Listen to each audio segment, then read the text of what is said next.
Priscilla's Spies. By George A. Birmingham. Chapter 1. The summer term ended in a blaze of glory for Frank Mannix. It was a generally accepted opinion in the school that his brilliant catch in the long field, a catch which disposed of the Uppingham captain, had been the decisive factor in winning the most important of matches. And the victory was particularly gratifying, for Haileybury had been defeated for 5 years previously. There was no doubt at all that the 60 not-out made by Mannix in the first innings rendered victory possible in the Cock-House match, and that his performance as a bowler, first change, in the second innings, secured the coveted trophy, a silver cup for Edmonstone House.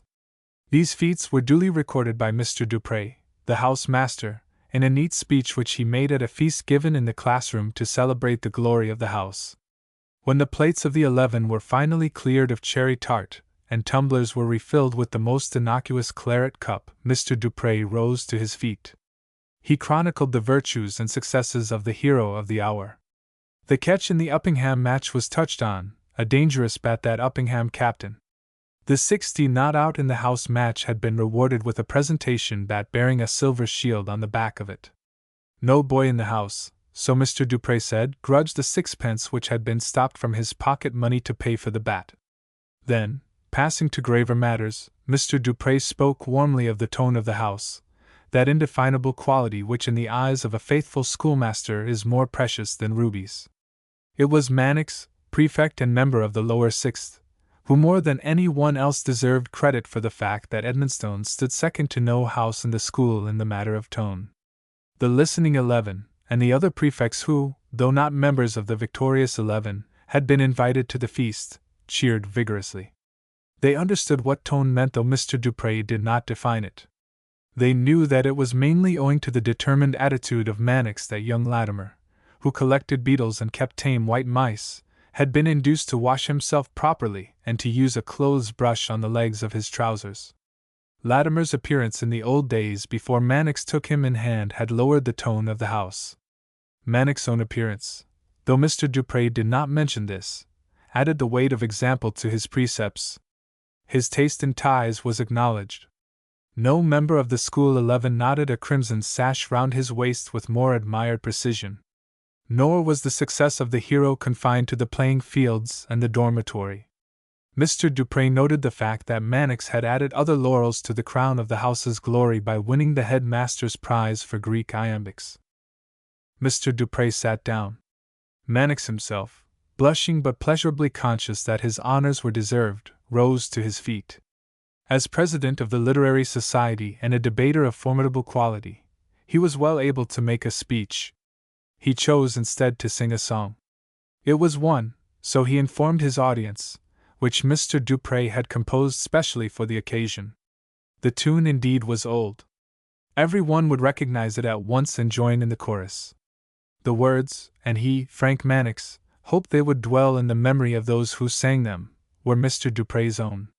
The 11, the prefects and Mr. Dupre himself joined with uproarious tunefulness in a chorus which went tolerably trippingly to the air of "Here's to the maiden of bashful 15." Mannix trolled the words out in a clear tenor voice. One after another of the 11, even Fenton, the slow bowler who had no ear for music, picked them up. The noise flowed through the doors and windows of the classroom. It reached the distant dormitory and stimulated small boys in pajamas to thrills of envious excitement. It was Mannix again, Mannix at his greatest and best, who half an hour later stood up in his place. With an air of authority which became him well, he raised his hand and stilled the babbling voices of the enthusiastic 11.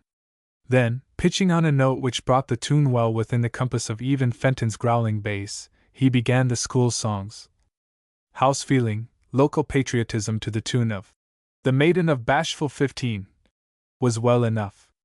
Behind it, deep in the swelling heart of Mannix, lay a wider thing, a kind of imperialism, a devotion to the school itself. Far across the dim quadrangle rang the words, "Haileybury Floreat." It was Mannix's greatest moment. 3 days later the school broke up. Excited farewells were said by boys eagerly pressing into the brakes which bore them to the Hertford station. Mannix, one of the earliest to depart, went off from the midst of a group of admirers. It was understood by his friends that he was to spend the summer fishing in the west of Ireland, salmon fishing. There would be grouse shooting too. Mannix had mentioned casually a salmon rod and a new gun. Happy Mannix! The west of Ireland is a remote region, while no doubt, half barbarous perhaps. Even Mr. Dupre, who knew almost all things knowable, admitted, as he shook hands with his favorite pupil, that he knew the west of Ireland only by repute.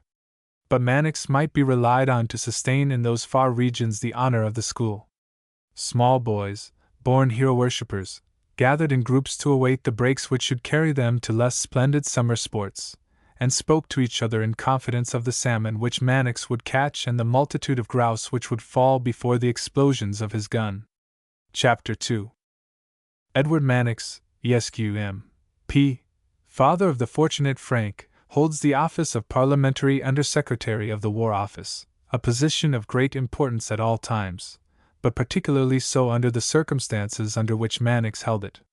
His chief, Lord Tollerton, Secretary of State for War, was incapacitated by the possession of a marquisate from sitting in the House of Commons. It was the duty, the very onerous duty, of Mr. Edward Mannix to explain to the representatives of the people who did not agree with him in politics that the army, under Lord Torrington's administration, was adequately armed and intelligently drilled. The strain overwhelmed him, and his doctor ordered him to take mud baths at Schlangenbad. Mrs. Mannix behaved as a good wife should under such circumstances. She lifted every care, not directly connected with the army, from her husband's mind. The beginning of Frank's holidays synchronized with the close of the parliamentary session. She arranged that Frank should spend the holidays with Sir Lucius Lentaigne in Rosnicree. She had every right to demand that her son should be allowed to catch the salmon and shoot the grouse of Sir Lucius.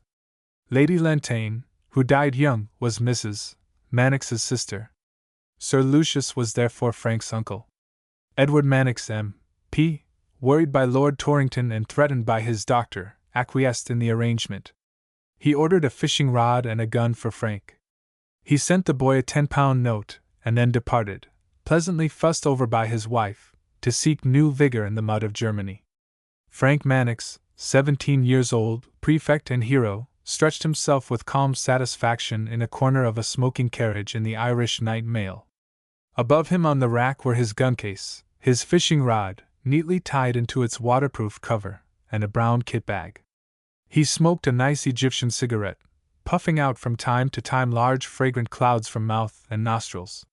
His fingers, the fingers of the hand which was not occupied with the cigarette, occasionally caressed his upper lip. A fine down could be distinctly felt there. In a good light it could even be seen. Since the middle of the Easter term he had found it necessary to shave his chin and desirable to stimulate the growth upon his upper lip with occasional applications of brilliantine. He was thoroughly satisfied with the brown tweed suit which he wore, a pleasant change of attire after the black coats and grey trousers enjoined by the school authorities. He liked the look of a Burberry gabardine which lay beside him on the seat. There was a suggestion of sport about it, yet it in no way transgressed the line of good taste. Frank Mannix was aware that his ties had set a lofty standard to the school. He felt sure that his instinctive good taste had not deserted him in choosing the brown suit and the gabardine. Of his boots he was a little doubtful. Their brown was aggressive, but that, so the gentleman in Harrod's stores who sold them had assured him, would pass away in time. Aggressiveness of color is inevitable in new brown boots. At Rugby he lit a second cigarette and commented on the warmth of the night to an elderly gentleman who entered the carriage from the corridor. The elderly gentleman was uncommunicative, and merely growled in reply. Mannix offered him a match. The gentleman growled again and lit his cigar from his own matchbox. Mannix arrived at the conclusion that he must be, for some reason, in a bad temper. He watched him for a while and then decided further that he was, if not an actual bounder, at all events, bad form. The elderly gentleman had a red, blotched face, a thick neck, and swollen hands with hair on the backs of them. He wore a shabby coat, creased under the arms, and trousers which bagged badly at the knees. Mannix, had the elderly gentleman happened to be a small boy in Edmonstone House, would have felt it his duty to impart to him something of the indefinable quality of tone. Shortly before reaching Crewe, the old gentleman, having smoked 3 cigars with fierce vigor, left the carriage. Mannix, feeling disinclined for more tobacco, went to sleep. At Holyhead he was wakened from a deep and dreamless slumber. A porter took his kit bag and wanted to relieve him also of the gun case, the fishing rod, and the gabardine. But Mannix, even in his condition of half-awakened giddiness, clung to these. He followed the porter across a stretch of wooden pier, got involved in a crowd of other passengers at the steamer's gangway, and was hustled by the elderly gentleman who had smoked the 3 cigars. He still seemed to be in a bad temper. After hustling Mannix, he swore, pushed a porter aside, and forced his way across the gangway. Mannix, now almost completely awake, resented this behavior very much and decided that the elderly gentleman was not in any real sense of the word a gentleman, but simply a cad. Indignation, though a passion of a harassing nature, does not actually prevent sleep in a man of 17 years of age who is in good general health. Mannix coiled himself up on one of the sofas which lined the corridors of the Irish mail steamers. He was dimly conscious of seeing the old gentleman who had hustled him trip over the gun case which lay at the side of the sofa. Then he fell asleep. He was wakened, it seemed to him rather less than 5 minutes later, by a steward who told him that the steamer was rapidly approaching Kingstown Pier. He got up and sought for means to wash. It is impossible for a self-respecting man who has been brought up at an English public school to begin the day in good humor, unless he is able to wash himself thoroughly. But the designer of the steamers of this particular line did not properly appreciate the fact. He provided a meager supply of basins for the passengers, many of whom, in consequence, land at Kingstown Pier in irritable moods. Frank Mannix was one of them.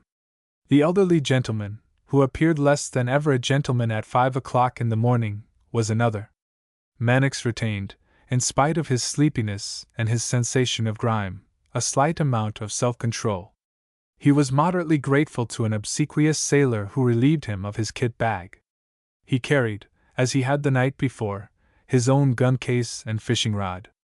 The elderly gentleman, who carried nothing, had no self-control whatever. He swore at the overburdened sailor who took his things ashore for him. Mannix proceeded in his turn to cross the gangway and was unceremoniously pushed from behind by the elderly gentleman. He protested with frigid politeness. "Don't dawdle, boy, don't dawdle," said the elderly gentleman. "Don't hustle," said Mannix. "This isn't a football scrimmage." In order to say this effectively, he stopped in the middle of the gangway and turned round. "Damn it all," said the elderly gentleman. "Go on and don't try to be insolent." Mannix was a prefect. He had, moreover, disposed of the captain of the Uppingham 11 by a brilliant catch in the long field at a critical moment of an important match.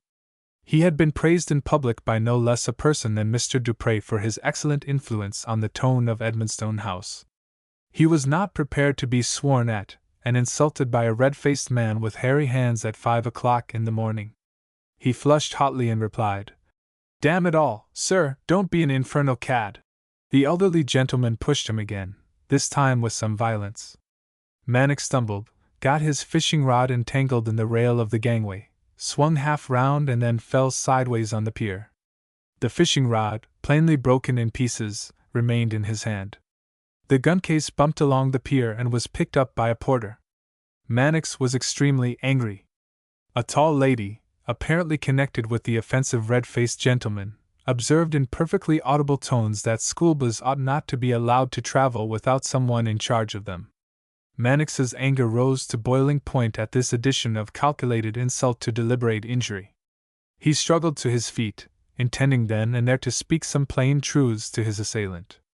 He was immediately aware of a pain in his ankle. A pain so sharp as to make walking quite impossible. The sailor who carried his bag sympathized with him and helped him into the train. He felt the injured ankle carefully and came to the conclusion that it was sprained. Between Kingstown and Dublin, Mannix arranged plans for handing over his assailant to the police. That seemed to him the most dignified form of revenge open to him. He was fully determined to take it. Unfortunately, his train carried him, slowly indeed, but inexorably, to the station from which another train, the one in which he was to travel westwards to Roznakri, took its departure. The elderly gentleman and the lady with the insolent manner, whose destination was Dublin itself, had left Kingstown in a different train. Mannix saw no more of them, and so was unable to get them handcuffed. 2 porters helped him along the platform at Broadstone Station and settled him in a corner of the breakfast carriage of the westward-going mail. A very sympathetic attendant offered to find out whether there was a doctor in the train. It turned out that there was not. The sympathetic attendant, with the help of a young ticket collector in a neat uniform, offered to do the best he could for his ankle. The cook joined them, leaving a quantity of bacon hissing in his pan. He was a man of some surgical knowledge. "It's hot water," he said. "That's best for the like of that." "It could be," said the ticket collector, "that it's broke on him." "Cold water," said Mannix firmly. "With a sup of whiskey in it," said the attendant. "If it's broke," said the ticket collector, "and you go putting whiskey and water on it, it's likely that the young gentleman will be lame for life." "Maybe now," said the cook derisively, "you'd be in favor of soda water with the squeeze of a lemon in it." "I would not," said the ticket collector, "but a drop of sweet oil the way the joint would be kept supple." "Get a jug of cold water," said Mannix, "and something that will do for a bandage." The attendant, with a glance at the cook, compromised the matter. He brought a basin full of lukewarm water and a table napkin. The cook wrapped the soaked napkin round the ankle. The ticket collector tied it in its place with a piece of string. The attendant coaxed the sock over the bulky bandage. The new brown boot could by no means be persuaded to go on. It was packed by the attendant in the kit bag. "It's my opinion," said the ticket collector, "that you'd get damages out of the steamboat company if you was to process them." Mannix did not want to attack the steamboat company. He felt vindictive, but his anger was all direct against the man who had injured him. "There was a fellow I knew one time," said the ticket collector, "that got £200 out of this company, and he wasn't as bad as you nor near it." "I remember that well," said the attendant. "It was his elbow he dislocated, and him getting out at the wrong side of the carriage." "He'd have got more," said the ticket collector. "He'd have got £500 instead of £200 if so be he'd have gone into the court, but that's what he couldn't do, by reason of the fact that he happened to be traveling without a ticket when the accident came on him." He gazed thoughtfully out of the window as he spoke. "It might have been that," said the attendant, "which was the cause of his getting out at the wrong side of the carriage." "He tried it," said the ticket collector, still looking straight in front of him, "because he hadn't a ticket." No one spoke for a minute. The story of the fraudulent traveler who secured £200 in damages was an affecting one. At length the cook broke the silence. "The young gentleman here," he said, "has his ticket right enough surely." "He may have," said the ticket collector. "I have," said Mannix, fumbling in his pocket. "Here it is." "I'm obliged to you," said the ticket collector. "It was it I wanted to see." "Then why didn't you ask me for it?" said Mannix. "He wouldn't do the like," said the attendant. "And you with maybe a broken leg." "I would not," said the ticket collector. "It would be a queer thing for me to be bothering you about a ticket, and me just after tying a bit of cord round as nasty a leg as ever I seen." "But when you wanted to see the ticket," said Mannix. "I drew down the subject of tickets," said the collector. "The way you'd offer me a look at yours, if so be you had one, but as for asking you for it and you in pain, it's what I wouldn't do."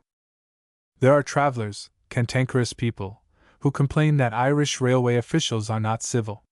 Perhaps English porters and guards may excel them in the plausible lip service which anticipates a tip. But in the Irishman there is a natural delicacy of feeling which expresses itself in lofty kinds of courtesy. An Englishman, compelled by a sense of duty to see the ticket of a passenger, would have asked for it with callous bluntness. The Irishman, knowing that his victim was in pain, approached the subject of tickets obliquely, hinting by means of an anecdote of great interest that people have from time to time been known to defraud railway companies. Chapter 3. Roznakri House, the home of Sir Lucius Lentaigne and his ancestors since the revocation of the Edict of Nantes brought the family to Ireland in search of religious freedom, stands high on a wooded slope above the southern shore of a great bay. From the dining-room windows, so carefully have vistas been cut through the trees, there is a broad prospect of sea and shore. For 8 miles the bay stretches north to the range of hills which bound it. For 5 or 6 miles westward its waters are dotted over with islands. There are, the people say, 365 of them, so that a fisherman with a taste for exploration, could such a one be found, might land on a different island every day for a whole year. Long promontories, some of them to be reckoned with the 365 islands when the tide is high, run far out from the mainland. Narrow channels, winding bewilderingly, eat their way for miles among the sea-saturate fields of the eastward-lying plain. The people, dwelling with pardonable pride upon the peculiarities of their coastline, say that any one who walked from the north to the south side of the bay, keeping resolutely along the high-tide mark, would travel altogether 200 miles. He would reach after his wayfaring a spot which, measured on the map, would be just 8 miles distant from the point of his departure. Sir Lucius, who loved his home, while he sometimes affects to despise it, says that he believes this estimate of the extent of the sea's meanderings to be approximately correct, but adds that he has never yet met any one with courage enough to attempt the walk you do, in fact, come suddenly on salt-water channels in the midst of fields at long distances from the sea, and find cockles on stretches of mud where you might expect frog spawn or black slugs. Therefore, it is quite likely that the high-tide line would really, if it were stretched out straight, reach right across Ireland and far out into St. George's Channel. In Rosnacree House, along with Sir Lucius, lives Juliet Lentaigne, his maiden sister, elderly, intellectual, dominating, the competent mistress of a sufficient staff of servants. She lived there in her girlhood. She returned to live there after the death of Lady Lentaigne. Priscilla, Sir Lucius' only child, comes to Rosnacree House for such holidays as are granted by a famous Dublin school.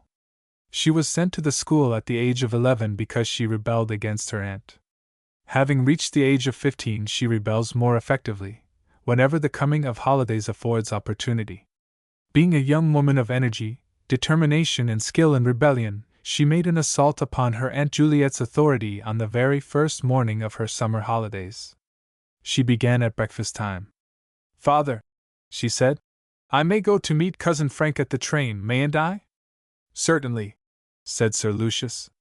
It was right that someone should meet Frank Mannix on his arrival.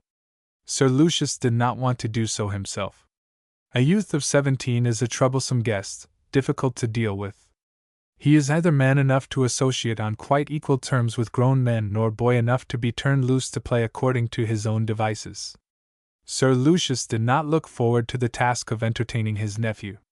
He was pleased that Priscilla should take some part, even a small part, of the business off his hands. Priscilla glanced triumphantly at her aunt.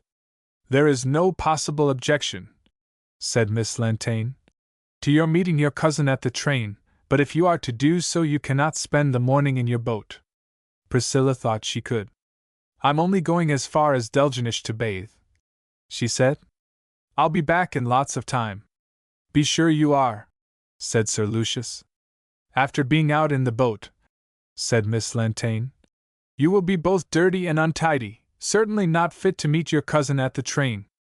Priscilla, who had a good deal of experience of boats, knew that her aunt's fears were well founded. But she had not yet reached the age at which a girl thinks it desirable to be clean, tidy, and well dressed when she goes to meet a strange cousin. She treated Miss Lentaigne's opposition as beneath contempt. "I must bathe," she said. "It's the first day of the halls." "Holidays," said Miss Lentaigne. "Sylvia Courtney," said Priscilla, "who won the prize for English literature at school, calls them halls." "That," said Sir Lucius, "settles it. The authority of any one who wins a first prize in English literature. And besides," said Priscilla, "she said it, halls that is, to Miss Pettigrew when she was asking when they began. She didn't object." Miss Lentaigne poured out her second cup of tea in silence. Against Miss Pettigrew's tacit approval of the word there was no arguing. Miss Pettigrew, the head of a great educational establishment, does more than win, she awards prizes in English literature. Priscilla, released from the tedium of the breakfast table, sped down the long avenue on her bicycle. Across the handlebars was tied a bundle, her towel and scarlet bathing dress. From the back of the saddle, wobbling perilously, hung a much larger bundle, a new lug sail, the fruit of hours and hours of toilsome needlework on the wet days of the Christmas halls. From the gate at the end of the avenue the road runs straight and steep into the village. At the lower end of the village is the harbor, with its long, dilapidated quay. This is the center of the village life. Here are, occasionally, small coasting steamers laden with coal or flour, and heavy brigantines or topsail schooners which have felt their way from distant English ports round a wildly inhospitable stretch of coast. Here, almost always, are the bluff-bowed hookers from the outer islands, seeking cargoes of flour and yellow Indian meal, bringing in exchange fish, dried or fresh, and sometimes turf for winter fuel. Here are smaller boats from nearer islands which have come in on the morning tide carrying men and women bent on marketing, which will spread brown sails in the evening and bear their passengers home again. Here at her red buoy lies Sir Lucius' smartly varnished pleasure boat, the Tortoise, reckoned giddy, in spite of her name by staid, cautious island folk, but able, with her center board and high-peaked gunter lug to sail round and round any other boat in the bay. Here, brilliantly green, lies Priscilla's boat, the Blue Wanderer, a name appropriate 2 years ago, when she was blue, less appropriate last year, when Peter Walsh made a mistake in buying paint, and grieved Priscilla greatly by turning out the Blue Wanderer a sober gray. This year, though the name still sticks to her, it is less suitable still, for Priscilla, buying the paint herself at Easter time, ordained that the Blue Wanderer should be green.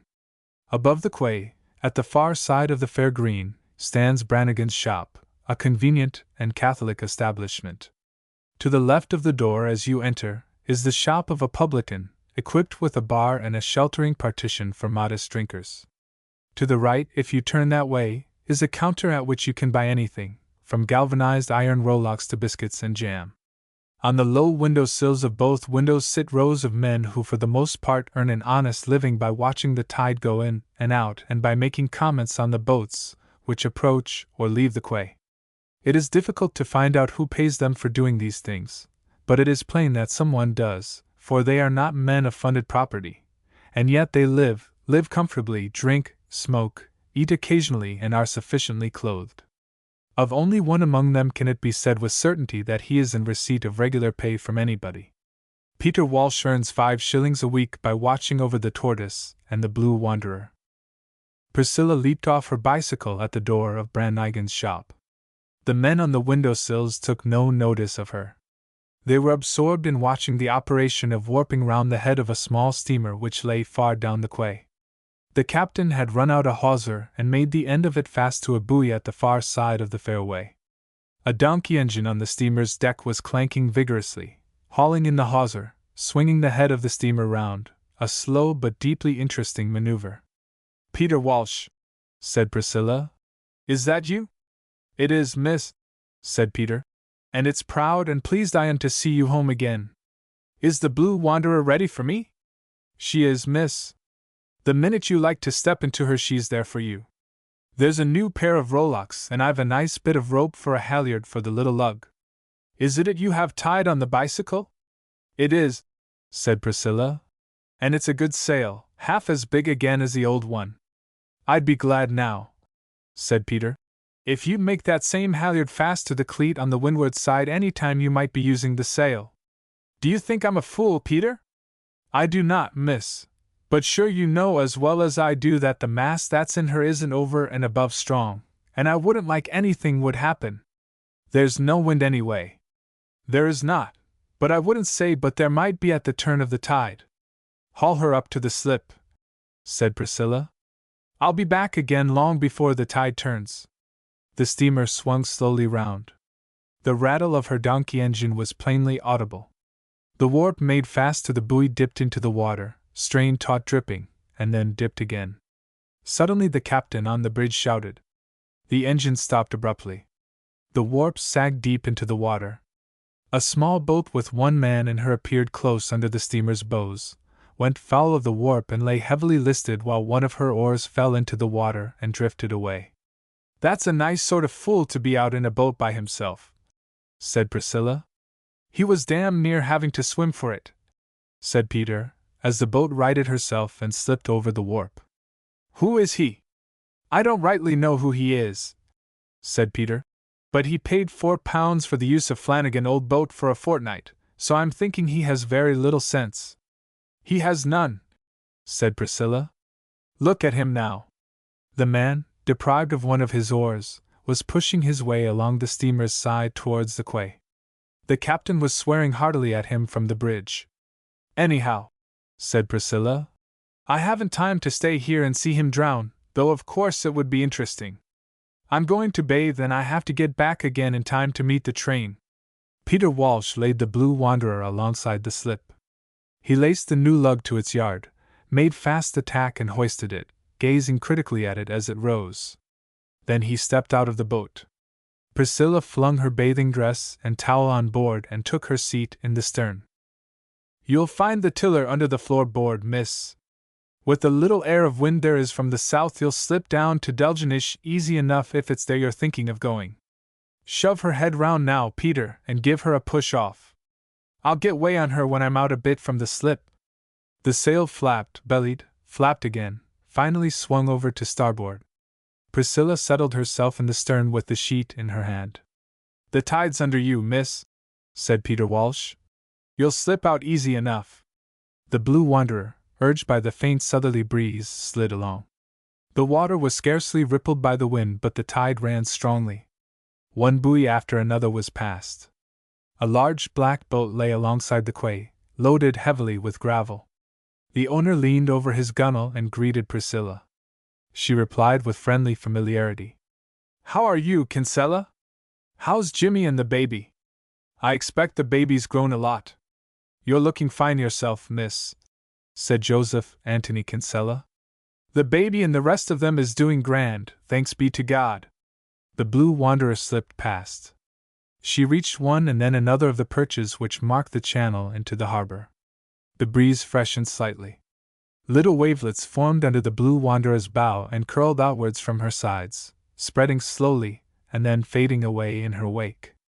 Priscilla drew a biscuit from her pocket and munched it contentedly. Right ahead of her lay the little island of Delgenish with a sharply shelving gravel shore. On the northern side of it stood two warning red perches. There were rocks inside them, rocks which were covered at full tide and half tide, but pushed up their brown seaweedy backs when the tide was low. Priscilla put down her tiller, hauled on her sheet and slipped in through a narrow passage.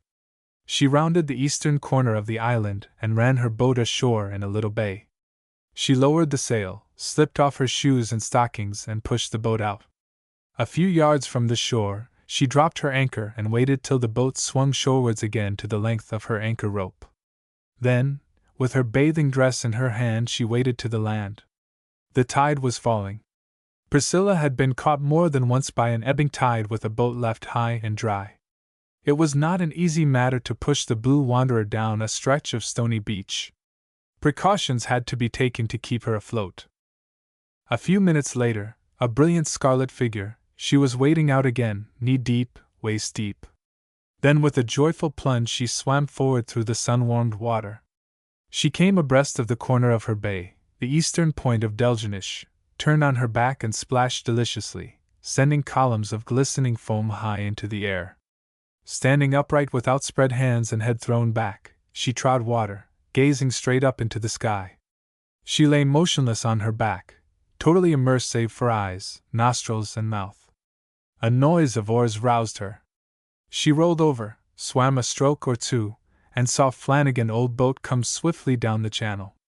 The stranger, who had courted disaster by fouling the steamer's warp, tugged unskillfully at his oars. He headed for the island. Priscilla shouted to him. "Keep out," she said. "You're going straight for the rocks." The young man in the boat turned round and stared at her. "Pull your right oar," said Priscilla. The young man pulled both oars hard, missed the water with his right and fell backwards to the bottom of the boat. His 2 feet stuck up ridiculously. Priscilla laughed. The boat, swept forward by the tide, grounded softly on the sea wrack which covered the rocks. "There you are now," said Priscilla. "Why didn't you do what I told you?" The young man struggled to his feet, seized an oar, and began to push violently. "That's no use," said Priscilla, swimming close under the rocks. "You'll have to hop out or you'll be stuck there till the tide rises, and that won't be till swell on in the afternoon." The young man eyed the water doubtfully. Then he spoke for the first time. "Is it very deep?" he said. "Where you are," said Priscilla. "It's quite shallow, but if you step over the edge of the rock there's 6 foot of water and more." The young man sat down and began to unlace his boots. "If you wait to do that," said Priscilla, "you'll be high and dry altogether.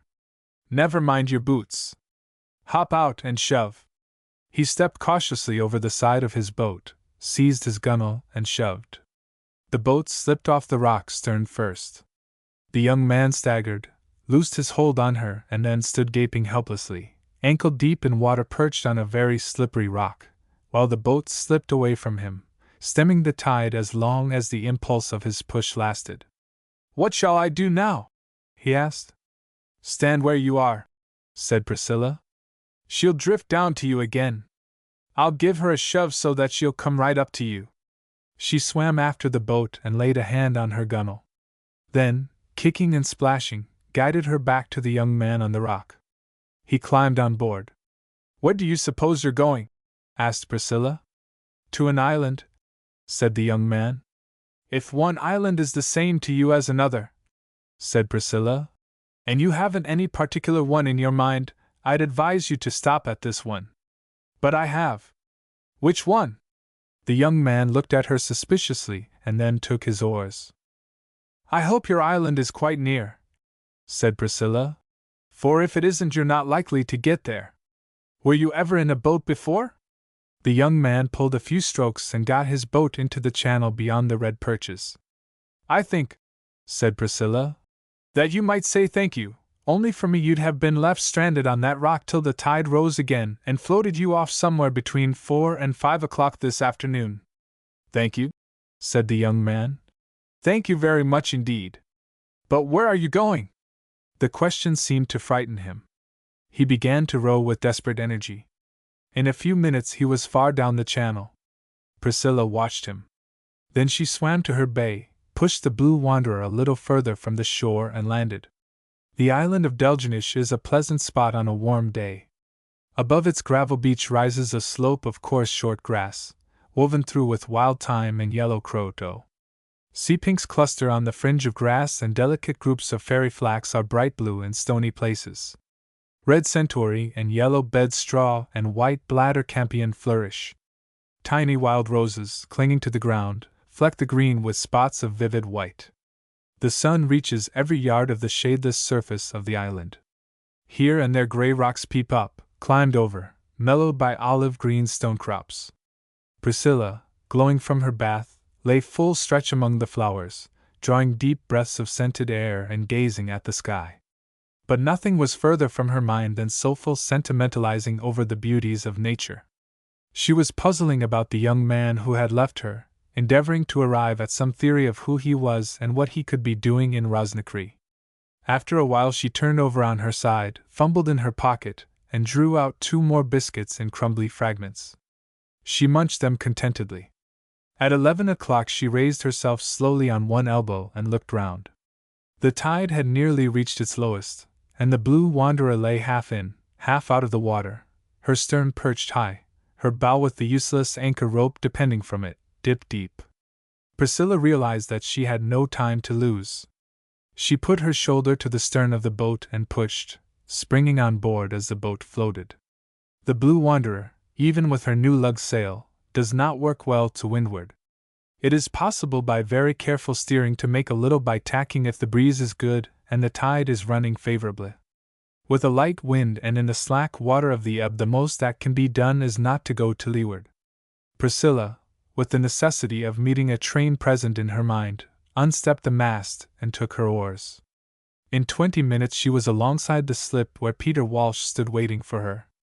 "I was talking to Joseph Anthony Kinsella," he said. "Since you were out, Him that lives beyond in Inishbon. Were you? Said Priscilla.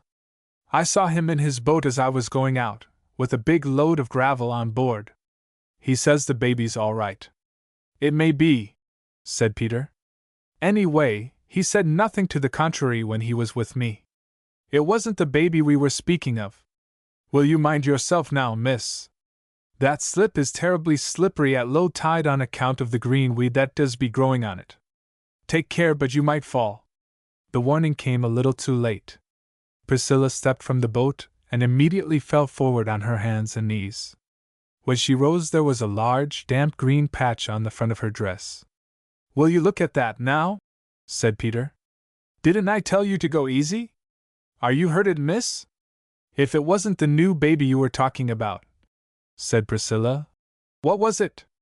Joseph Anthony Kinsella is just after telling me that he's seen that young fellow that has Flanagan old boat out beyond among the islands. Which island? I asked him, but he wouldn't tell me. Joseph Anthony didn't rightly know, but it's his belief that he's on Alonglos, or Ardelon, or one of them to the north of Caroby. He can't be living there then. There isn't a house on any of those islands. Joseph Anthony was saying that he might maybe have a tent with him and be sleeping in it the same as the Tinkers would. I've heard of the like. Did he see the tent? He did not, but there could be a tent without his seeing it. What I seen myself was the things the young fellow bought in Brannigan's and put into Flanagan old boat. He had a can of paraffin oil with a cork drove into the neck of it, and he'd 2 loaves of bread done up in brown paper, and he'd a couple of tins that might be meat of one kind or another, and along with them he had a pound of tea and maybe 2 of sugar. I misdoubted when I saw him carrying them down the quay, but it was some kind of a picnic he was out for. Them kind of fellows has very little sense. I expect, said Priscilla, that he'll be drowned before long, and then they'll find some papers on his body that'll tell us who he is. I must be off now, Peter, or I'll be late for the train. Your time enough, miss. Sure them trains is never punctual. They are not, said Priscilla, except on the days when you happen to be late for them. Then they make a point of being up to the minute just to score off you. Chapter 4. The train, as Priscilla prophesied, was strictly punctual.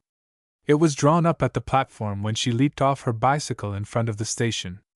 As she passed through the gate, she came face to face with Frank Mannix, supported by the station master and the guard. "Hello," she said. "You're my cousin Frank, I suppose? You look rather sick." Frank gazed at her. "Are you Priscilla?" he asked. He had formed no very definite mental picture of his cousin beforehand. Little girls of 15 years of age are not creatures of great interest to prefects who have made remarkable catches in the long field and look forward to establishing their manhood among the salmon and the grouse. So far as he had thought of Priscilla at all, he had placed her in the background, a trim, unobtrusive maiden, who came down to dessert after dinner and was kept under proper control at other times by a governess. It shocked him a little to see a girl in a tousled blue cotton frock, with a green stain on the front of it, with a tangle of damp fair hair hanging round her head in shining strings, with unabashed fearless eyes which looked at him with a certain shrewd merriment. "You look wobbly," said Priscilla. "Can't you walk by yourself?" "I've met with an accident," said Frank. "That's all right. I was afraid just at first that you might be the sort that collapsed altogether after being seasick. Some people do, you know, and they're never much good for anything. I'm glad you're not one of them. Accidents are different, of course. Nobody can ever be quite sure of not meeting an accident." She glanced at the stain on the front of her dress as she spoke. It was the result of an accident. "I've sprained my ankle," said Frank. "It's my belief," said the guard, "that the young gentleman's leg is broke on him. That's what the ticket collector was after telling me at the junction anyway." "Would you like me to cut off your sock?" said Priscilla. "The station master's wife would lend me a pair of scissors. She's sure to have a pair. Almost everybody has." "No, I wouldn't," said Frank. There had been trouble enough in getting the sock on over the damp table napkin. He had no wish to have it taken off again unnecessarily. "All right," said Priscilla. "I won't if you'd rather not, of course. but it's the proper thing to do for a sprained ankle. Sylvia Courtney told me so, and she attended a course of ambulance lectures last term and learned all about first aid on the battlefield. I wanted to go to those lectures frightfully, but Aunt Juliet wouldn't let me. Rather rot I thought it at the time, but I saw afterwards that she couldn't possibly on account of her principles. Frank, following Priscilla's rapid thought with difficulty, supposed that ambulance lectures, dealing necessarily with the human body, might be considered by some people slightly unsuitable for young girls, and that Aunt Juliet was a lady who set a high value on propriety. Priscilla offered a different explanation. Christian Science, she said.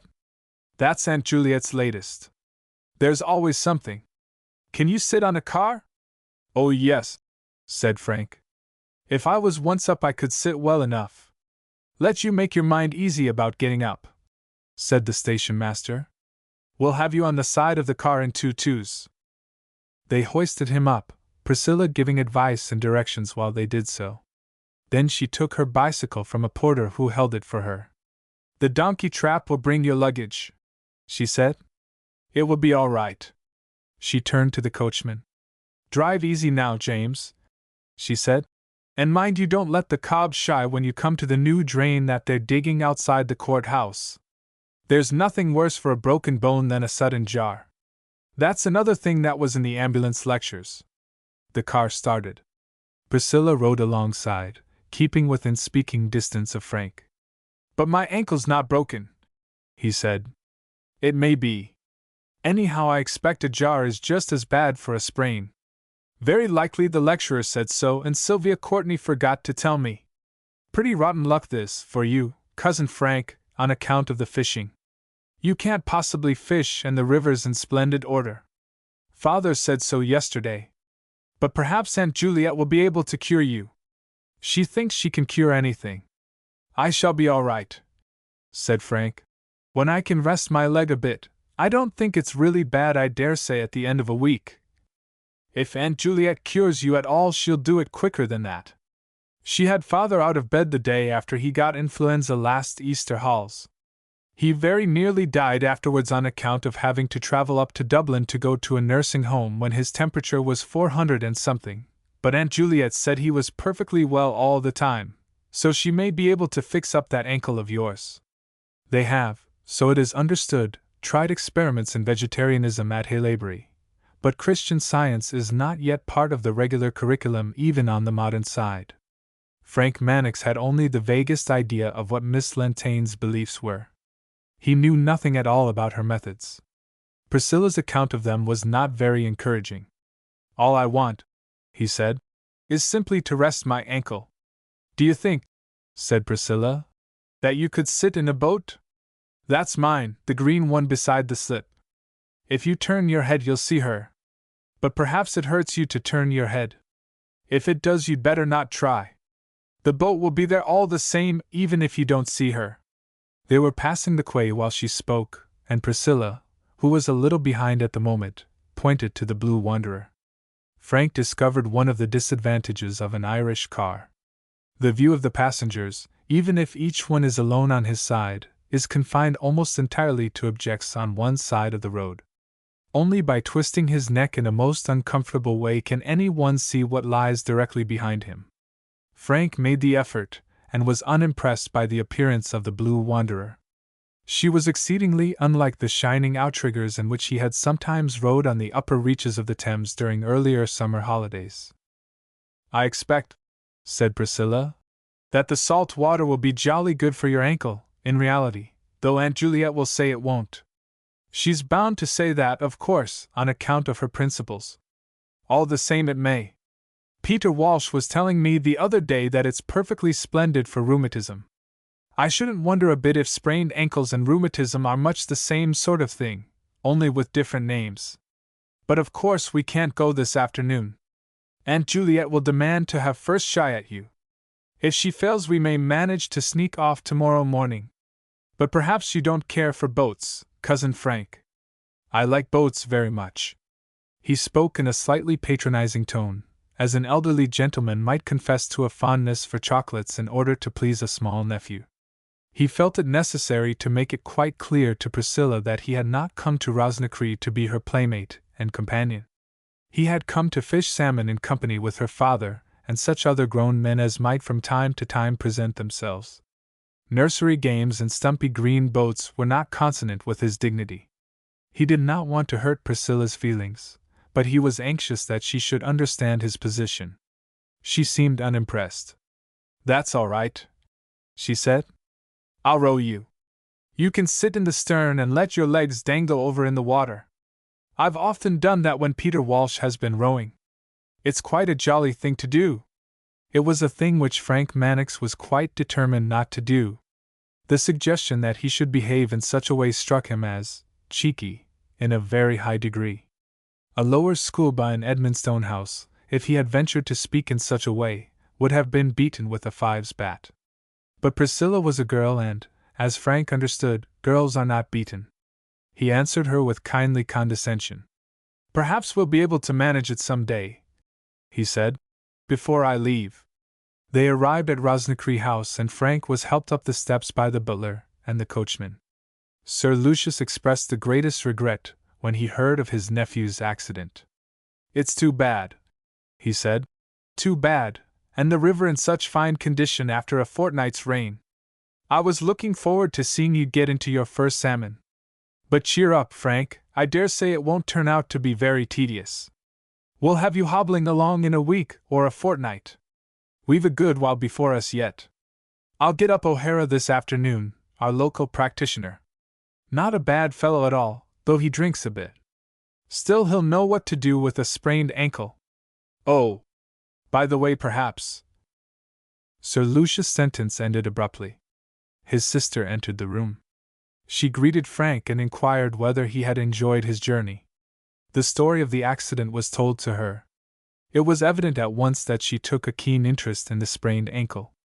Priscilla, describing the scene afterwards to Rose, the under-housemaid, said that Miss Lentaine's eyes gleamed and sparkled with joy. Every one in the household had for many weeks carefully refrained from illness or disability of any kind. If Miss Lentaine's eyes really did sparkle, they expressed a perfectly natural delight. There is nothing more trying than to possess a power of healing and to find no opportunity for exercising it. "Perhaps," she said, "Frank and I may have a little talk together after luncheon." Sir Lucius was a man of hospitable instincts with high old-fashioned ideas of the courtesy due by a host to his guest. He did not think it quite fair to subject Frank to a course of Christian Science. But he was also very much afraid of his sister, whom he recognized as his intellectual superior. He cleared his throat and made a nervous protest on Frank's behalf. "I'm not sure, Juliet," he said. "I'm really not at all sure that your theory quite applies to sprains, especially ankles." Miss Lentaine smiled very gently. Her face expressed a tolerant patience with the crude ideas entertained by her brother. "Of course," Sir Lucius went on, "there's a great deal in your idea. I've always said so.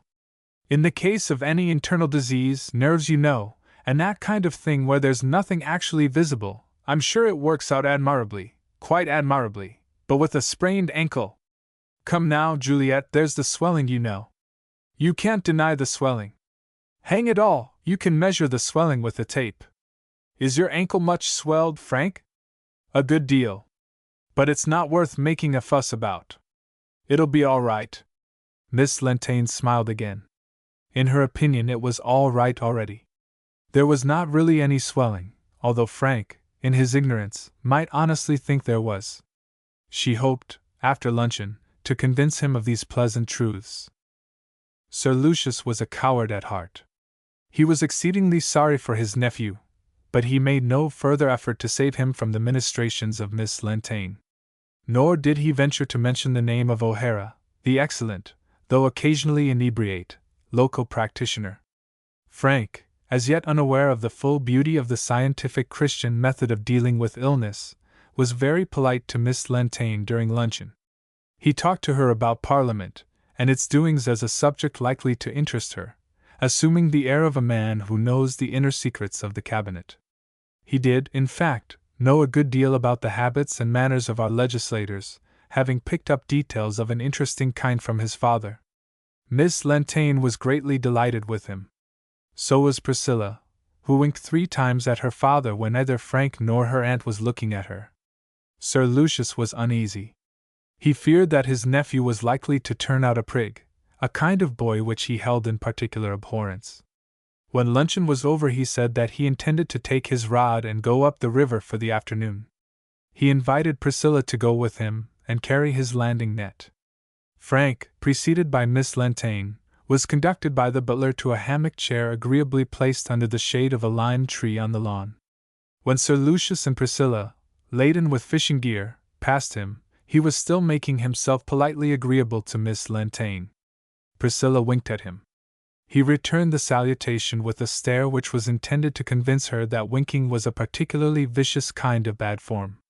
Miss Lentaigne, as Priscilla noticed, sat with 2 treatises on Christian Science in her hand. Priscilla, returning without her father at 6:30, found Frank sitting alone under the lime tree. He was in a singularly chastened mood and inclined to be companionable and friendly, even with a girl of no more than 15 years old. "I say, Priscilla," he said, "is that old aunt of yours quite mad?" There was something in the way he expressed himself which delighted Priscilla.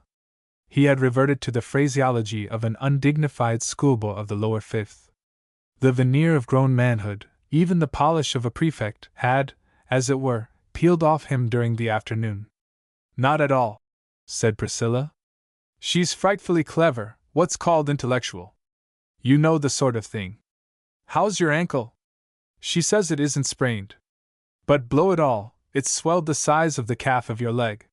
He did not mean Priscilla's leg particularly, but with a slight lift of an already short skirt she surveyed her own calf curiously. She wanted to know exactly how thick Frank's injured ankle was. "Then she didn't cure it?" "Cure it?" said Frank.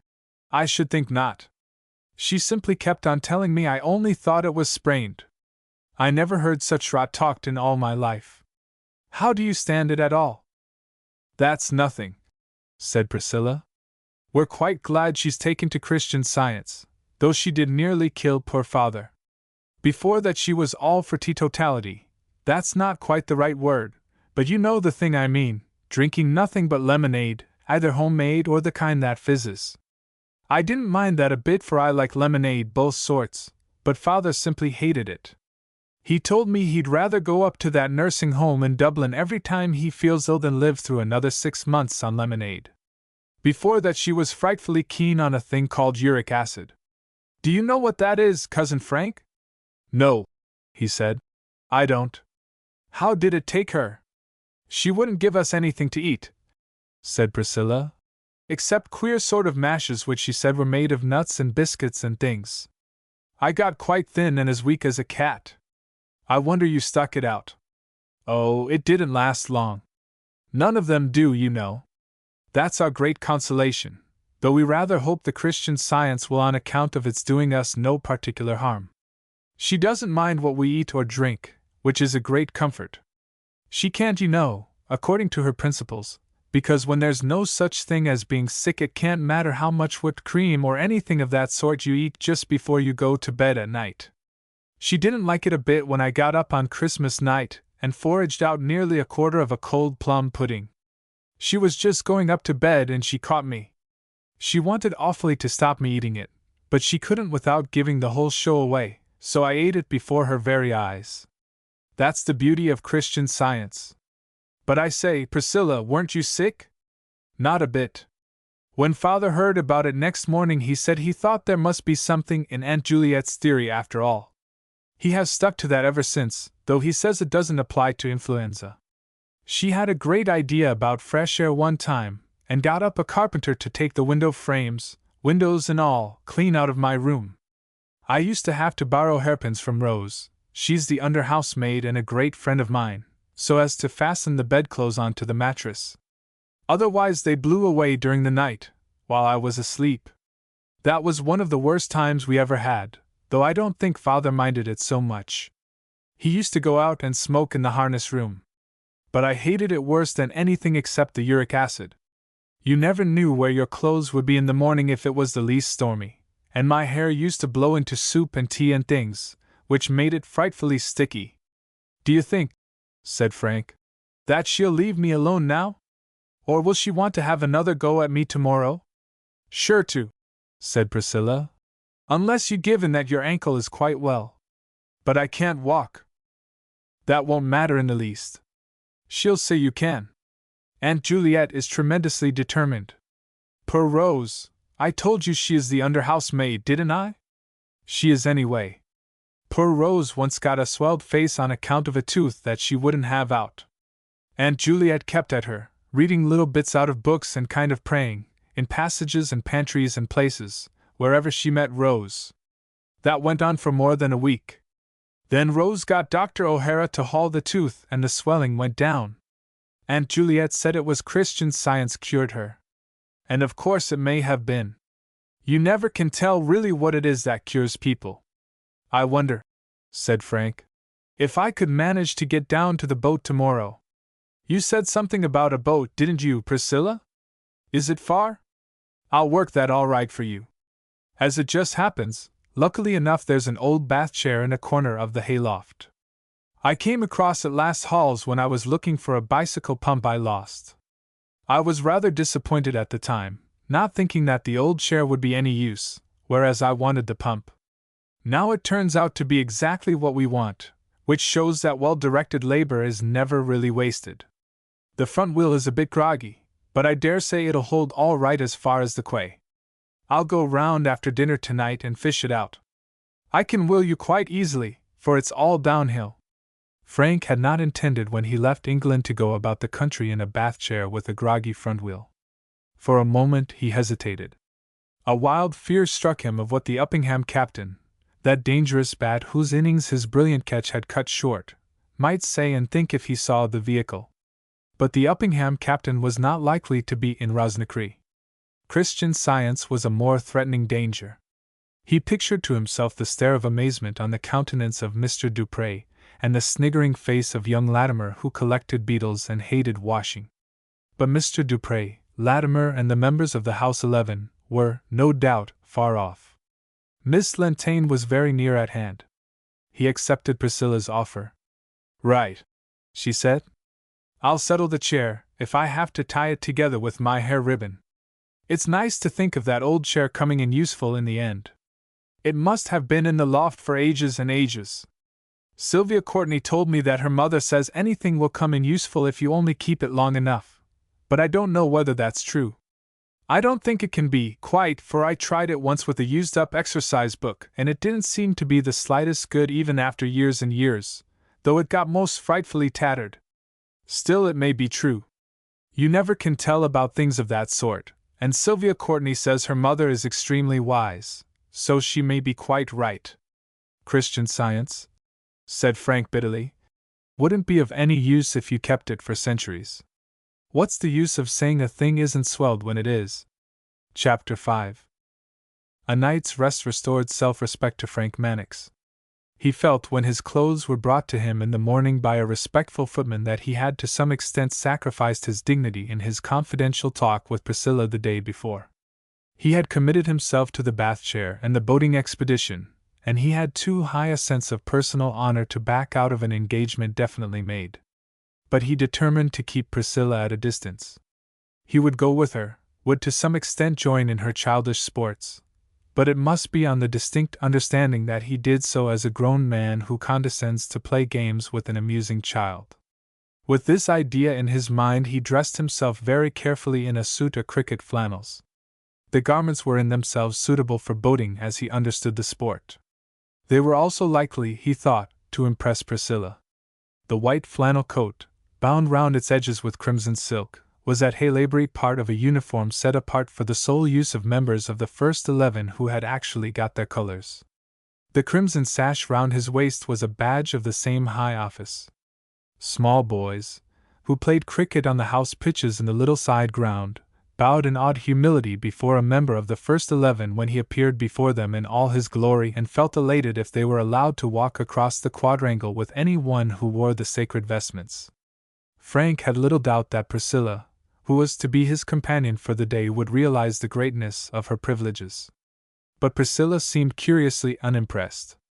She met him in the breakfast room before either Sir Lucius or Miss Lentaine came down. "Great Scott!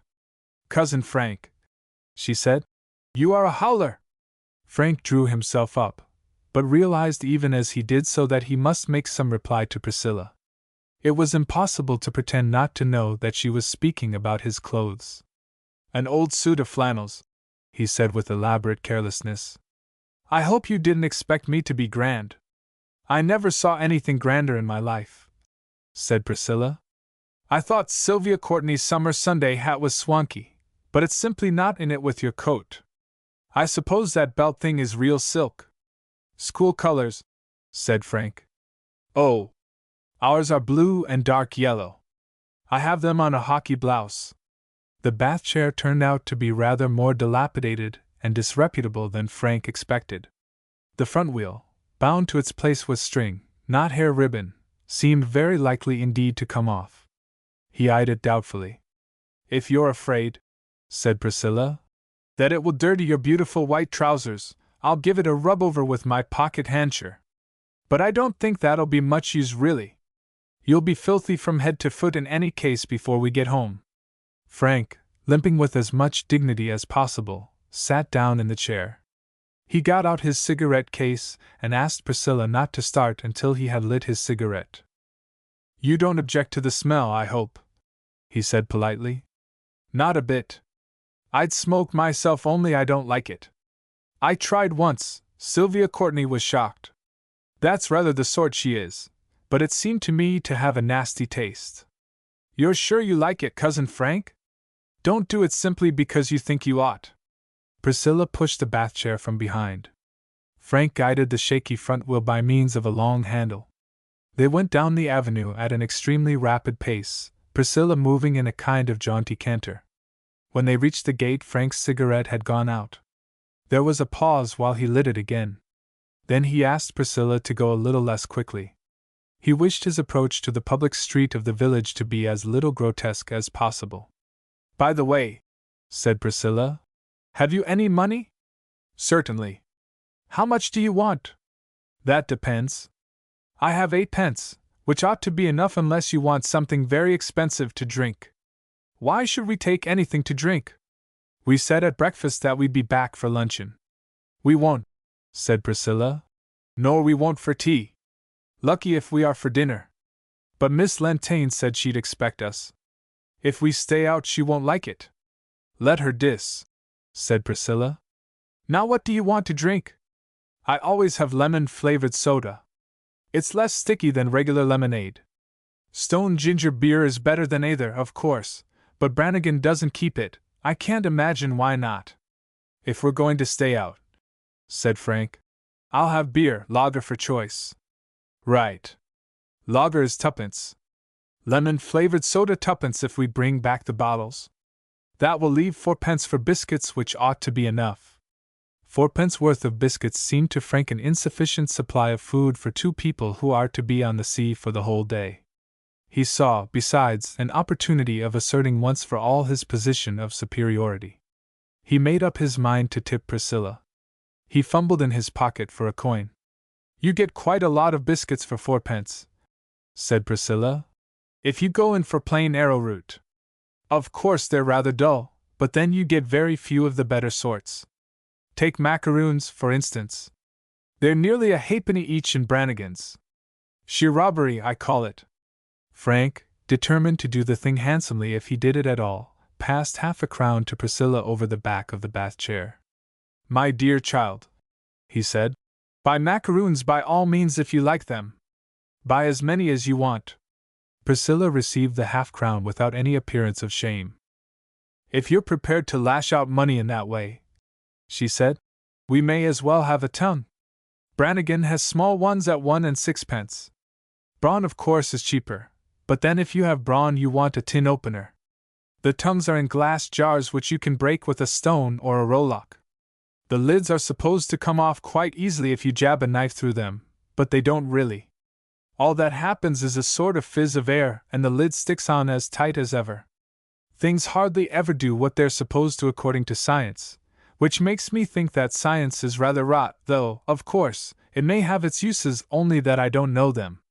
Priscilla wheeled the bath chair for some distance along the road without speaking. Then she asked another question. Which would you rather have, the tongue or a tin of Californian peaches? They're 1 and 6 too, so we can't have both, for it would be a pity to miss the chance of 1 and 4 worth of macaroons. I don't remember ever having so many at one time before. Though of course they're not really so many when there are 2 of us to eat them. I'll give you another 1 and 6, said Frank. And then you'll be able to get the peaches too if you want them. I rather bar those tinned fruits myself. They have no flavor. On Saturday evenings, when prefects and all self-respecting members of the upper and middle schools have tea in their studies, Frank was accustomed to eat tinned lobsters and sometimes tinned salmon, but he knew that superiority to such forms of food was one of the marks of a grown man. He hoped, by speaking slightingly of the Californian peaches, to impress Priscilla with the idea that he was a sort of uncle of hers. The luncheon was involving him in considerable expense, but he did not grudge the money if it produced the effect he desired. Unfortunately, it did not. Well, have a gorgeous bust, said Priscilla.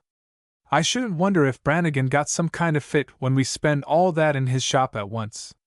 He's not accustomed to millionaires. Frank, not being able to find a shilling and a 6 in his pocket, handed over another half-crown. Priscilla promised to give him his change.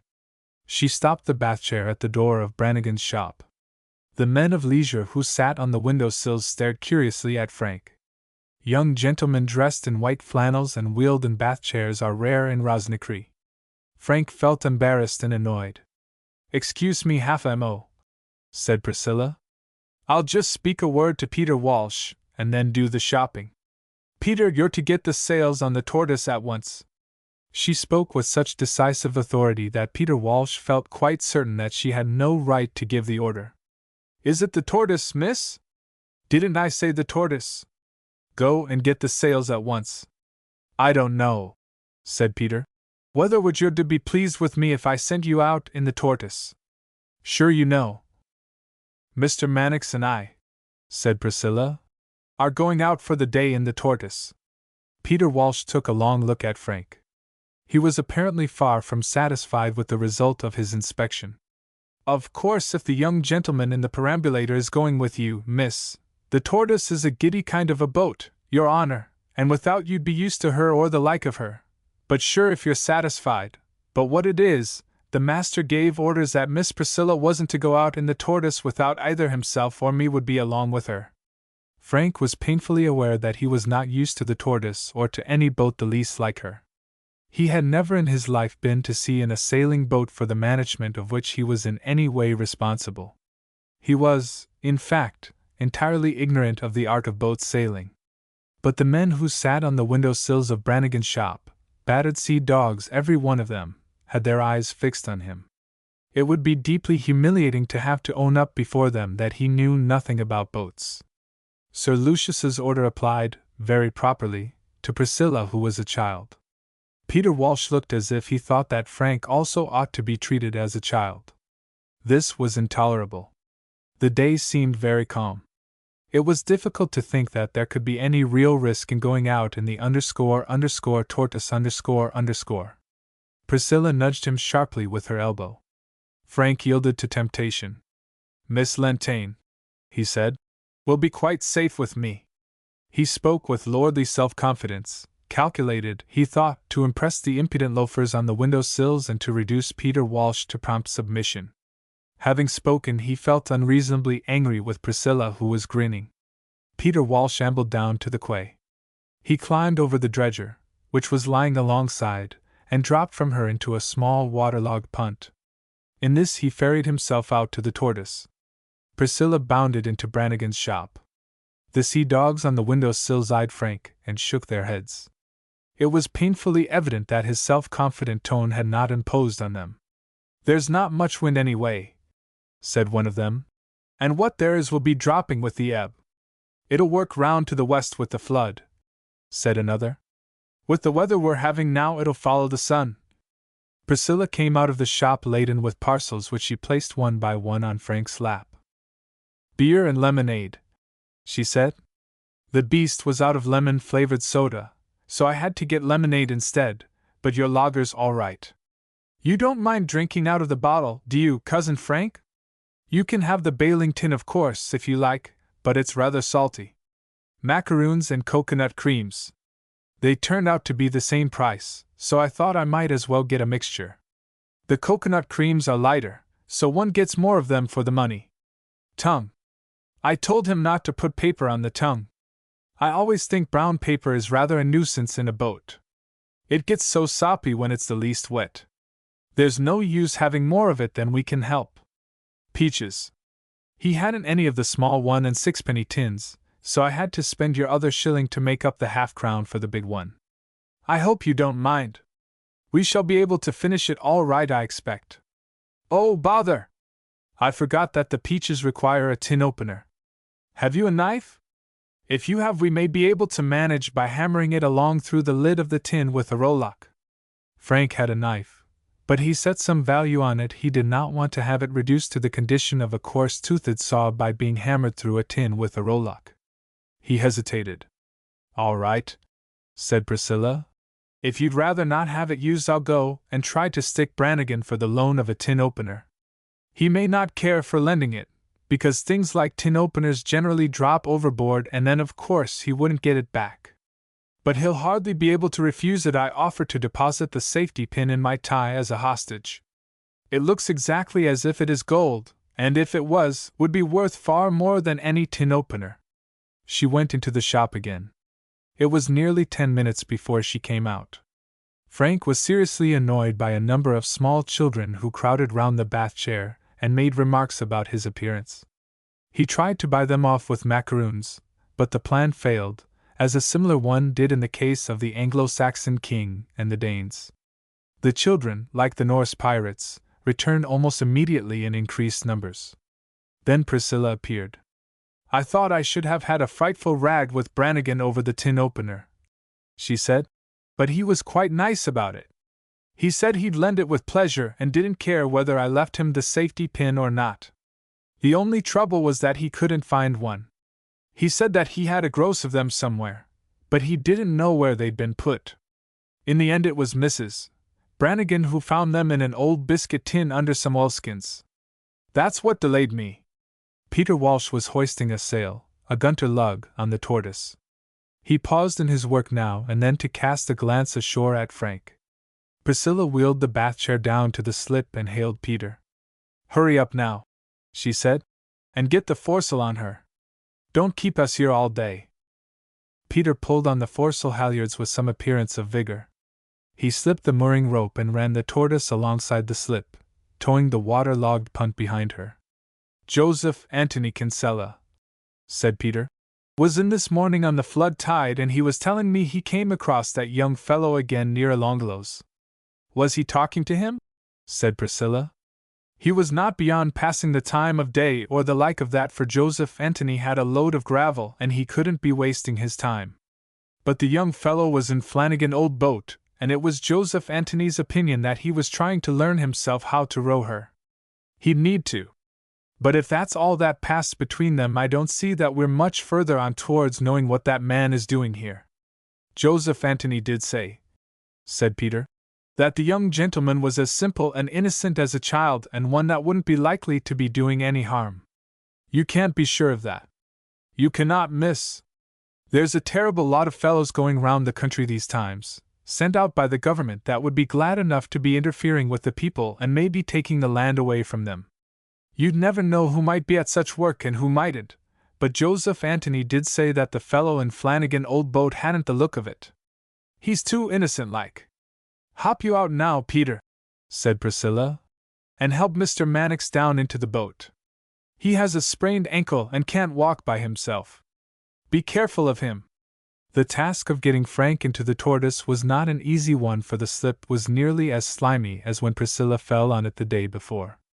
Peter, with his arm round Frank's waist, proceeded very cautiously. Settle him down on the starboard side of the centerboard case, said Priscilla.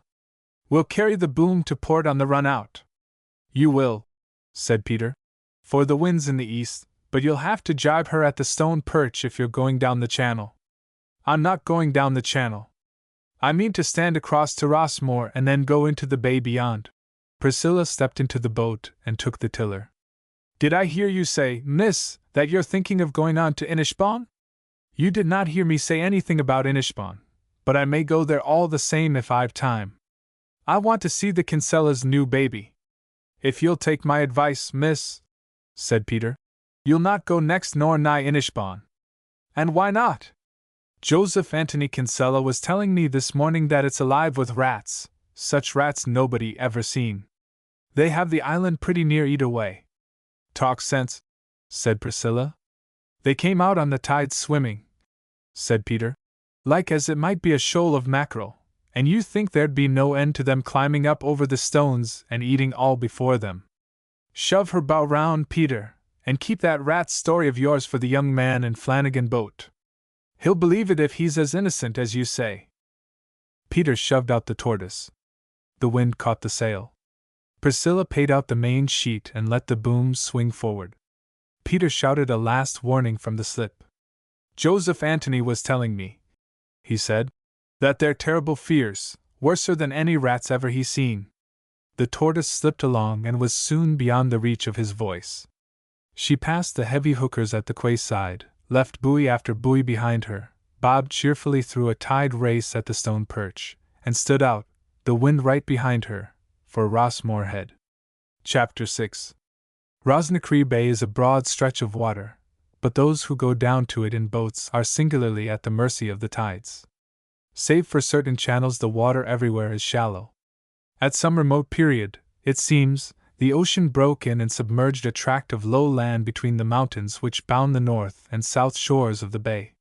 What once were round hillocks rising from boggy pasture land are now islands, sloping eastwards to the water as they once sloped eastwards to green fields, but torn and chafed into steep bluffs where the sea beats on their western sides. But the ocean's conquest is incomplete. Its empire is disputed still. The very violence of the assault has checked its advance by piling up a mighty breakwater of boulders right across the mouth of the bay. Gathered upon sullenly firm base rocks, these great round stones roll and roar and crash when the full force of the Atlantic billows comes foaming against them. They save the islands east of them. There are gaps in the breakwater, and the sea rushes through these, but it is tamed of its ferocity, humiliated from the grandeur of its strength, so that it wanders, puzzled, bewildered, through the waterways among the islands. The land asserts itself. Things which belong to the land approach with contemptuous familiarity the very verges of their mighty foe. On the edges of the water the islanders build their hayricks, redolent of rural life, and set up their stacks of brown turf. Geese and ducks, whose natural play places are muddy pools and inland streams, swim through the salt water in the sheltered bays below the cottages. Pigs, driven down to the shore to root among the rotting seaweed, splash knee-deep in the sea. At the time of high spring tides, in March and at the end of September, the water flows in oily curves or splashes muddily against the very thresholds of the cottages. It penetrates the brine-soaked soil and wells turn brackish. It wanders far inland through winding straits. The wayfarer, stepping across what seems to be a ditch at the end of a field far from the sea, wonders to hear brown wrack crackle under his feet. A few hours later the land asserts itself again. The sea draws back sullenly at first. Soon its retreat becomes a very flight. The narrow ways between the islands, calm an hour before, are like swift rivers. Through the cleft gaps in the breakwater of boulders the sea goes back from its adventurous wanderings to the ocean outside, but not as in other places, where a deep-felt homing impulse draws tired water to the voluminous mother bosom of the Atlantic. Here, even on the calmest days, steep wavelets curl and break over each other, like fugitives driven to desperate flight by some maddening fear, prepared, so great is the terror behind them, to trample on their own comrades in the race for security. One after another all over the bay the wrack-clad backs of rocks appear. Long swathes of brown slimy weed, tugging at submerged roots, lie writhing on the surface of the ebbing streams. The islands grow larger. Confused heaps of round boulders appear under their western bluffs. Cormorants perch in flocks on shining stones, stretching out their narrow wings, peering through tiny black eyes at the withdrawal of the sea. On the eastern shores of every island, stretches of pebble-strewn mud widen rapidly. The boats below the cottages lie dejected, mutely reproachful of the anchors which have held them back from following the departed waters. Soft green banks appear here and there, broaden, join one another, until whole stretches of the bay, miles of it, show this pale sea grass instead of water. Only the few deep channels remain, with their foolish stranded buoys and their high useless perches, to witness to the fact that at evening time the sea will claim its own again. Very wonderful are the changes of the bay. The southwest wind sweeps rain over it in slanting drifts.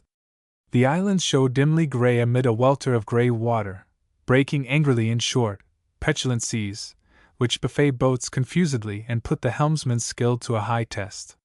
Or chilly, curling mists wrap islands and promontories from sight. Terns, circling somewhere up above, cry to each other shrilly. Gulls flit suddenly into sight and out of sight again, uttering sorrowful wails. Now and again cormorants, low flying with a rushing noise, break the oily surface of the water with every swift downward flapping of their wings. Then the boatman needs something more than skill, must rely upon an inborn instinct for locality if he is not to find himself embayed and aground in some strange landlocked corner far from his home. Or, in the splendid summer days, the islands seem poised a foot or two above the glistening water. The white terns hover and plunge, re-emerge amid the joyful callings of their fellows, each with some tiny silver fish to feed to the yellow chicks which gape to them from the short, coarse grass among the rocks. Curlews call to each other from island to island, and high answering calls come from the sea-saturated fields of the mainland. Small broad-billed guillemots and puffins float at ease upon the water, swelling with obvious pride as they display the flocks of little ones which swim with infantile solemnity around them. Gulls cluster and splash noisily over shoals of fry, then boats drift lazily along, piled high perhaps with brown turf, store of winter fuel for some home, or bearing stolid cattle from the cropped pasturage of one island to the untouched grass of another, or, paddled noisily, carry a crowd of boys and girls home from school.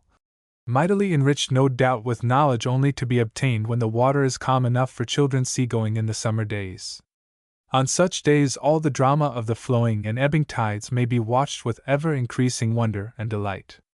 The sea is caught by the islands and goes whirling down the channels. It is turned backwards by some stray spit of land and set beating against some other current of the same tide which has taken a different way and reached the same point in strong opposite flow. The little glistening wavelets leap to meet each other, like lovers reunited whose mouths are hungry for the pressure of glad greetings. There are places where the water eddies round and round, where smooth, eager lips, rising from the whirlpools, seem as if they reached up for something to kiss, and are sucked down again into the depths with voiceless passion. Foot by foot the water gains on the rocks beside the channels, on the fringes of the boulders, on the stony shores, and covers the stretches of mud. But they do not escape without defilement. On the surface of the tide, when it ebbs from the mudbanks, there gathers an iridescent slime. Tiny particles of floating sand catch and reflect the light. Fragments of dead weed, black or brown, are borne along. The tide has stolen across the beaches below the cottages and carried away the garbage cast there. It has passed where a little while before the cattle strayed, and passing has been stained. Here is no breaking of clear green waves against black defiant rocks, no tumultuous pitched battle between the ocean, inspired by the supreme passion of the tide, and the sullen resistance of unyielding cliffs. Instead, a dubious sea wanders in and out amid scenes which the experience of many centuries has not made familiar to it. It was into this shining bay that the tortoise sped, her white sails bellied with the pleasant wind. Priscilla exulted, with flushed cheeks and sparkling eyes. Frank, yielding a little to the fascination of the sailing, was yet ill at ease. His conscience troubled him, the acutely sensitive conscience of a prefect who had been responsible for the tone of Edmonstone House. He feared that he had done wrong in going with Priscilla and the tortoise, wrong of a particularly flagrant kind. He thought of himself as a man of responsibility placed in the position of trust. Had he been guilty of a breach of trust? It seemed remotely unlikely, so cheerful and sparkling was the sea, that any accident could possibly occur. But with what feelings could he face a broken and reproachful father should anything happen and Priscilla be drowned? The blame would justly rest on him. The fault would be entirely his. Priscilla, he said, I wish we hadn't come. I ought not to have come when Uncle Lucius has forbidden you to use this boat. Oh, said Priscilla, don't you fret. Father doesn't really mind a bit. He only pretends to, has to, you know, on account of Aunt Juliet. He knows jolly well that I can sail the Tortoise, any one could. Frank could not, but Priscilla's tone comforted him a little. Yet his conscience was ill at ease. But Miss Lentane, he said, your Aunt Juliet. She'll object, all right, of course, said Priscilla. If she knew where we are this minute, she'd be dead, cocksure that we'd be drowned. She'd probably spend the afternoon planning out nice warm ways of wrapping up our clammy corpses when she got them back. But she doesn't know, so that's all right. She will know this evening. We shall have to tell her. On one point Frank was entirely decided. Priscilla should neither lure nor drive him into any kind of deceit about the expedition. But Priscilla had no such intention. We'll tell her right enough, she said, when we get home. She'll be pretty mad, of course, inwardly, but she can't say much on account of her principles. I don't see what her principles have to do with it. Don't you? Then you must be rather stupid. Can't you see that if you haven't really got a sprained ankle, but only believe you have, and wouldn't have it if you believed you hadn't, then we shouldn't really be drowned, supposing we were drowned, I mean, which, of course, we're not going to be, if we believed we weren't drowned? And Aunt Juliet, with her principles, would be bound to believe we weren't, even if we were. We've only got to put it to her that way, and she won't have a ghost of a grievance left. It's the simplest form of Christian Science. But in any case, whatever silliness Aunt Juliet may indulge in, we were simply bound to have the Tortoise today. It's a matter of duty. I don't see how you can get around that, Cousin Frank, no matter how you argue. Frank did not want to get behind his duty. He had been brought up with a very high regard for the word. If it had been clearly shown him that it was his duty to take an ocean voyage in the Tortoise, with Priscilla as leader of the expedition, he would have bidden a long farewell to his friends and gone forth cheerfully.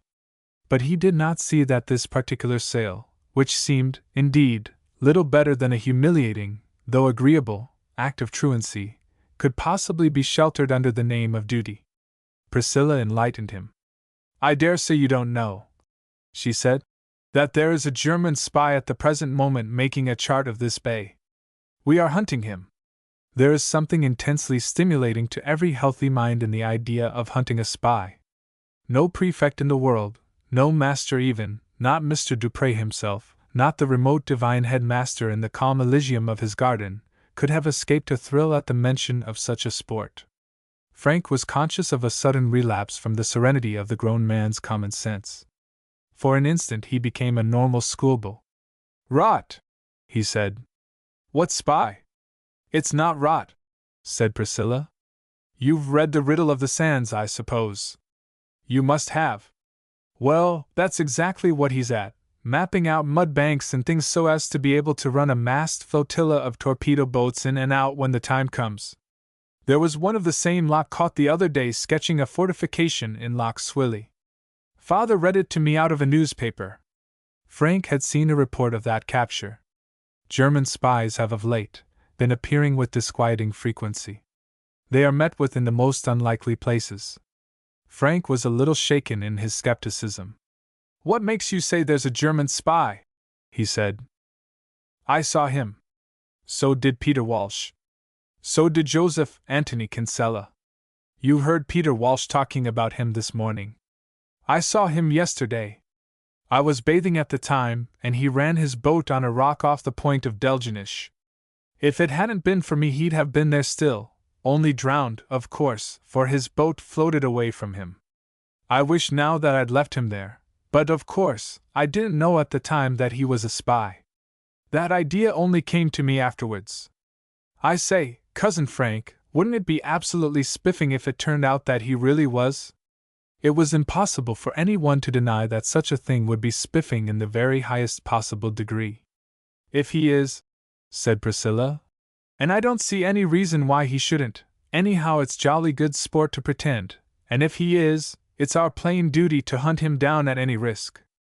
Sylvia Courtney says that Wordsworth's Ode to Duty is quite the most thrillingly impressive poem in the whole Golden Treasury, so you won't want to go back on it. Frank's prize had been won for Greek iambics, not for English literature. He was not in a position to discuss the value of Wordsworth's Ode to Duty as a guide to conduct an ordinary life. My plan, said Priscilla, is to begin at the south of the bay and work across to the north, investigating every island until we light on the one where he is. That's the reason I had to take the tortoise. The Blue Wanderer wouldn't have done it for us. She won't go to windward. But the tortoise is a racing boat. Father bought her cheap at Kingstown because she never won any races, which is the reason why he called her the tortoise. But she can sail faster than Flanagan old boat, anyhow. And that's the one which the spy has got. Frank was not inclined to discuss the appropriateness of the tortoise's new name. He was just beginning to recover from the feeling of bewildered annoyance induced by the sudden introduction of Wordsworth's poem into the conversation. But what makes you say he's a spy? He said. I know there are spies, and I saw about the capture of that one in Loch Swilly. But why should this man be one? I don't say he is, said Priscilla. All I say is that until we've hunted him down we can't possibly be sure that he isn't. You never can be sure about anything until you've actually tried it. And anyway, what else can he be? You can't deny that there's some mystery about him. Remember what Peter Walsh said about his looking as innocent as a child. That's the way spies always look. Besides, I don't think his clothes really belong to him. I could see that at a glance. He had a pair of white flannel trousers with creases down the fronts of the legs, quite as swagger as yours, if not swaggerer, and a white sweater. He didn't look a bit comfortable in them, not as if they were the kind of clothes he was accustomed to wear. That's Rossmore Head on the left there, Cousin Frank. He's not there. I didn't expect he would be, and he isn't. I don't expect he's in that bay to the southwest of it either. But we'll just run in a bit and make sure. The breeze had freshened a little, and the tortoise made good way through the calm water. Frank began to feel some little trust in Priscilla. She handled the boat with an air of confidence which was reassuring. His conscience was troubling him less than it did. There is nothing in the world equal to sailing as a means of quieting anxious consciences. A man may be suffering mental agonies from the recollection of some cruel and cold-blooded murder which he happens to have committed. On land his life would be a burden to him. But let him go down to the sea in a small white-sailed ship, and in 48 hours or less, he will have ceased to feel any remorse for his victim. This may be the reason why all Protestant nations are maritime powers. Having denied themselves the orthodox anesthetic of the confessional, these peoples have been obliged to take to the sea as a means of preventing their consciences from harrying them. Driven forth across the waves by the clamorous importunity of the voice within, they, of very necessity, acquire a certain skill in the management of boats, a skill which sooner or later leads to the burdensome possession of a navy, and so to maritime importance. It is interesting to see how this curious law works out in quite modern times. The Italian navy is now considerable, but it has only become so since the people were driven to the sea as a consequence of the anti-clerical feeling which led them to desert the confessional. It is quite possible that the Portuguese, having in their new republic developed a strong antipathy to sacraments, and so laid up for themselves a future of spiritual disquiet, may see their ancient maritime glories revived, and in seeking relief beyond the mouth of the Tagus from the gnawings of their consciences, may give birth to some reincarnation of Vasco da Gama or Prince Henry, the navigator. I don't think, said Priscilla, looking round her searchingly, that he's anywhere in this bay. How's your ankle? It's quite comfortable, said Frank. I asked, said Priscilla, because in order to get out of the bay I shall have to jibe, and that means that you've got to hop across the centerboard case. Frank had not the least idea of what happens when a small boat jibes. He intended to ask for information, but was not given any opportunity. The boom, which had hitherto behaved with dignity and self-possession, suddenly swung across the boat with such swiftness that he had no time to duck his head to avoid it. His straw hat, struck on the brim, was swept over the side of the boat. He found himself thrown down against the gunwale, while a quantity of cold water poured over his legs. He grasped the centerboard case, the nearest stable thing at hand, and pulled himself up again into the middle of the boat. Priscilla, a good deal tangled in a writhing rope, was struggling past the tiller to the windward side. "What's happened?" asked Frank. "Jibed all standing," said Priscilla. "I didn't mean to, of course. I must have been sailing her by the lee. But it's all right. We didn't ship more than a bucketful. I say, I'm rather sorry about your hat, but that's a rotten kind of hat in a boat anyway. Would you mind getting up to windward? I've got to luff her a bit, and she'll heel over. Is it gone?" "What?" "Oh, the hat." "Yes, quite. We couldn't get it without jibing again."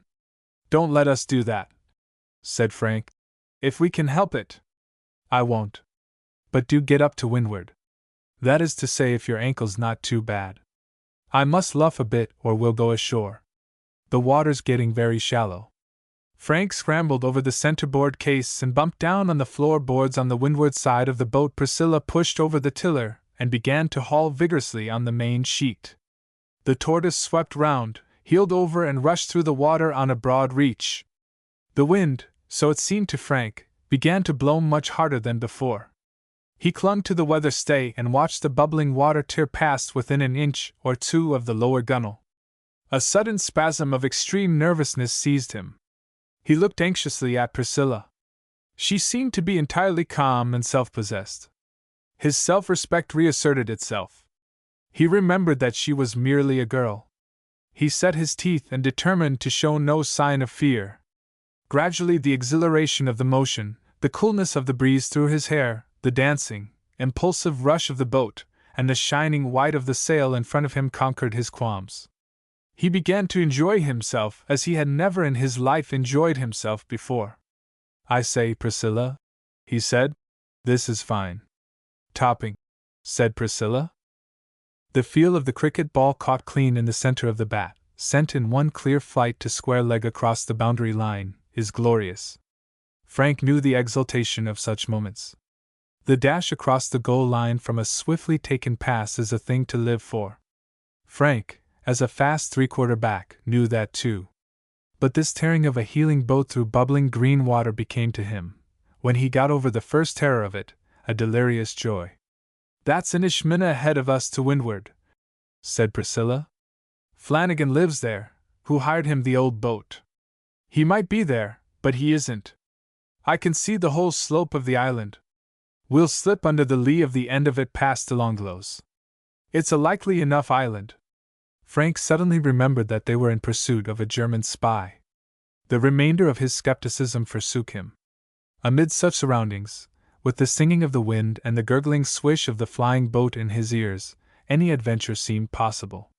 The prosaic limitations of ordinary life dropped off from him. Only it seemed a pity to find the spy, since finding him would stop their sailing. "I say, Priscilla," he said, "don't let us bother about the old spy. Let's go on sailing." "Just hunker down a bit," said Priscilla, "and look under the foot of the sail. I can't see to leeward. Is there anything like a tent on that island?" Frank curled himself into a cramped and difficult attitude. He peered under the sail and made his report. "There's nothing there," he said, "except 3 bullocks. But I can only see 2 sides of the island." "We'll open the north side in a minute," said Priscilla. "He can't be at the west end of it, for it is all bluff and boulders. If he isn't on the north shore, he's not there at all." Frank twisted himself again into the bottom of the boat, and peeped under the sail. The north shore of the Longlows held no tent. "Good," said Priscilla. "Well, stand on. The next island is Inishark. He may be there. There's a well on it, and he'd naturally want to camp somewhere within reach of water." Frank, still curled up beside the centerboard case, gazed under the sail at Inishark. The boat, swaying and dipping in a still freshening breeze, sped on. "Is there any large white stone on the ridge of the island?" he asked. "No," said Priscilla. "There isn't a white stone of any size in the whole bay. It's most likely a sheep." "It's not a sheep. Nobody ever saw a sheep with a back that went up into a point. I believe it's the top of a tent. Steer for it, Priscilla." Frank was aglow with excitement. The sailing intoxicated him. The sight of the triangular apex of the tent put himself beside himself. Turn the boat, Priscilla. Go down to the island. Priscilla was cooler. We'll hold on a minute, she said, and make sure. There's no use running all that way down to leeward until we're certain. We'd only have to beat up again. It is a tent, said Frank. I can see now. There are 2 tents. Priscilla caught his excitement. She knelt on the floorboards, crooked her elbow over the tiller, leaned over the side of the boat, and stared under the sail at the island. That's him, she said. Now, Cousin Frank, we'll have to jibe again to get down there. Do you think you can be a bit nippier in getting over the center board than you were last time? It's blowing harder, and it won't do to upset. You very nearly had us over before. Frank was too excited to notice that she now put the whole blame of the sudden violence of the last jibe on him. Thinking over the matter afterwards, he remembered that she had apologized at the time for her own bad steering. Now she wanted to hold his awkwardness responsible for what might have been a disaster. All right, he said. All right, I'll do whatever you tell me. I won't risk it, said Priscilla.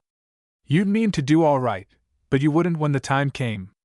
That ankle of yours, you know. After all, it's just as easy to run her up into the wind and stay her. There's a man at the door of one of the tents looking at us through a pair of glasses, said Frank. Let him, said Priscilla. She was hauling in the main sheet as the boat swept up into the wind. Now, Cousin Frank, ready about. You must slack off the jib sheet and haul down the other. That thin rope at your hand. Yes, that's it. The meaning of this new maneuver was dim and uncertain to Frank. He grasped the rope indicated to him, and then heard a noise as if someone at the bottom of the sea, an angry mermaid perhaps, was striking the keel of the boat hard with a hammer. She's touching, said Priscilla. Up centerboard, quick. Frank gazed at her in pained bewilderment. He had not the least idea of what she wanted him to do. The knocking at the boat's bottom became more frequent and violent. Priscilla gave the main sheet a turn round a cleat and stretched forward, holding the tiller with her left hand. She grasped a rope, one out of a tangled web of wet ropes, and tugged. The knocking ceased. The boat swept up into the wind. There was a sudden arrest of movement, a violent list over, a dart forward, a soft crunching sound, and then a dead stop. Bother, said Priscilla. We're aground.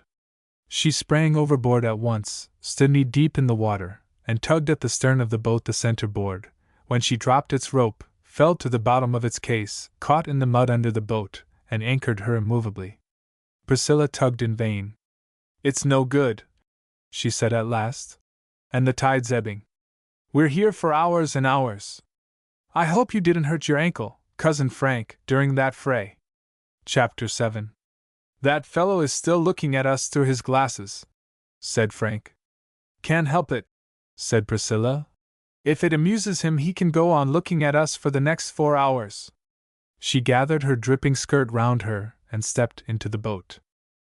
Sylvia Courtney, she said, told me last term that her favorite poem in English literature is Gray's Elegy on account of its being so full of calm.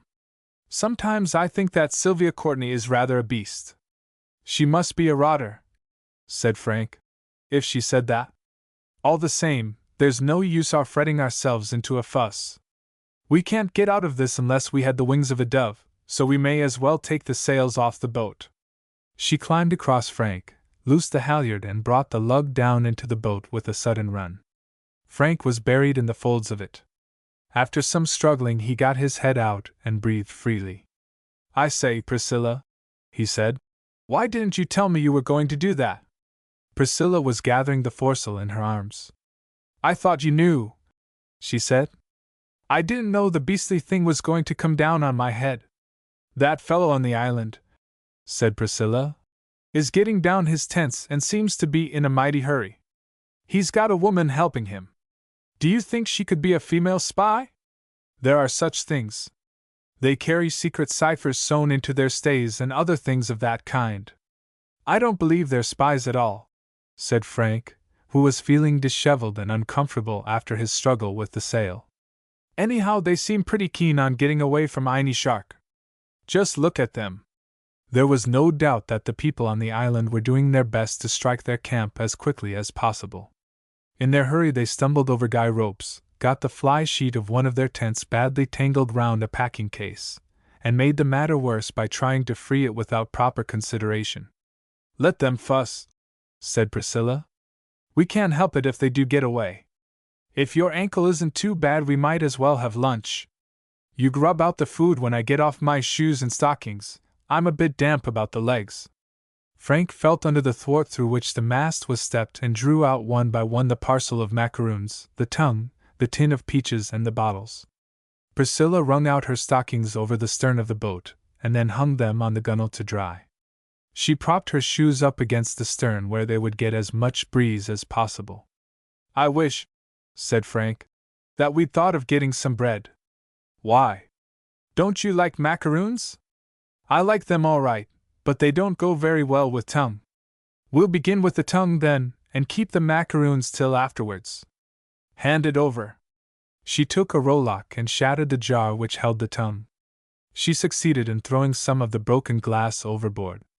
A good deal more of it stuck in the tongue. What I generally do, she said, when I'm out in the Blue Wanderer by myself and happen to have a tongue, which isn't often on account of their being so beastly expensive, but whenever I have I simply bite bits off it as I happen to want them. But I know that's not polite.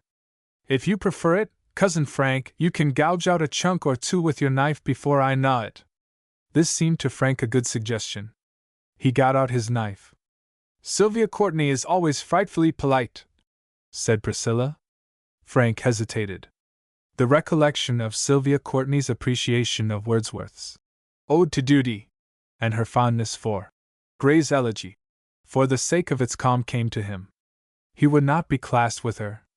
He put his knife back into his pocket and bit a small bit off the tongue. Then he leaned over the side of the boat and spat out a good deal of broken glass. He also spat out some blood. That seems to be rather a glassy bit you've got, said Priscilla. Are you cut? A little, said Frank. But it doesn't matter. Priscilla bit off a large mouthful and handed the tongue back to Frank. Her cheeks bulged a good deal, but she chewed without any appearance of discomfort. Frank had read in books about the call of the wild. He now, for the first time, felt the lust for savage life. He took the tongue, tore off a fragment with his teeth, and discovered as he ate it that he was exceedingly hungry. Your lemonade bottle, he said a few minutes later, has one of those glass stoppers in it instead of a cork. How shall I open it? Shank of a rowlock, said Priscilla. Those spies on the island have got their tents down at last. They're packing up now. Frank opened the lemonade bottle and then glanced at the island. The female spy was packing a holdall. Her companion was staggering down the beach towards the place where Flanagan's old boat lay high and dry on her side. He carried the packing case on his shoulder. Priscilla, tilting her head back, drank the lemonade from its bottle in large gulps. Then she opened the parcel of biscuits and munched a macaroon contentedly. It's dashed annoying, said Frank, having to sit here and watch them escape, just as we had them cornered too. The inside of his lip hurt him a good deal while he ate. He wanted to grumble about something, but the fear of being compared to Sylvia Courtney kept him silent about the broken glass. Priscilla took another macaroon. We were doing Wordsworth's Excursion last term, she said, in English literature, and there's a long tract of it called Despondency Corrected. I wish I had it here now. It's just what would do you good. Frank nibbled a biscuit with his eyes on the island. The man was carrying down a bundle of rugs to the boat.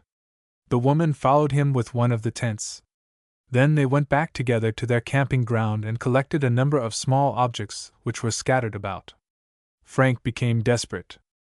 Priscilla, he said, don't you think you could wade across to that island? There's only about 1.5 inches of water round the boat now. I'd do it myself if it wasn't for this infernal ankle. I simply can't walk. I could, said Priscilla. And what's more, I would, only that there's a deep channel between us and them. If I jibed that time instead of trying to stay her, I should have kept in the channel and not run on to this bank. I knew it was here all right, but I forgot it just at the moment.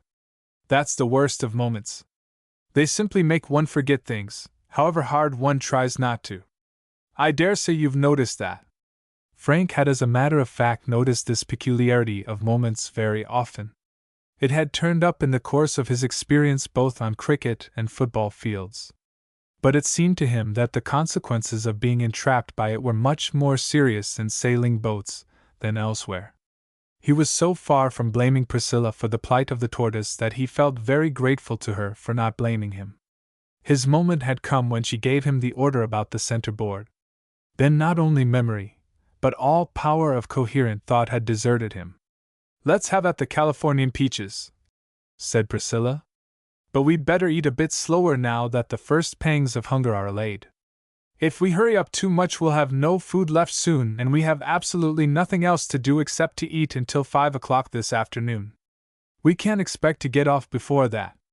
The Spies packed their belongings into Flanagan's old boat, and then set to work to push her down to the sea. Frank, with the point of the opener driven through the top of the peach tin, paused to watch them. They shoved and pulled vainly. The boat remained where she was. Frank began to hope that they, too, might have to wait for the rising tide. They sat down on a large stone and consulted together. Then they took everything out of the boat, and tried pushing and pulling her again. Her weight was still too great for them. They moved her forward in short jerks, but each time they moved her the keel at her stern buried itself deeper in the soft mud. They sat down, evidently somewhat exhausted, and had another consultation. Then the man got the oars and laid them out as rollers. He lifted the boat's stern on to the first of them. "I thought," said Priscilla, "that they'd hit on that dodge sooner or later. Now they'll get on a bit. Go on scalping the peach tin, Cousin Frank." The peaches had been cut in half by the kindly Californian who preserved them, and a half peach fits, with a little squeezing, into any mouth of ordinary size. Priscilla and Frank fished them out with their fingers and ate them. Some juice, but considering the circumstances very little, dripped down the front of Frank's white flannel coat, the glorious crimson-bound coat of the first 11. He did not care in the least. He had lapsed hopelessly. No urchin in the lower school, brewing cocoa over a form-room fire, ladling out condensed milk with the blade of a penknife, would have been more dead to the decencies of life than this degenerate hero of the lower sixth. "They're getting the boat down," said Priscilla, swallowing a lump of peach. "Do you think that you could throw stones far enough to hit them when they get out into the channel? I'd grub up the stones for you. We might frighten them back that way." Frank had won second prize in the sports at the end of the Easter term for throwing the cricket ball. He looked across the stretch of water and judged the distance carefully. "No," he said regretfully, "I couldn't." "That's a pity," said Priscilla, "for I can't either. I never could shy worth tuppence. Curious, isn't it? Hardly any girls can." The Spies had got old Flanagan's boat down to the water's edge. They went back to the place where she had lain first. By a series of laborious portages they got all their goods down to the beach and packed them into the boat. "They're off now," said Frank, regretfully. "I wouldn't be too sure," said Priscilla. "That fellow's an extraordinary ass with a boat." Her optimism was well founded. By shoving hard the Spies ran their boat into the water. The lady spy stopped at the brink. The man, with reckless indifference to wet feet, followed the boat, still shoving. It happens that the shore of the north side of Inishark shelves very rapidly into the deep channel. The boat floated suddenly, and urged by the violence of the last shove, slid rapidly from the shore. The man grasped at her. His fingers slid along the gunwale. He plunged forward knee-deep, snatched at the retreating bow, missed it, stumbled and fell headlong into the water. The boat floated free and swung into the channel on the tide. Priscilla leaped up excitedly. "Now they're done," she said. "They're far worse stuck than we are." "Oh, do look at him," said Frank. "Did you ever see anything so funny?" The man staggered to his feet and floundered towards the shore, squeezing the salt water from his eyes with his knuckles.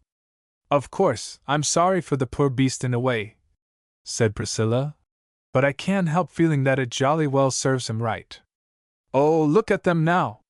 She laughed convulsively. The scene was sufficiently ridiculous. The spy stood dripping forlornly on the shore. The lady dabbed at various parts of his clothing with her pocket handkerchief. Flanagan old boat, now fairly in mid-channel, bobbed cheerfully along on the ebbing tide. I'd give a lot this minute, said Priscilla, for a pair of glasses. I can't think why I was such a fool as not to take father's when we were starting. I can see well enough, said Frank. What I'd like would be to be able to hear what he's saying. I don't take any interest in bad language, and in any case I don't believe he's capable of it. He looked to me like the kind of man who wouldn't say anything much worse than dear me. Wouldn't he? Look at him now. If he isn't cursing, I'll eat my hat. The spy had shaken himself free of his companion's pocket handkerchief. He was waving his arms violently, and shouting so loudly that his voice reached the tortoise against the wind. I suppose, said Priscilla, that's his way of trying to get dry without catching a chill. Horrid ass, isn't he? It'd be far better for him to run. What's the good of yelling? I expect in reality it's simply temper. But Priscilla underestimated the intelligence of the spy. It appeared very soon that he was not merely giving expression to emotion, but had a purpose in his performance. The lady, too, began to shout shrilly. She waved her damp pocket handkerchief round and round her head. Priscilla and Frank turned and saw that another boat, a small black boat, with a very dilapidated lug sail, had appeared round the corner of the next island, and was making towards Inishark. Bother, said Priscilla.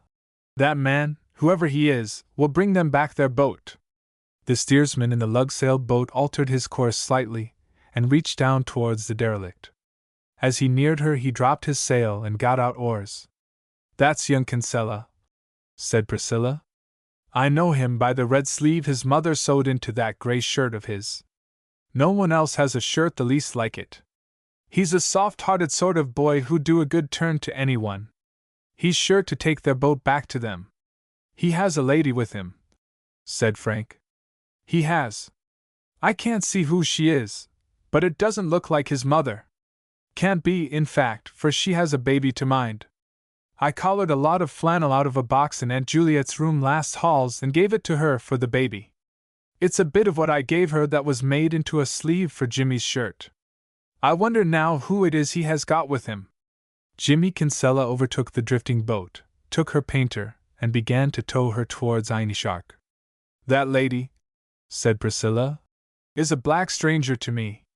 Who can she possibly be? Jimmy Kinsella rowed hard, and in about 10 minutes ran his own boat aground on Inishark. He disembarked, dragged at the painter of Flanagan boat, and handed her over to the lady on the island. A long conversation followed.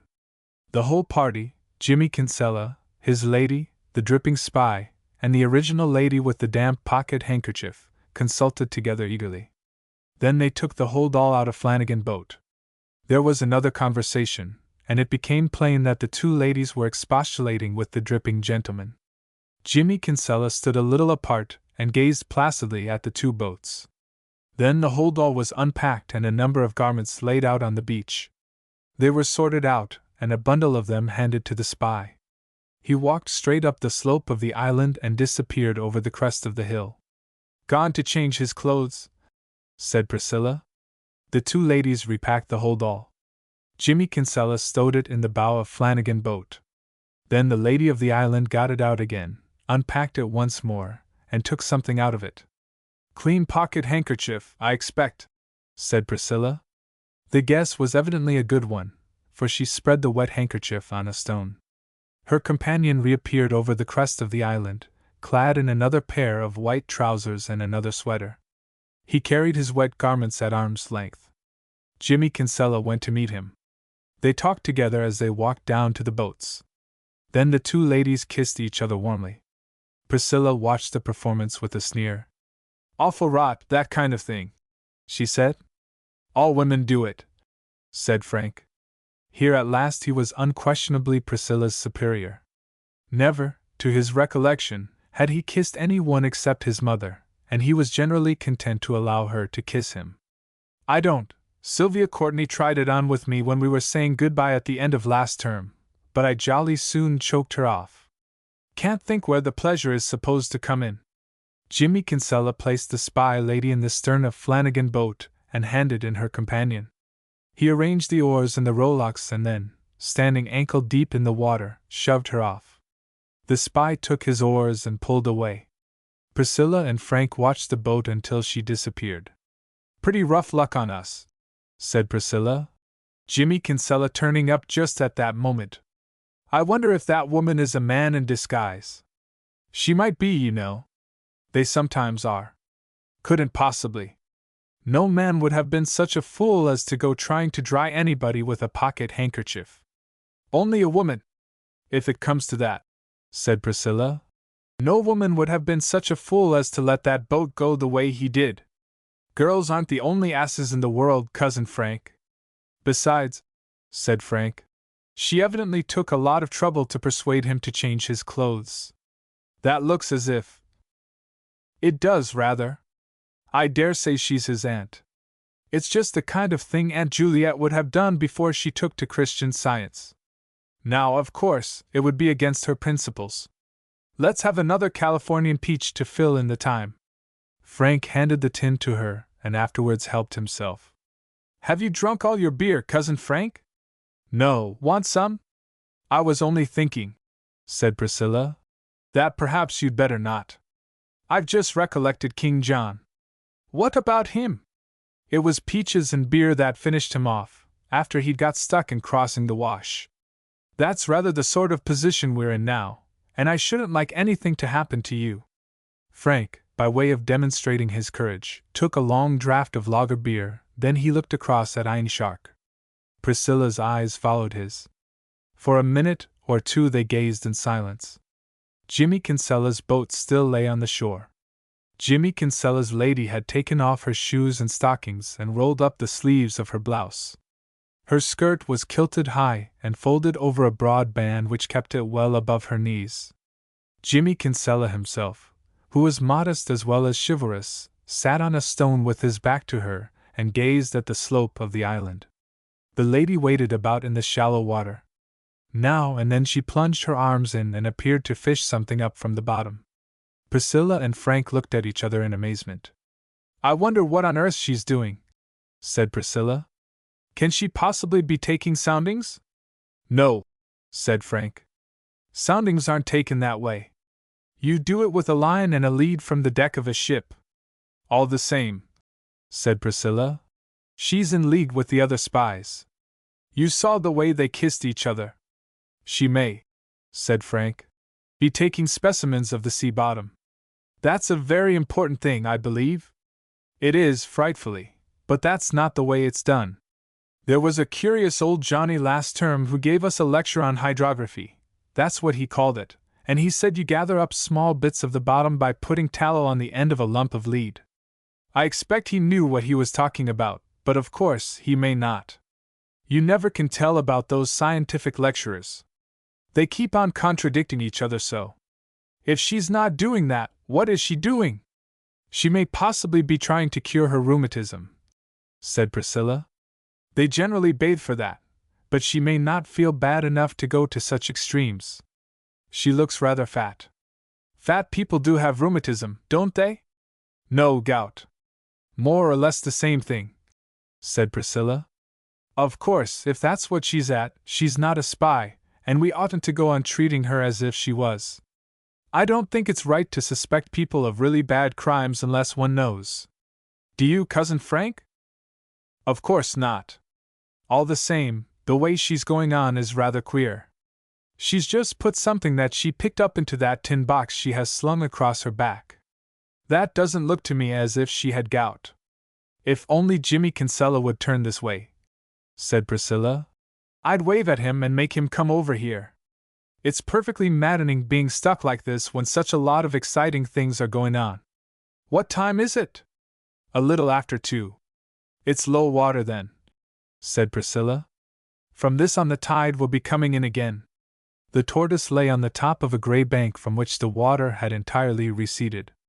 Between her and the channel, now a tangle of floating weed, lay a broad stretch of mud, dotted over with large stones and patches of gravel. The wind, which had been veering round to the south since 12 o'clock, had almost entirely died away. The sun shone very warmly.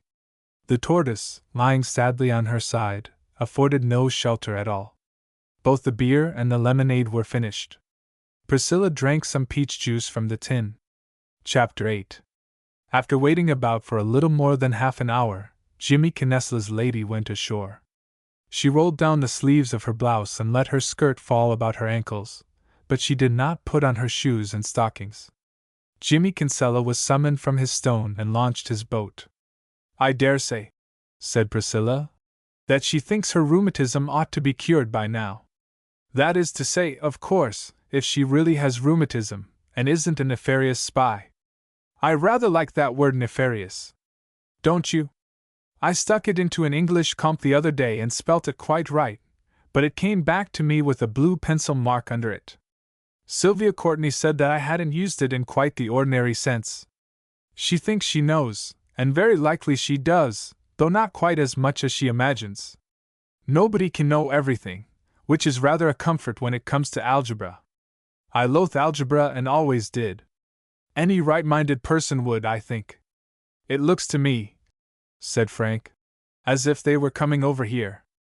Jimmy Kinsella was heading his boat straight for the bank on which the tortoise lay. In a few minutes she grounded on the edge of it. The lady stepped out and paddled across the mud towards the tortoise. Seen at close quarters she was, without doubt, fat, and had a round, good-humored face. Her eyes sparkled pleasantly behind a pair of gold-rimmed pince-nez. "She is coming over to us," said Priscilla. "The thing is for you to keep her in play and unravel her mystery, while I slip off and put a few straight questions to Jimmy Kinsella. Be as polite as you possibly can so as to disarm suspicion." Priscilla began the course of diplomatic politeness herself. "We're delighted to see you," she said. "My name is Priscilla Lentane, and my cousin is Frank Mannix. We're out for a picnic." "My name," said the lady, "is Rutherford, Martha Rutherford. I'm out after sponges." "Sponges," said Frank. Priscilla winked at him. The statement about the sponges was obviously untrue. There is no sponge fishery in Rosnicree Bay. There never has been. Miss Rutherford, so to speak, intercepted Priscilla's wink. "By sponges," she said, "I mean—" "Won't you sit down?" said Priscilla. She picked her stockings from the gunwale of the boat, leaving a clear space beside Miss Rutherford. "Bother!" she said. "The dye out of the purple clocks has run. That's the worst of purple clocks. I half suspected it would at the time, but Sylvia Courtney insisted on my buying them. She said they looked chic. Would you care for anything to eat, Miss Rutherford? I'm nearly starved. That's why I came over here. I thought you might have some food." "We've lots," said Priscilla. "Frank will give it to you. I'll just step across and speak to Jimmy Kinsella. I want to hear about the baby." "I'm afraid," said Miss Rutherford, when Priscilla left them, "that your cousin doesn't believe me about the sponges." Frank felt deeply ashamed of Priscilla's behavior. The prefect in him reasserted itself now that he was in the presence of a grown-up lady. He felt it necessary to apologize. "She's very young," he said, "and I'm afraid she's rather foolish. Little girls of that age—" He intended to say something of a paternal kind, something which would give Miss Rutherford the impression that he had kindly undertaken the care of Priscilla during the day in order to oblige those ordinarily responsible for her. A curious smile, which began to form at the corners of Miss Rutherford's lips and a sudden twinkling of her eyes, stopped him abruptly. "I hope you'll excuse my not standing up," he said. "I've sprained my ankle." "I'd like to get in and sit beside you if I may," said Miss Rutherford. "Now for the food. There's some cold tongue," said Frank. "Capital. I love cold tongue. But I'm afraid—" He fished it out from beneath the thwart. "It may be rather grubby." "I don't mind that a bit. And the fact is, my cousin, it's only fair to tell you, she bit it pretty nearly all over and. Frank hesitated. He was an honorable boy. Even at the cost of losing Miss Rutherford's respect, he would not refrain from telling the truth. And I bit it too, he blurted out. Then I suppose I may, said Miss Rutherford. I should like to more than anything. I so seldom get the chance. She bit and munched heartily, bit again, and smiled at Frank. He began to feel more at his ease. There are some biscuits, he said. The macaroons are finished, I'm afraid. But there are some coconut creams. I'm afraid they're rather too sweet to go well with tongue. In the state of starvation I'm in, she said, marmalade would go with pea soup. Coconut creams and tongue will be simply delicious. Have you anything to drink? Only the juice of the tinned peaches. Peach juice, said Miss Rutherford, is nectar. Do I drink it out of the tin or must I pour it into the palm of my hand and lap? Any way you like, said Frank. I believe there's a baler somewhere if you prefer it. I prefer the tin, if it doesn't shock you. Oh, said Frank, nothing shocks me. This was very nearly true. It had not been true a week before, but a day on the sea with Priscilla had done a great deal for Frank. Miss Rutherford threw her head back, tilted the peach tin, and quaffed a satisfying draught. I'm afraid, she said, that you were just as skeptical as your cousin was about my sponges. I was rather surprised. Naturally. You were thinking of bath sponges and naked Indians plunging over the side of their boats, with large stones in their hands to sink them. But I'm not after bath sponges. I'm doing the zoophytes for the Natural History Survey of this district. Oh, said Frank vaguely. They brought me over from the British Museum because I'm supposed to know something about the zoophytes. I ought to, for I don't know anything else. It must be most interesting. Last week I did the fresh water lakes and got some very good results. Professor Wilder and his wife are doing rotifers. They're stopping. In tents? Said Frank with interest. Tents? No, in quite the sweetest cottage you ever saw. I sleep on a sofa in the porch. What put tents into your head? Then it wasn't Professor Wilder and his wife whose boat you rescued just now. Oh dear no, I don't know who those people are at all. I never saw them before. Miss Benson is doing the lichens, and Mr. Farrington the moths. They're the only other members of our party here at present, and I'm the only one out on the bay. Frank was conscious of a sense of relief. It would have been a disappointment to him if the German spies had turned out to be harmless botanists or entomologists. Jimmy Kinsella was sitting in front of his boat gazing placidly at the sea when Priscilla tapped him on the shoulder. What are you doing here, Jimmy? She said. Is that yourself, miss? Said Jimmy, eyeing her quietly. It is. And the only other person present is you. Now we've got that settled. Jimmy Kinsella grinned. I thought it was the tortoise when I saw her, but I said to myself there's strangers on board of her, for Miss Priscilla would know better than to run her aground on the bank when the tide would be leaving her. You haven't told me yet, said Priscilla. What you doing here? I'm out along with the lady beyond. I could see that much for myself. What's she doing? Without she'd be trying the salt water for the good of her health. I don't know what she's doing. I thought at first that it might be that, said Priscilla. Has she any sponges with her?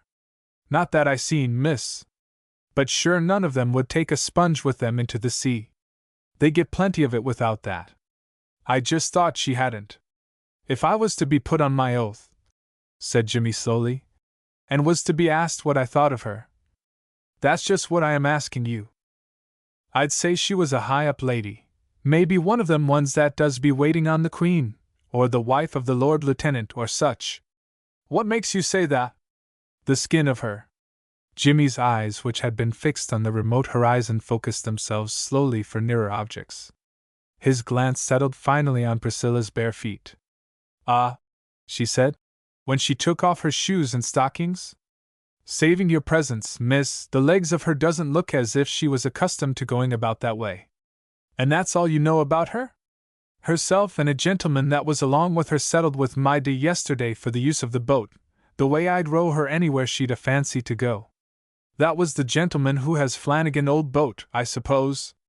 It was not then, but a different gentleman altogether. Then you can leave him out, said Priscilla, and tell me all you know about the other couple, the ones who lost their boat. Them ones, said Jimmy, has no sense, no more than a baby would have. Did you hear what they're after paying Flanagan for that old boat of his? £4 a week. You'd think, said Jimmy, that when they'd no more care for their money than to be throwing it away that way they'd be able to afford to pay for a roof over their heads and not to be sleeping on the bare ground with no more than a cotton rag to shelter them. It was last Friday they came into Inishbofn looking mighty near as if they'd had enough of it. Is there any objection, says he, to our camping on this island? We'll pay you, says the lady, anything in reason for the use of the land. Mida was terrible sorry for them, for he could see well that they weren't ones that was used to hardship, but he told them that it would be better for them not. On account of the rats? Rats? What rats? The rats that have the island very nearly eaten, said Priscilla. Sorra the rat ever I saw on Inishbofn, only one that came out in the boat one day along with a sack of yellow meal Mida was bringing home from the quay, and I killed it myself with the slap of a loy. I just thought Peter Walsh was telling me a lie about the rats, said Priscilla. But if it wasn't rats, will you tell me why your father wouldn't let them camp on Inishbofn? He said it would be better for them not, said Jimmy, on account of there being fever on it, for fear they might catch it and maybe die. What fever? I don't rightly know the name of it, but sure my ma is covered thick with yellow spots the size of a sixpence or bigger, and the young lads is worse. The cries of them at night would make you turn round on your bed pitying them. Do you expect me to believe all that? Said Priscilla. 3 times Mida was in for the doctor, said Jimmy, and the 3rd time he fetched out a powerful fine bottle that he bought in Brannigan's, but it was no more use to them than water. Is it likely now that he'd allow a strange lady and a gentleman to come to the island, and them not knowing? He wouldn't do it for £100. If you're going on talking that kind of way, there's not much use my asking you any more questions. But I'd like very much to know where those camping people are now. I shouldn't wonder, said Jimmy, but they're drowned. The planks of that old boat of Flanagan is opened so as you could see the daylight in between every one of them, and it would take a man with a can to be bailing the whole time you'd be going anywhere in her, let alone that the gentleman. I know what the gentleman is in a boat, said Priscilla, and herself is no better. It was only this morning my ma was saying to me that it's wonderful the little sense them ones has. I thought, said Priscilla, that your mother was out all over yellow spots. What does she know about them? Jimmy Kinsella grinned sheepishly. Believe you me, miss, he said, if it was only yourself that was in it. There'd be either rats nor fever on the island, I suppose. Jimmy looked towards the tortoise and let his eyes rest with an inquiring expression on Frank Mannix. That gentleman's ankle is sprained, said Priscilla, so whatever it is that you have on your island, you needn't be afraid of him. That might be, said Jimmy. You can tell your father from me, said Priscilla, that the next time I'm out this way I'll land on Inishbofn and see for myself what it is that has you all telling lies. Any time you come, miss, you'll be welcome. It's a poor place we have, surely, but it would be a queer thing if we wouldn't give you the best of what might be going. But I don't know how it is. There's a powerful lot of strangers knocking around, people that might be decent or might not. His eyes were still fixed on Frank Mannix when Priscilla left him. The tide was flowing strongly, and the water began to cover the lower parts of the bank. Priscilla measured with her eye the distance between the tortoise and the sea. She calculated that she might get off in about an hour. When she reached the tortoise, she found Frank pressing the last half-peach on their guest. Miss Rutherford, said Priscilla, have you landed on Inishbofn, that island to the west of you, behind the corner of Elonglos? No, she said. I wanted to, but the boy who's rowing me strongly advised me not to. Rats? Said Priscilla. Or fever? Miss Rutherford seemed puzzled by the inquiry. What I mean, said Priscilla, is this: did he give you any reason for not landing on the island? As well as I recollect, said Miss Rutherford, He said something to the effect that it wasn't a suitable island for ladies. I didn't take much notice of what he said, for it didn't matter to me where I landed. One of the islands is the same thing as another. In fact, Inishbon, if that's its name, doesn't look a very good place for sponges. Oh, you still stick to those sponges? Said Priscilla. Miss Rutherford, said Frank, is collecting zoophytes for the British Museum. Investigating and tabulating, said Miss Rutherford, for the Royal Dublin Society's Natural History Survey. I took up elementary science last term, said Priscilla, but we didn't do about those things of yours. I dare say we'll get on to them next year. If we do, I'll write to you for the names of some of the rarer kinds and score off Miss Pennycolt with them. She's the science teacher, and she thinks she knows a lot. It'll do her good to be made to look small over a sponge that she's never seen before, or even heard of. I'll send them to you, said Miss Rutherford. I take the greatest delight in scoring off science teachers everywhere. I was taught science myself at one time, and I know exactly what it's like. Jimmy Kinsella sat on a stone with his back to the party in the Tortoise. An instinct for good manners is the natural inheritance of all Irishmen. The peasant has it as surely as the peer, generally indeed more surely, for the peer, having mixed more with men of other nations, loses something of his natural delicacy of feeling. When, as in the case of young Kinsella, the Irishman has much to do with the sea, his courtesy reaches a high degree of refinement. As the advancing tide crept inch by inch over the mud bank, Jimmy Kinsella was forced back towards the Tortoise. He moved from stone to stone, dragging his boat after him as the water floated her. Never once did he look round or make any attempt to attract the attention of Miss Rutherford. He would no doubt have retreated uncomplaining to the highest point of the bank and sat there till the water reached his waist, clinging to the painter of the boat, rather than disturb the conversation of the lady whom he had taken under his care. But his courtesy was put to no such extreme test. He made a move at last which brought him within a few feet of the Tortoise. A mere patch of sea-soaked mud remained uncovered.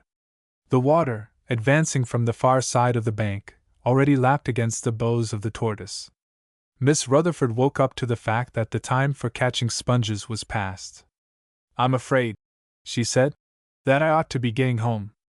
I can't tell you how much obliged to you I am for feeding me. I believe I should have fainted if it hadn't been for that tongue.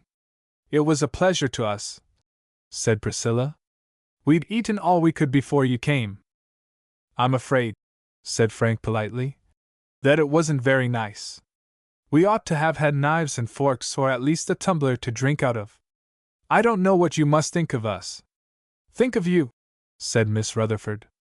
I think you're the two nicest children I ever met. She stumped off and joined Jimmy Kinsella. Priscilla saw her putting on her shoes and stockings as the boat rowed away. She shouted a farewell. Miss Rutherford waved a stocking in reply. There, said Priscilla, turning to Frank. What do you think of that? The two nicest children! I don't mind, of course, but I do call it rather rough on you after talking so grand and having on your best first 11 coat and all. Chapter 9. Frank learned several things while the sails were being hoisted. The word halyard became familiar to him and connected itself definitely with certain ropes. He discovered that a sheet is, oddly enough, not an expanse of canvas, but another rope. He impressed carefully on his mind the part of the boat in which he might, under favorable circumstances, expect to find the centerboard tackle. The wind, which had dropped completely at low water, sprang up again, this time from the west, with the rising tide. This was pleasant and promised a fair run home, but Priscilla eyed the sky suspiciously. She was weather-wise. It'll die clean away, she said, towards evening. It always does on this kind of day when it has worked round with the sun. Curious things winds are, Cousin Frank, aren't they? Rather like ices in some ways, I always think. Frank had considerable experience of ices, and had been obliged, while playing various games, to take some notice of the wind from time to time, but he missed the point of Priscilla's comparison. She explained herself. If you put in a good spoonful at once, she said, it gives you a pain in some tooth or other, and you don't enjoy it. On the other hand, if you put in a very little bit, it gets melted away before you're able to taste it properly. That's just the way the wind behaves when you're out sailing. Either it has you clinging on to the main sheet for all you're worth, or else it dies away and leaves you flapping. It's only about once a month that you get just what you want. It seemed to Frank, when the boat got under way, that they had happened on the one propitious day. The Tortoise slipped pleasantly along, her sails well filled, the boom pressed forward against the shroud, the main sheet an attenuated coil at Priscilla's feet. "I'm feeling a bit bothered," said Priscilla. "We ought to have been back for luncheon," said Frank. "I know that. It's not luncheon that's bothering me, although it's quite likely that we won't be back for dinner either. What I can't quite make up my mind about is what we ought to do next about those spies. Go after them again tomorrow. That's all well enough, but things are much more mixed up than that. In some ways I rather wish we had Sylvia Courtney with us. She's president of our Browning Society and tremendously good at every kind of complication. What I feel is that we're rather like those boys in the poem who went out to catch a hare and came on a lion unaware. I haven't got the passage quite right, but you probably know it." Frank did. He could not, since English literature is still only fitfully studied in public schools, have named the author. But he quoted the lines with fluent confidence. It was by turning them into Greek iambics that he had won the headmaster's prize. "That's it," said Priscilla. "And that's more or less what has happened to us. We went out to chase a simple, ordinary German spy, and we have come on two other mysteries of the most repulsively fascinating kind. First, there's Miss Rutherford, if that's her real name, who says she's fishing for sponges, which is certainly a lie." "I don't know about its being a lie," said Frank. "She explained it to me after you'd gone." "Oh, that about zoophytes. You don't believe that, surely?" "I do," said Frank. "There are lots of queer things in the British Museum. I was there once. My own belief is," said Priscilla, "that she simply trotted out those zoophyte things in the British Museum when she found that we weren't inclined to swallow the ordinary sponge. At the same time, I can't believe that she's a criminal of any kind. She struck me as being an uncommonly good sort. The wind's dropping. I told you it would. Very soon now we shall have to row. Can you row, Cousin Frank?" Frank replied with cheerful confidence that he could. He had sat at Priscilla's feet all day and bowed to her superior knowledge of sailing. When it came to rowing, he was sure that he could hold his own. He understood the phraseology of the art, had learned to take advantage of sliding seats, could keep his back straight, and had been praised by a member of a university aid for his swing. "The other mystery," said Priscilla, "is Inishbon. The Kinsellas won't let the spies land on the island. They won't let Miss Rutherford. They won't let you. They tell every kind of ridiculous story to head people off." The thought of his prowess as an oarsman had restored Frank's self-respect. He recollected the reason given by Jimmy Kinsella for not allowing Miss Rutherford to land on Inishbon. "I don't see anything ridiculous about it," he said. "Young Kinsella simply said that it wasn't a suitable place for ladies. There are lots of places we men go to where we wouldn't take dash." His sentence tailed away. Priscilla's eyes expressed an amount of amusement which made him feel singularly uncomfortable. "That," she said, "is the most utter rot I've ever heard in my life. And in any case, even if it was true, it wouldn't apply to us. Jimmy Kinsella distinctly said that I might land on the island as much as I like, but that he jolly well wouldn't have you. We may just as well row now as later on. The breeze is completely gone." She got out the oars and dropped the rowlocks into their holes. She pulled stroke oar herself. Frank settled himself on the seat behind her. He found himself in a position of extreme discomfort. The Tortoise was designed and built to be a sailing boat. It was not originally contemplated that she should be rowed far or rowed fast. When Frank leaned back at the end of his stroke, he bumped against the mast. When he swung forward in the proper way, he hit Priscilla between the shoulders with his knuckles. When the boat shot forward, the boom swung inboard. If this happened at the end of a stroke, Frank was hit on the shoulder. If it happened at the beginning of a stroke, the spar struck him on the ear. However he shifted his position, he was unable to avoid sitting on some rope. The centerboard case was between his legs, and when he tried to get his injured foot against anything firm, he found it entangled in ropes which he could not kick away. Priscilla complained. "Put a little more beef into it, Cousin Frank," she said. "I'm pulling her head round all the time." Frank put all the energy he could into a series of short, jerky strokes, using the muscles of his arms, failing altogether to get the weight of his body on the oar. At the end of 20 minutes, Priscilla gave him a rest. "There's no use our killing ourselves," she said. "The tide's under us. It's a jolly lucky thing it is. If it was the other way, we wouldn't get home tonight. I wonder now whether the Kinsellas think you've any connection with the police. You don't look it in the least, but you never can tell what people will think. If they do mistake you for anything of the sort, it might account for their not wanting you to land on Inishbon." "Why?" "Oh, I don't know why exactly, not yet. But there often are things knocking about which it wouldn't at all do for the police to see. That might happen anywhere. There's an air of wind coming up behind us. Just get in that oar of yours. We may as well take the good of what's going." A faint ripple on the surface of the water approached the tortoise. Before it reached her, the boom swung forward, lifting the dripping main sheet from the water, and the boat slipped on. "But of course," said Priscilla, "that idea of your being a policeman in disguise doesn't account for their telling Miss Rutherford that there was something on the island which it wouldn't be nice for a lady to see. And it doesn't account for the swine fever story that Joseph Anthony Kinsella told the Spies." "What was that?" "Oh, nothing much. Only that his wife and children had come out all over in bright yellow spots. But perhaps they have." "Not they. You might just as well believe in Peter Walsh's rats. That leaves us with 3 different mysteries on hand." Priscilla hooked her elbow over the tiller and ticked off the 3 mysteries on the fingers of her right hand. "The Sponge Lady, whose name may be Miss Rutherford, 1. Inishbon Island, that's 2. The original Spies, which makes 3. I'm afraid we'll have to row again." "Do you think you can, Cousin Frank?" "Of course I can. Don't be offended. I only meant that you mightn't be able to on account of your ankle." "How is your ankle?" "It's all right," said Frank. "That is to say, it's just the same."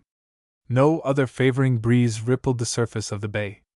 For rather more than an hour, with occasional intervals for rest, Frank tugged at his oar, bumped his back, and was struck on the side of the head by the boom. He was very much exhausted when the tortoise was at length brought alongside the slip at the end of the quay. Priscilla still seemed fresh and vigorous. "I wonder," said Frank, "if we could hire a boy." "Dozens," said Priscilla. "If you want them, what for?" "To wheel that bath chair. I can't walk, you know. And I don't like to think of your pushing me up the hill. You must be tired." "That," said Priscilla, "is what I call real politeness. There are lots of other kinds of politeness which aren't worth 2pence. But that kind is rather nice.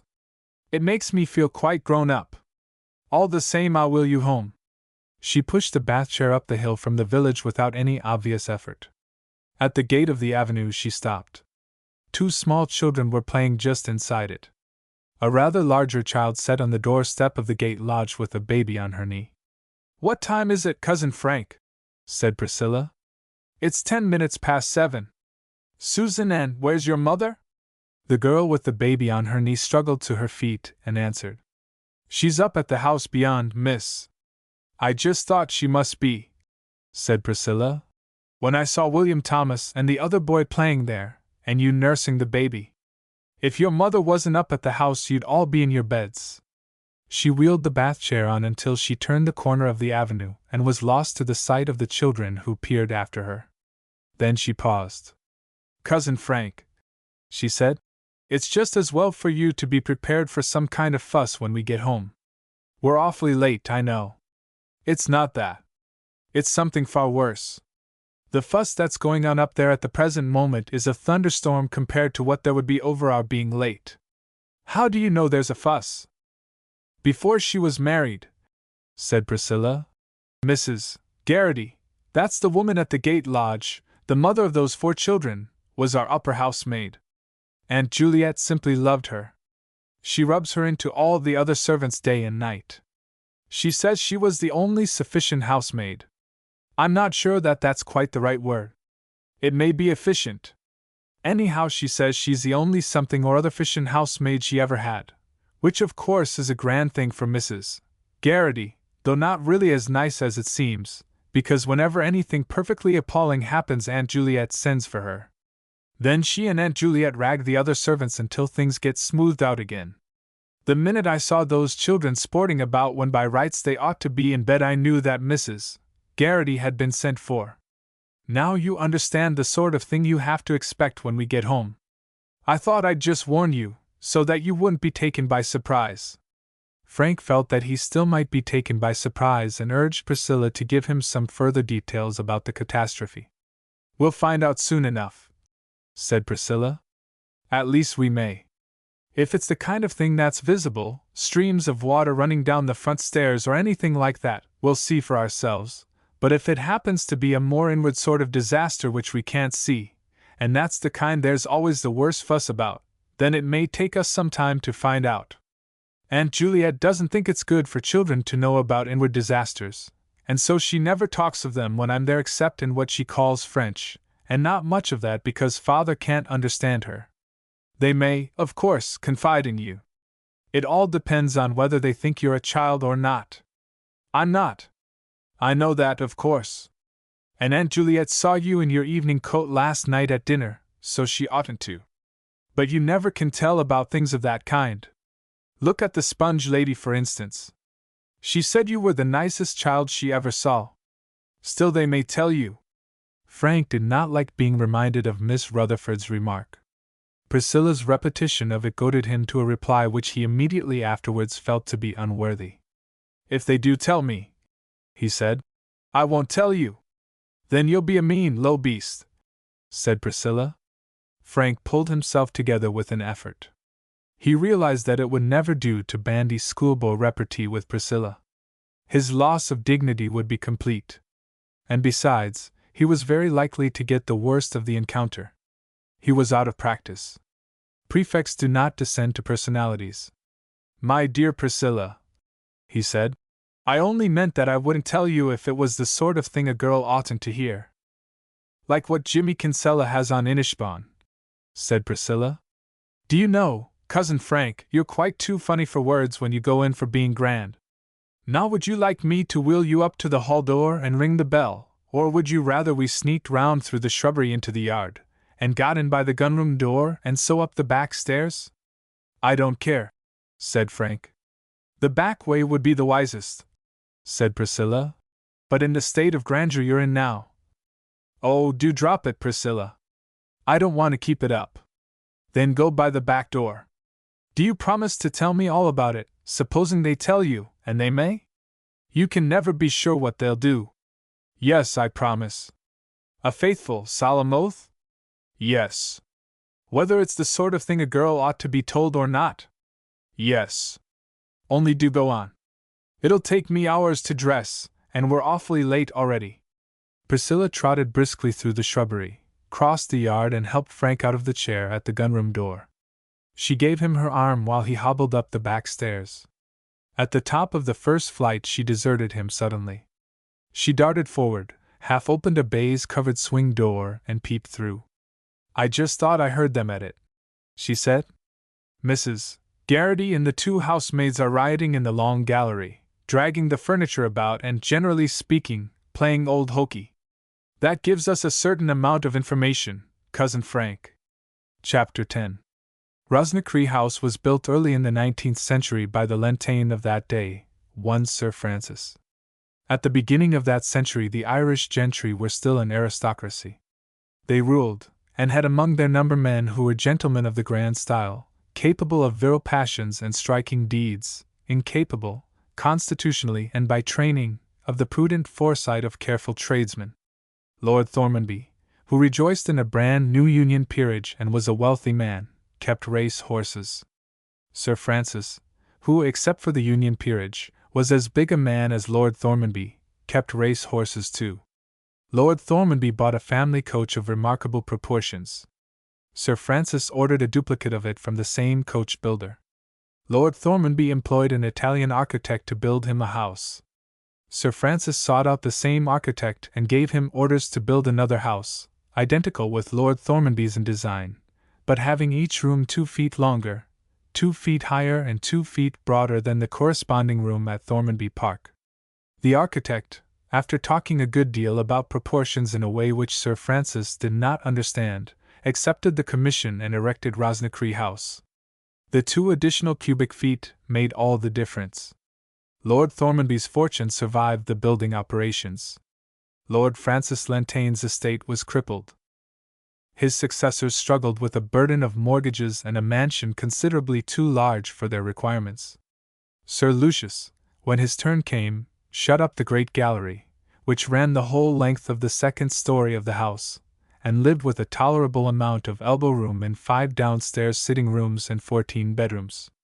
Miss Lentaine made occasional raids on the gallery in order to see that the fine old-fashioned furniture did not rot. Neither she nor her brother thought of using the room. For Frank Mannix, the white tie which is worn in the evening was still something of a novelty, and therefore a difficulty. He was struggling with it, convinced of the great importance of having the 2 sides of its bow symmetrical, when Priscilla tapped at his bedroom door. In response to his invitation to enter, she opened the door halfway and put her head and shoulders into the room. "I thought I'd just tell you as I was passing," she said, "that it's all right about your ankle." Frank, who had just rebandaged the injured limb, asked her what she meant. "I've seen Aunt Juliet," she said, "and I find that she's quite dropped Christian Science and is frightfully keen on women's suffrage. That's always the way with her. When she's done with a thing she simply hoofs it without a word of apology to anyone. It was the same with the uric acid. She'd talk of nothing else in the morning, and before night it was withered like the flower of the field upon the housetop, whereof the mower filleth not his arm. I expect you know the sort I mean." She shut the door, and Frank heard her running down the passage. A couple of minutes later he heard her running back again.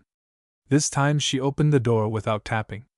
"I can't think," she said, "what woman's suffrage can possibly have to do with the big gallery, but they must be mixed up somehow, or Mrs.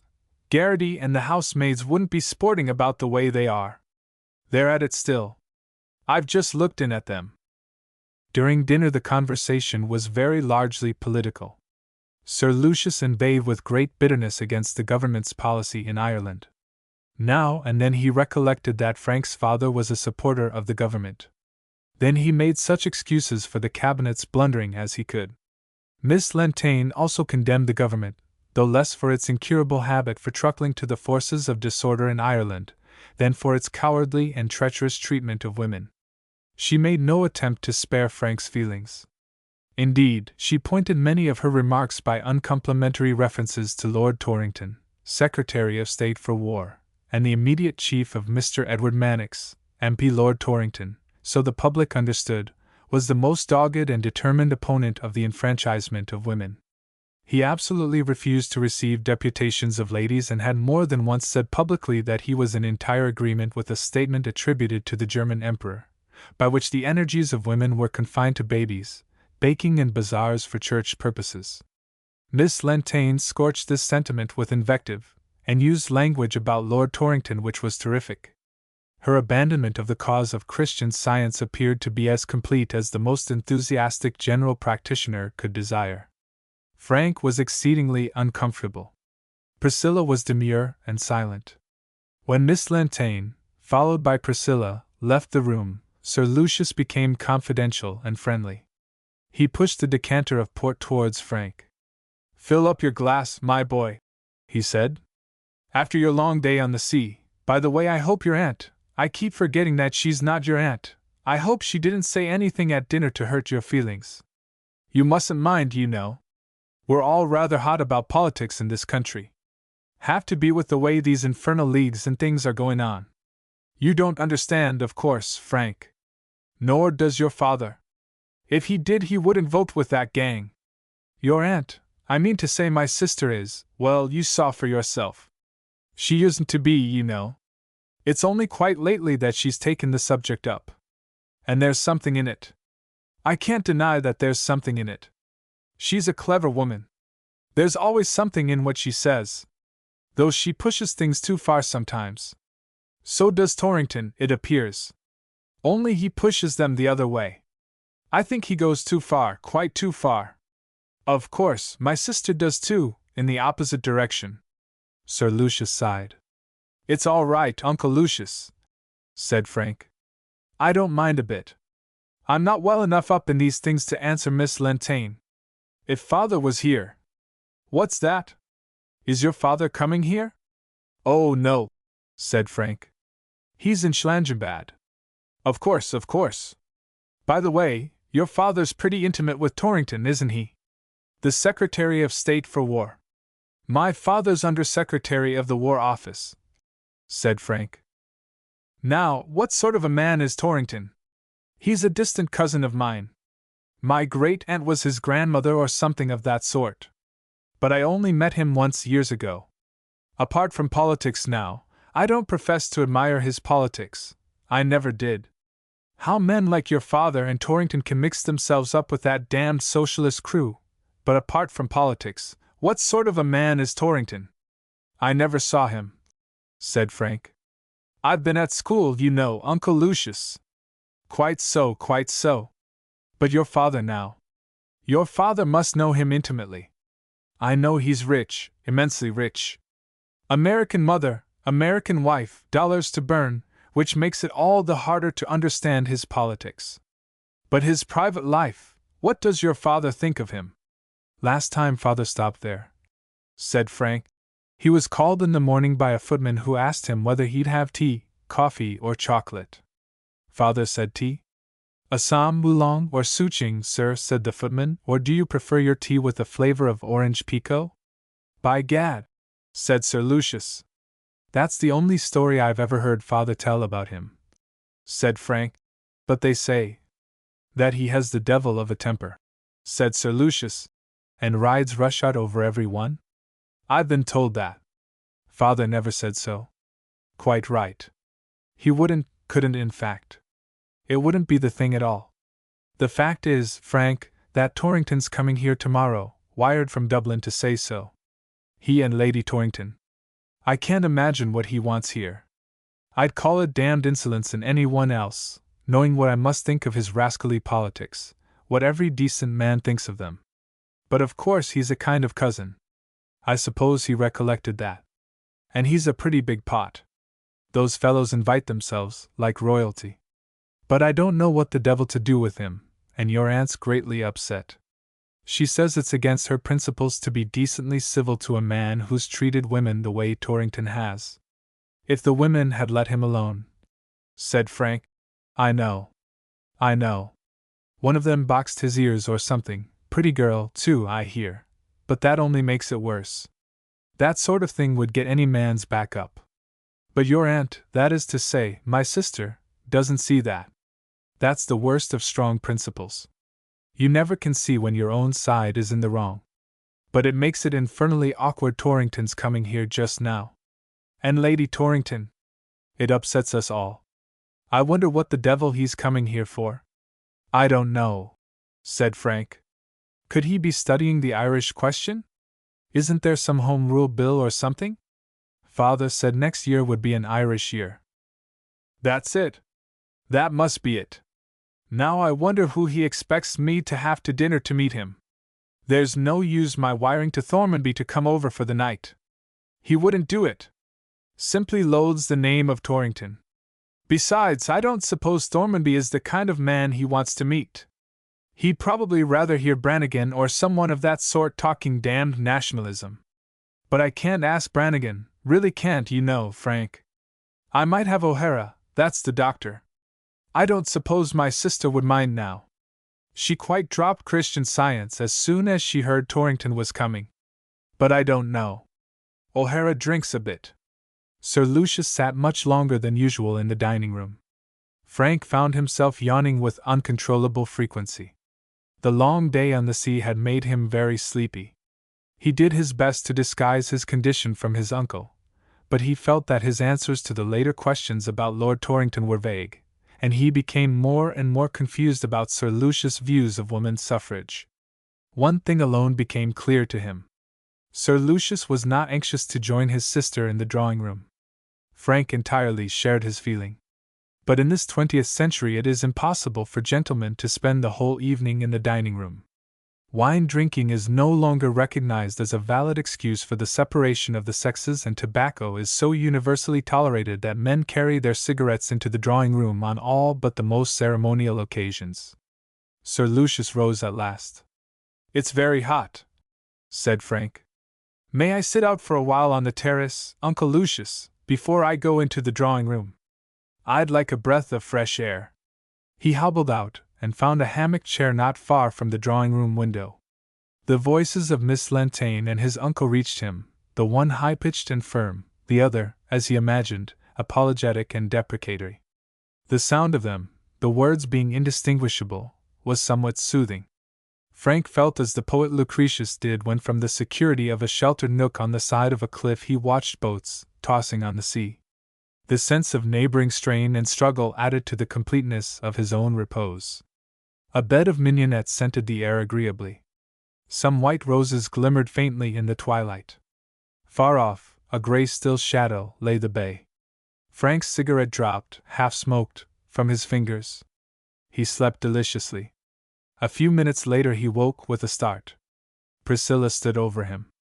She was wrapped from her neck to her feet in a pale blue dressing gown. Her hair hung down her back in a tight plait. On her feet were a pair of well-worn bedroom slippers. The big toe of her right foot had pushed its way through the end of one of them. "I say, Cousin Frank, are you awake? I've been here for hours, dropping small stones on your head, so as to rouse you up. I daren't make any noise, for they're still jawing away inside and I was afraid they'd hear me.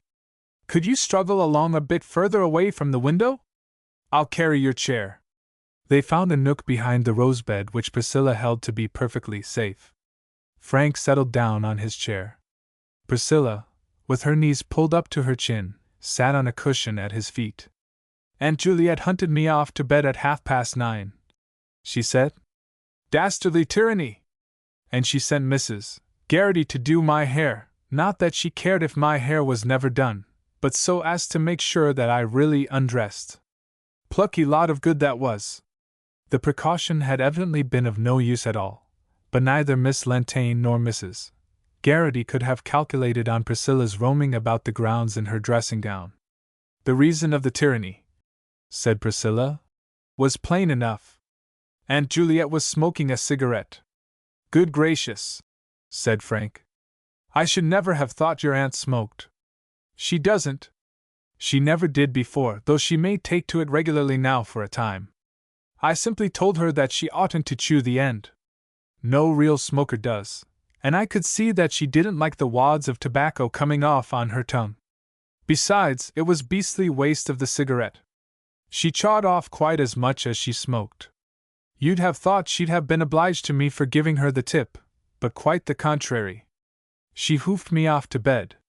But what has made her take to smoking?" "She had to," said Priscilla. "I don't think she really likes it, but with her principles she simply had to.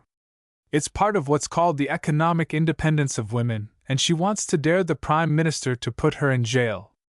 I don't suppose he will, at least not unless she does something worse than that, but that's what she hopes. You know, of course, that the Prime Minister is coming tomorrow." "It's not the Prime Minister," said Frank. "Only Lord Torrington. That'll be a frightful disappointment to Aunt Juliet after sending down to Brannigan's for those cigarettes. Rose, she's the under-housemaid, told me that. Beastly cigarettes they are, too. Rose said the footman said he wouldn't smoke them. 10 a penny or something like that. But if Lord Torrington isn't the Prime Minister, what is Aunt Juliet doing out the long gallery?" "Lord Torrington is rather a boss," said Frank, "though he's not the Prime Minister. He's the head of the War Office." Priscilla whistled. "Great Scott," she said. "The head of the War Office! And Aunt Juliet hasn't the least idea what's bringing him down here." "She said so twice?" "So did Uncle Lucius. He kept wondering after dinner what on earth Lord Torrington wanted." "But we know," said Priscilla. "This is what I call real sport.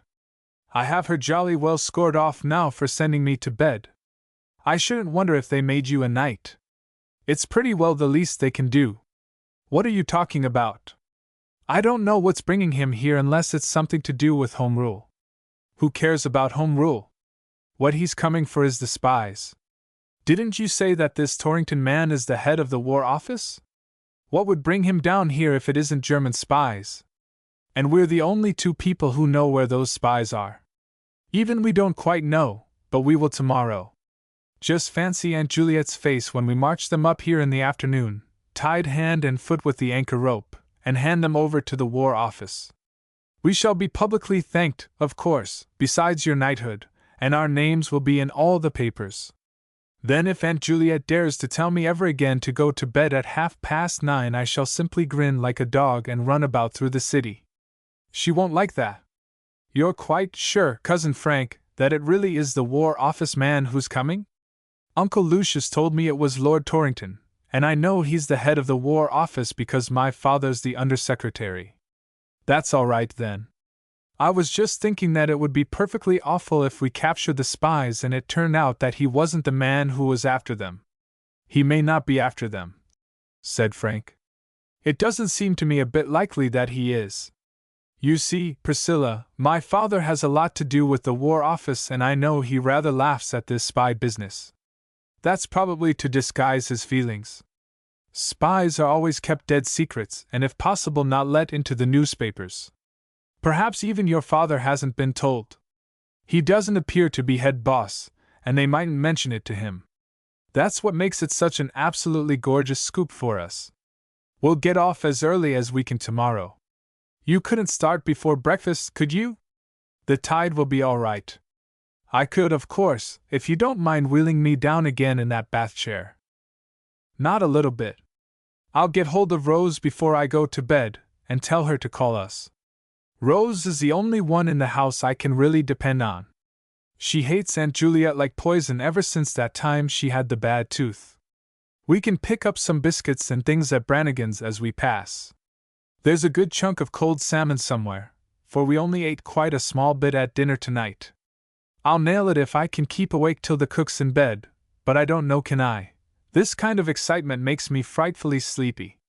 I suppose it's what's called reaction. Sylvia Courtney had it terribly after the English Literature Prize exam. It was headaches with her and general snappishness of temper. Sleepiness is worse in some ways, though not so bad for the other people. However, I'll do the best I can, and if we don't get the cold salmon we'll just have to do without.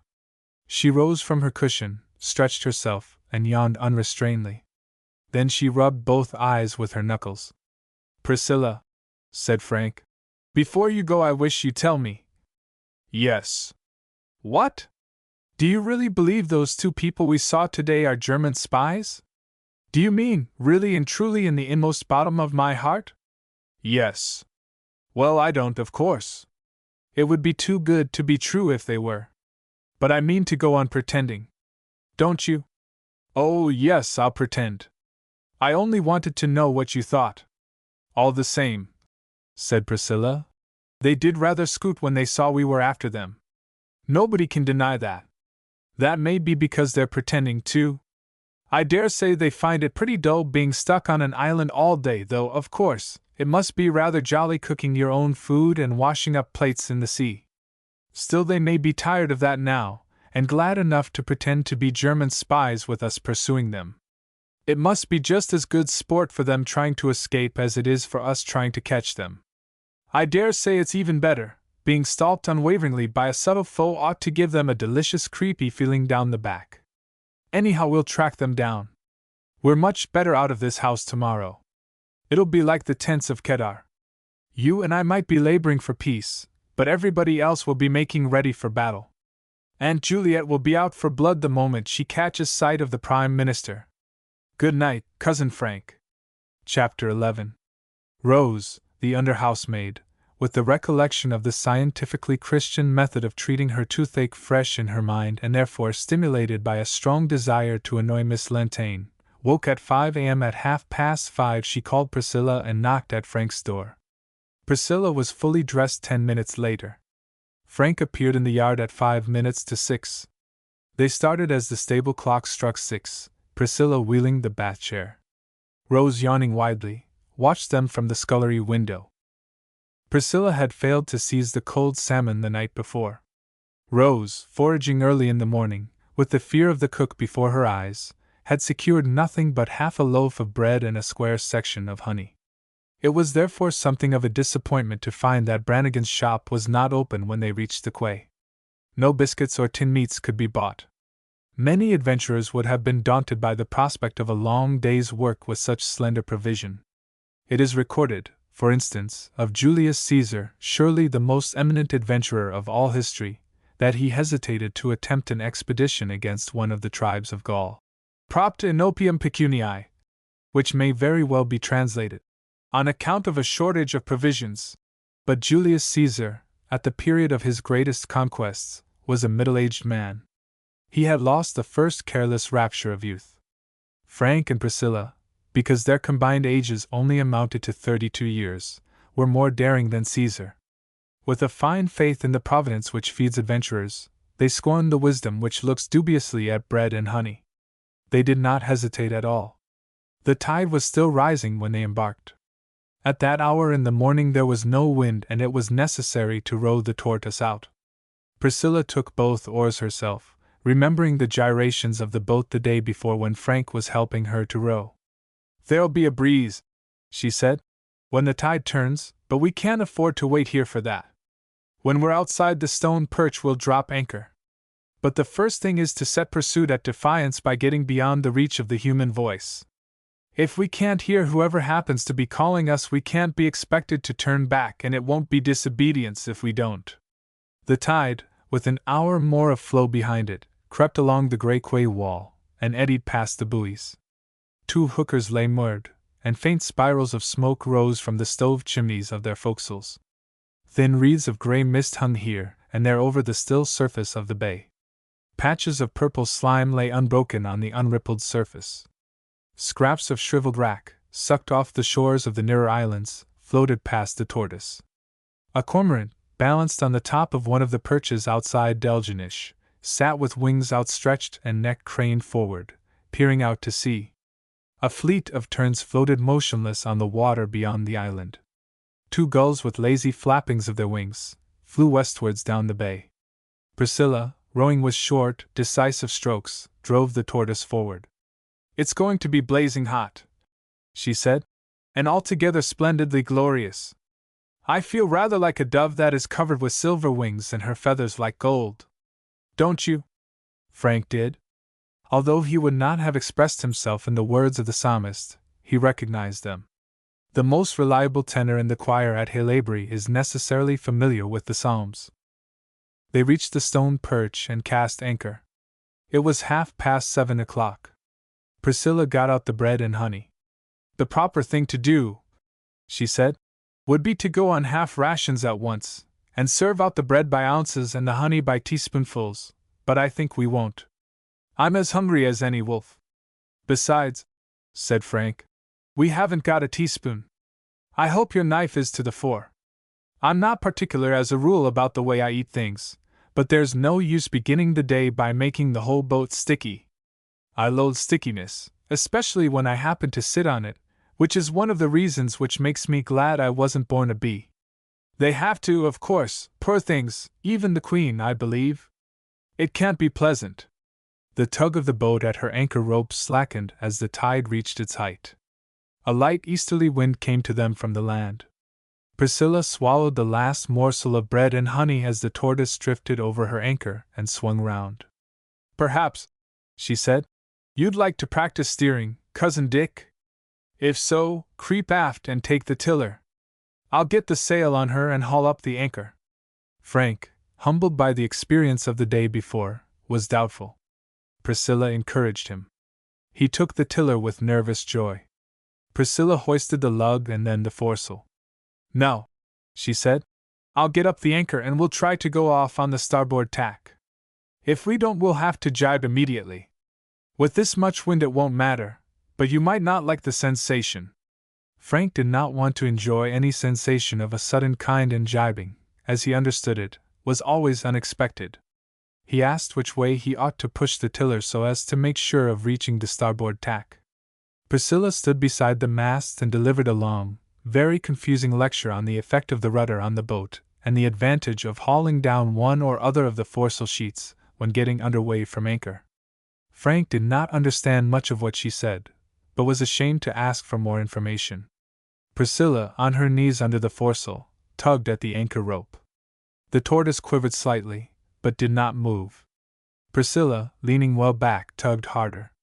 The tortoise, it is impossible to speak of a boat except as a live thing with a capricious will, shook herself irritably. She's slap over the anchor, said Priscilla. I can't think how she gets there, for there's plenty of rope out, but there she is and I can't move the beastly thing. Perhaps you'll try. You may be stronger than I am. I expect it has got stuck somehow behind a rock. Frank felt confident that he was stronger in the arms than Priscilla. He crept forward and put his whole strength into a pull on the anchor rope. The tortoise twisted herself broadside onto the breeze and then listed over to windward. Priscilla looked round her in amazement. The breeze was certainly very light, but it was contrary to her whole experience that a boat with sails set should heel over towards the wind. She told Frank to stop pulling. The tortoise slowly righted herself, and then drifted back to her natural position, head to wind.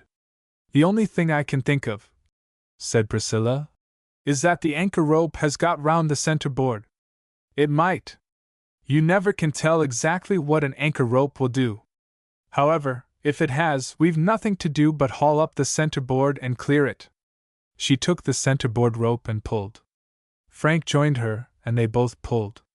The center board remained immovable. The tortoise was entirely unaffected by their pulling. Jam, said Priscilla. I feel a jolly sight less like that dove than I did. It looks rather as if we were going to spend the day here.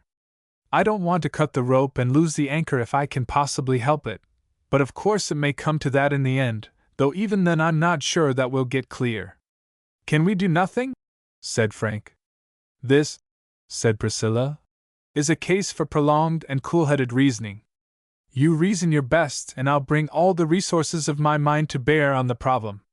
She sat down in the bottom of the boat and gazed thoughtfully at the stone perch. Frank, to whom the nature of the problem was obscure, also gazed at the stone perch, but without much hope of finding inspiration. Priscilla looked round suddenly. We might try poking at it with the blade of an oar, she said. I don't think it will be much use, but there's no harm trying. The poking was a total failure, and Priscilla, reaching far out to thrust the oar well under the keel of the boat, very nearly fell overboard. Frank caught her by the skirt at the last moment and hauled her back. We'll have to sit down and think again, she said. By the way, what was that word which Euclid said when he suddenly found out how to construct an isosceles triangle? He was in his bath at the time, as well as I recollect. A man is not in the lower sixth at Hilabry without possessing a good working knowledge of the chief events of classical antiquity. Frank rose to his opportunity. Are you thinking of Archimedes? He asked. What he said was Eureka, and what he found out wasn't anything about triangles, but... Thanks, said Priscilla. It doesn't really matter whether it was Euclid or not, and it isn't of the least importance what he found out. It was the word I wanted. Let's agree that whichever of us Eurekas it first stands up and shouts the word far across the sea. You've no objection to that, I suppose. The idea may stimulate our imaginations. Frank had no objection. He felt tolerably certain that he would not have to shout. Priscilla, frowning heavily, fixed her eyes on the stone perch. A few minutes later she spoke again. Once, she said, I was riding my bicycle in Father's Macintosh, which naturally was a little long for me. In process of time the tail of it got wound round and round the back wheel, and I was regularly stuck, couldn't move hand or foot, and had to lie on my side with the bicycle on top of me. That seems to me very much the way we are now with that anchor rope and the center board. How did you get out? Said Frank hopefully. That Priscilla had got out was evident. If her position on the bicycle was really analogous to that of the tortoise, the same plan of escape might perhaps be tried. I lay there, said Priscilla, until Peter Walsh happened to come along the road. He kind of unwound me. A boat, heavily laden, was rowing slowly towards them, making very little way against the gathering strength of the ebb tide and the easterly wind. Perhaps, said Frank, the people in that boat, if it ever gets here, will unwind us. The boat drew nearer and Priscilla declared that it was Kinsella's. It's Joseph Anthony himself rowing her, she said. He'd be getting on faster if he had Jimmy along with him, but I suppose he's off with the sponge lady again. Kinsella reached the tortoise and stopped rowing. You're out for a sail again today, miss? He said. Well, it's fine weather for the likes of you. At the present moment, said Priscilla, we're stuck and can't get out. Do you tell me that now? And what's the matter with you? The anchor rope is foul of the center board and we can't get either the one or the other of them to move. Begor, said Joseph Anthony. Do you know any way of getting it clear? I do, of course. Well, trot it out.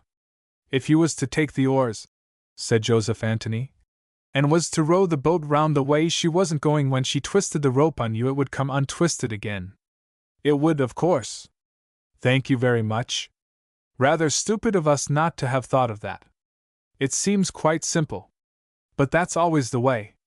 The simplest things are far the hardest to think of. Columbus and the egg, for instance. She got out the oars as she spoke and began turning the tortoise round. Begging your pardon, miss, said Joseph Anthony, but which way is the rope twisted round the plate? If you row her round the wrong way, you'll twist it worse than ever. But luck favored Priscilla. When the tortoise had made one circle, the rope shook itself clear. Joseph Anthony, dipping his oars gently in the water, drew close alongside. I'd be sorry now, he said, if it was to Inishbon you were thinking of going. Herself and the children is away off. I'd have been afraid to leave them there with myself up at the quay with a load of gravel. Priscilla looked at him with a smile of complete skepticism. It's not gravel you have there, she said. It's a curious thing, said Joseph Anthony in an offended tone, for you to be saying the like of that and the boat up to the seats with gravel before your eyes. I don't deny there's gravel on top, said Priscilla, but there's something else underneath. Joseph Anthony urged his boat further from the tortoise. What do you mean at all? He said. I don't know what you've got, said Priscilla, but I saw the rim of some sort of a wooden tub sticking out of the gravel in the fore part of the boat. Joseph Anthony began to row vigorously towards the quay. Priscilla hailed him. Tell me this now, she said. Why did you take Mrs. Kinsella and the children off their island? Was it for fear of the rats? Joseph Anthony lay on his oars. It was not rats, he said. Why would it? Was it for change of air after the fever? Fever? What fever? Was it because there was something on the island that it wouldn't be nice for Mrs. Kinsella or any other woman to see? It was because of a young heifer, said Joseph Anthony, that I was after buying at the fair of Rosnicreer yesterday, the wickedest one I ever seen. She had her horn druv through Jimmy's leg and pretty nearly trampled the life out of the baby before she was an hour on the island. If so be that you want to be scattered about, an arm here and a leg there, as soon as you set foot on the shore you can go to Inishbon, you and the young gentleman along with you. But if it's pleasure you're looking for, it would be better for you to go somewhere else for it, the two of yez. He spoke truculently. It was evident that Priscilla's questioning had seriously annoyed him. He began to row again while he was speaking and was out of earshot before Priscilla could reply. She waved her hand to him gaily. The trouble with the anchor rope had delayed the start of the tortoise. It was 11 o'clock before she got under way. Frank had the tiller. Priscilla, seated in the fore part of the boat, gave him instruction in the art of steering. Running before a light breeze makes no high demand upon the helmsman's skill. Frank learned to keep the boat's head steady on her course, and realized how small a motion of his hand produced a considerable effect. The time came when the course had to be altered. Priscilla, bent above all on discovering the new camping ground of the Spies, kept in the main channel. There comes a place where this turns northwards. Frank had to push down the tiller in order to bring the boat on her new course. He began to understand the meaning of what he did. The island of Inishrua lay under his lee. Priscilla scanned its slope for the sight of a tent. Frank, now beginning to enjoy his position thoroughly, let the boat away, eased off his sheet and ran down the passage between Inishrua and Nakalon, the next island to the northward. Cattle browsed peacefully in the fields. A dog rushed from a cottage door and barked. 2 children came down to the shore and gazed at the boat curiously. There was no encampment on either island. Frank pressed down the tiller and hauled in his sheet. Priscilla insisted on his working the main sheet himself. He did it awkwardly and slowly, having only one hand and some fingers of the other, which held the tiller. Then he had his first experience of the joy of beating a small boat against the wind. The passage between the islands is narrow, and the tacks were necessarily very short. Frank made all the mistakes common to beginners, sailing at one moment many points off the wind, at the next trying to sail with the luff of his lug and perhaps his foresail flapping piteously. But he learned how to stay the boat, and became fascinated in guessing the point on the land which he might hope to reach at the end of each tack. Priscilla kept him from becoming overproud. She showed him, each time the boat went about, the spot which with reasonably good steering he ought to have reached. It was always many yards to windward. At the end of the passage the boat stood on the starboard tack towards a small round island which lay to the east of Inishrua. "That's Inishgorm," said Priscilla. "I don't see how they can possibly be there, for there's not a place on it to pitch a tent except the extreme top of the island. But we may as well have a look at it." Inishgorm ends on the west in a rocky promontory. The tortoise passed it, and then Frank stayed her again. The next tack brought them into a little bay with deep, clear water. They stood right on until they were within a few yards of the land. Terns, anxious for the safety of their chicks, rose with shrill cries, circled round the boat, swooping sometimes within a few feet of the sail and then soaring again. Their excitement died away and their cries got fewer when the boat went about and stood away from the island. Priscilla pointed out a long low reef which lay under their lee. Round-backed rocks stood clear of the water at intervals. Elsewhere brown sea wrack was plainly visible just awash. On one of the rocks 2 seals lay basking in the sun at the point of the reef, a curious patch of sharply rippled water marked where 2 tides met. A long tack brought the tortoise clear of the windward end of the reef. Frank paid out the main sheet and let the boat away for another run down a passage between the reef and a series of small flat islands. "This," said Priscilla, "is the likeliest place we've been today.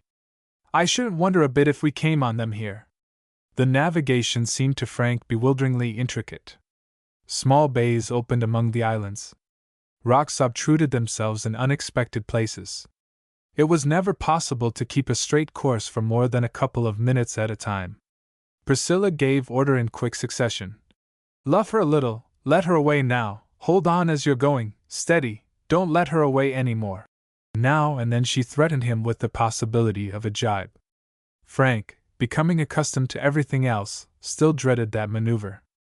A loud hail reached them from the narrow mouth of a bay to windward of them. Priscilla looked round. The hail was repeated. Far up on the northern shore of the bay lay a boat, half in, half out of the water. Beyond her stern, knee-deep in the water, with kilted skirts, stood a woman shouting wildly and waving a pocket handkerchief. "It's the Sponge Lady," said Priscilla. Luff her all you can. We'll go in there and see what she wants." The tortoise slanted up into the wind. Her sails flapped and filled again. Frank pulled manfully on the sheet. There were 2 short tacks, swift changes of position, slacking and hauling in of sheets. Then Frank found himself, once more on the starboard tack, standing straight for the lady who waved and shouted to them. "It's a gravelly shore," said Priscilla. "We'll beach her.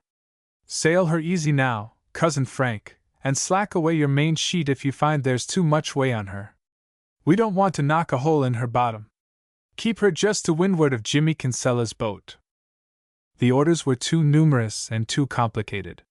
Frank could keep his head on the football field while hostile forwards charged down on him, could run, kick or pass at such a crisis without setting his nerves a-quiver.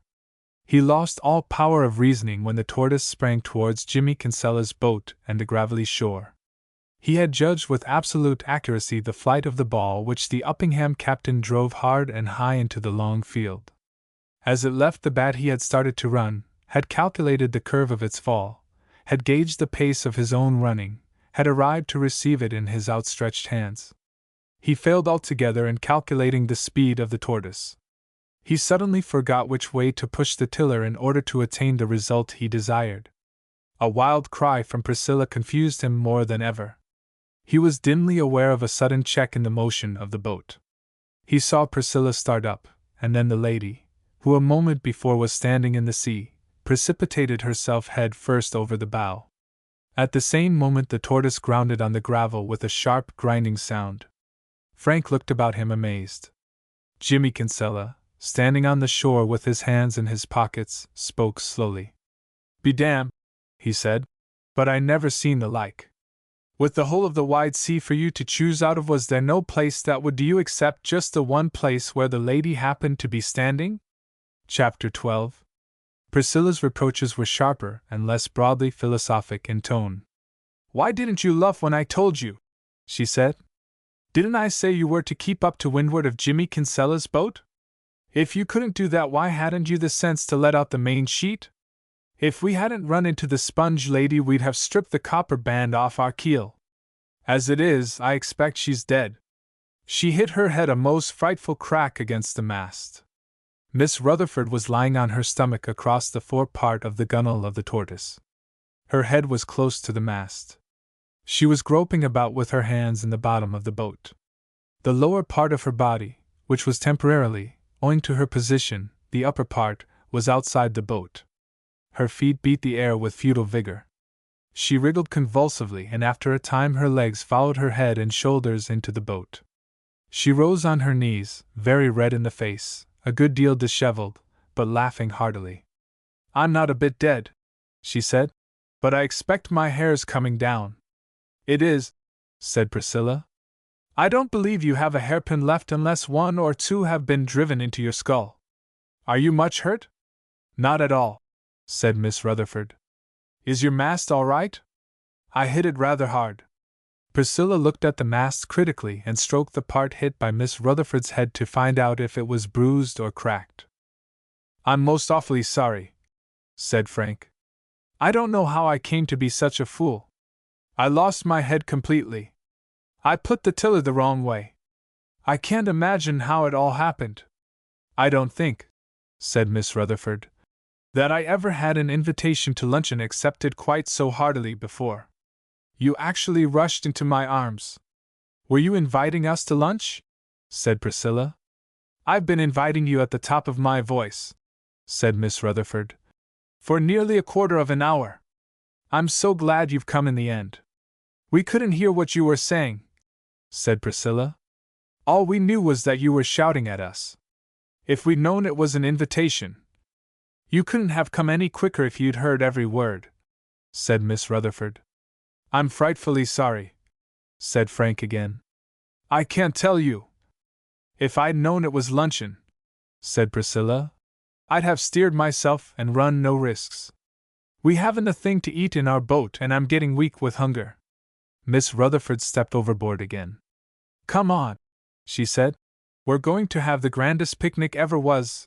I went down to the village yesterday evening after I got home and bought another tin of Californian peaches." "How did you know you'd meet us?" said Priscilla. "I hoped for the best. I felt sure I'd meet you tomorrow if I didn't today. I should have dragged the peaches about with me until I did. Nothing would have induced me to open the tin by myself. I've also got 2 kinds of desiccated soup and—" "Pennypackers?" said Priscilla. "I know the look of them, but I never bought one on account of the difficulty of cooking. I don't believe they'd be a bit good dry. But I borrowed Professor Wilder's Primus stove," said Miss Rutherford, "and I've got 2 cups and an enameled mug to drink it out of." "We could have managed with the peach tin," said Priscilla, "after we'd finished the peaches. I hate luxury. But, of course, it's awfully good of you to think of the cups." "I hesitated about suggesting that we should take turns at the tin," said Miss Rutherford. "I knew you wouldn't mind, but I wasn't quite sure." She glanced at Frank. Oh, he'd have been all right, said Priscilla. I'm training him in. I've also got 1.5 pounds of peppermint creams, said Miss Rutherford. My favorite sweet, said Priscilla. You got them at Brannigan's, I hope. He keeps a particularly fine kind, very strong. You have a delicious chilly feeling on your tongue when you draw in your breath after eating them. But Brannigan's is the only place where you get them really good. I forget the name of the shop, but I think it must have been Brannigan's. The man advised me to buy them the moment he heard you were to be of the party. He evidently knew your tastes. Then, I'm almost ashamed to confess it after what you said about luxury, but after all you needn't eat it unless you like. What is it? Said Priscilla. Not milk chocolate, surely. No, a loaf of bread. Oh, bread's all right. It'll go capitally with the soup. Frank was clamoring for bread yesterday, weren't you, Cousin Frank? If there's any over after the soup, we can make it into tipsy cake with the juice of the peaches. That's the way tipsy cake is made, except for the sherry, which always rather spoils it, I think, on account of the burny taste it gives. That and the whipped cream, which, of course, is rather good though considered to be unwholesome. But you can't have things like that out boating. Come on, said Miss Rutherford. We'll start the Primus stove, and while the water is boiling we'll eat a few of the peppermint creams as hors d'oeuvres. Priscilla jumped from the bow of the boat to the shore. Jimmy Kinsella, she said, go and help Mr. Mannix out of the boat. He's got a sprained ankle and can't walk. Then you can take our anchor ashore and shove out the boat. She'll lie off all right if you haul down the jib. Miss Rutherford and I will go and light the Primus stove. I've always wanted to see a Primus stove, but I never have except in a store's list, and then, of course, it wasn't working. Come on, said Miss Rutherford. I have it all ready in a sheltered nook under the bank at the top of the beach. She took Priscilla's hand and began to run across the seaweed towards the grass. Halfway up, Priscilla stopped abruptly and looked round. Jimmy Kinsella had his arm round Frank and was helping him out of the boat. Hello, Jimmy, said Priscilla. I'd better come back and give you a hand. You'll hardly be able to do that job by yourself. I will, of course, said Jimmy. Why not?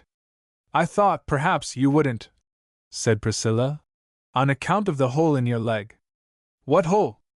The hole your father's new heifer made when she drove her horn through your leg, said Priscilla. I suppose there is a hole. There must be if the horn went clean through. It can't have closed up again yet. I don't know, said Jimmy. Did ever I meet a young lady as fond of the funning as yourself, miss? Many's the time my did be saying that the like of Miss Priscilla. Your as you call him, said Priscilla, says a deal more than his prayers. Do tell me about the hole in Jimmy's leg, said Miss Rutherford. He never mentioned it to me.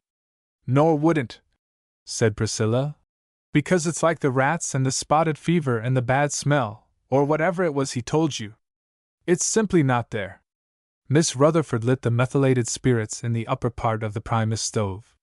Priscilla pumped up the paraffin with enthusiasm. The water was put on to boil. Then Priscilla asked for the packets of desiccated soup. I find, she said, that it's a capital plan to read the directions for use before you actually do the thing, whatever it is. Last term I spoiled a whole packet of printing paper, photographic, you know, by not doing that. I read them afterwards and found out exactly where I'd gone wrong, which was interesting, of course, but not much real use. Sylvia Courtney rather rubbed it in. That's the sort of girl she is. A most disagreeable sort, said Miss Rutherford. I have met some like her. In fact, they're rather common. I wouldn't say disagreeable. In fact, I rather love Sylvia Courtney at times. But she has her faults. We all have, which in some ways is rather a good thing. If there weren't any faults, it would be so dull for people like Aunt Juliet. You're not a ministering child, I suppose? No, are you? I expect you must be. I was once. Sylvia Courtney brought me to the meeting.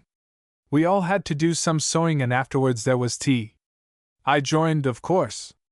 The sub was only 6 pence, and there was always tea, with cake, though not good cake. Afterwards I found that I'd sworn a most solemn oath always to do a kind act to someone every day. That's the sort of way you get let in at those meetings. You didn't read the directions for use beforehand that time. No, but in the end it turned out all right. It was just before the halls when it happened, so, of course, Aunt Juliet had to be my principal victim. I wouldn't do kind acts to Father. He wouldn't understand them, not being educated up to ministering children. But Aunt Juliet is different, for I knew that by far the kindest thing I could do to her was to have a few faults. So I did and have ever since, though I stopped being a ministering child next term and so wriggled out of the swear. Frank, leaning on Jimmy Kinsella, came towards them from the boat. He was bent on being particularly polite to Miss Rutherford. Feeling that he ought to atone for his unfortunate blunder with the boat, he took off his cap and bowed. "I hope," he said, "that you've been successful in catching sponges." "I've not got any today," said Miss Rutherford. "I haven't begun to fish for them. The tide isn't low enough yet. How are you getting on with the spies? Caught any?"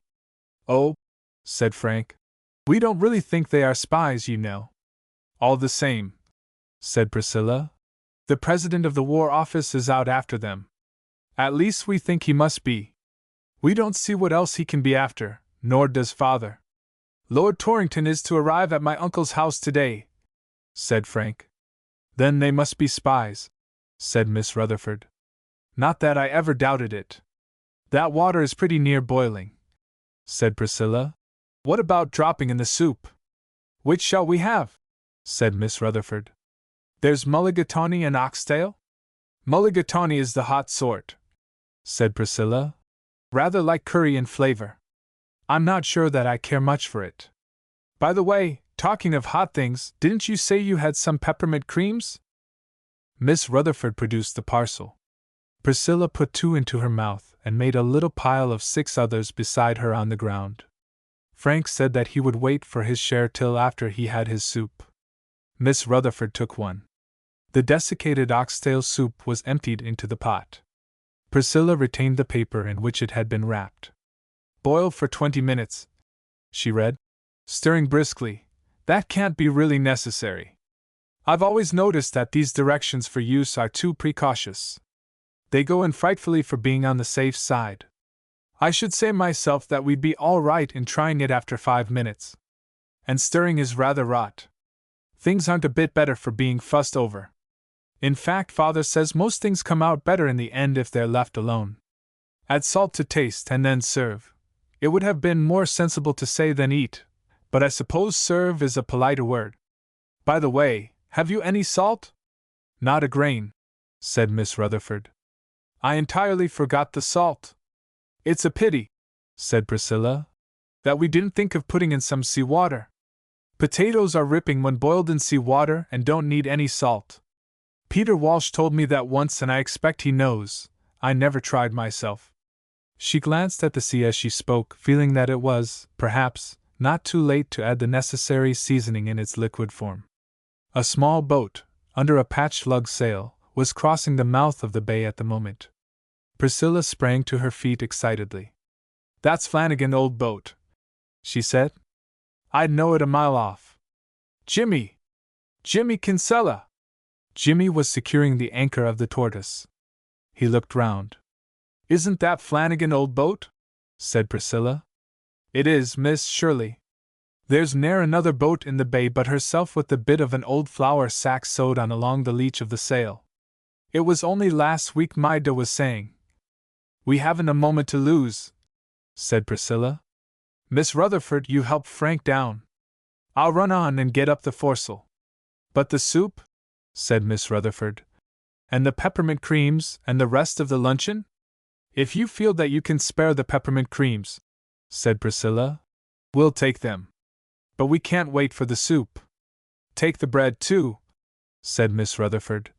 "And the peaches. It won't delay you a minute to put in the peaches. If you're perfectly certain you don't want them for yourself, we'll be very glad to have them. Nothing would induce me to eat a Californian peach in selfish solitude," said Miss Rutherford. "I should choke if I tried." "Right," said Priscilla. "You carry them down and sling them on board. I'll help Frank. Now then, Cousin Frank, do stand up.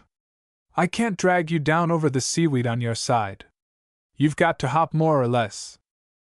Miss Rutherford, with the loaf of bread, the peaches, and the peppermint creams in her hand, ran down to the boat. Frank and Priscilla followed her. Jimmy had put the anchor on board and was holding the tortoise with her bow against the shingle. Take me, too, said Miss Rutherford.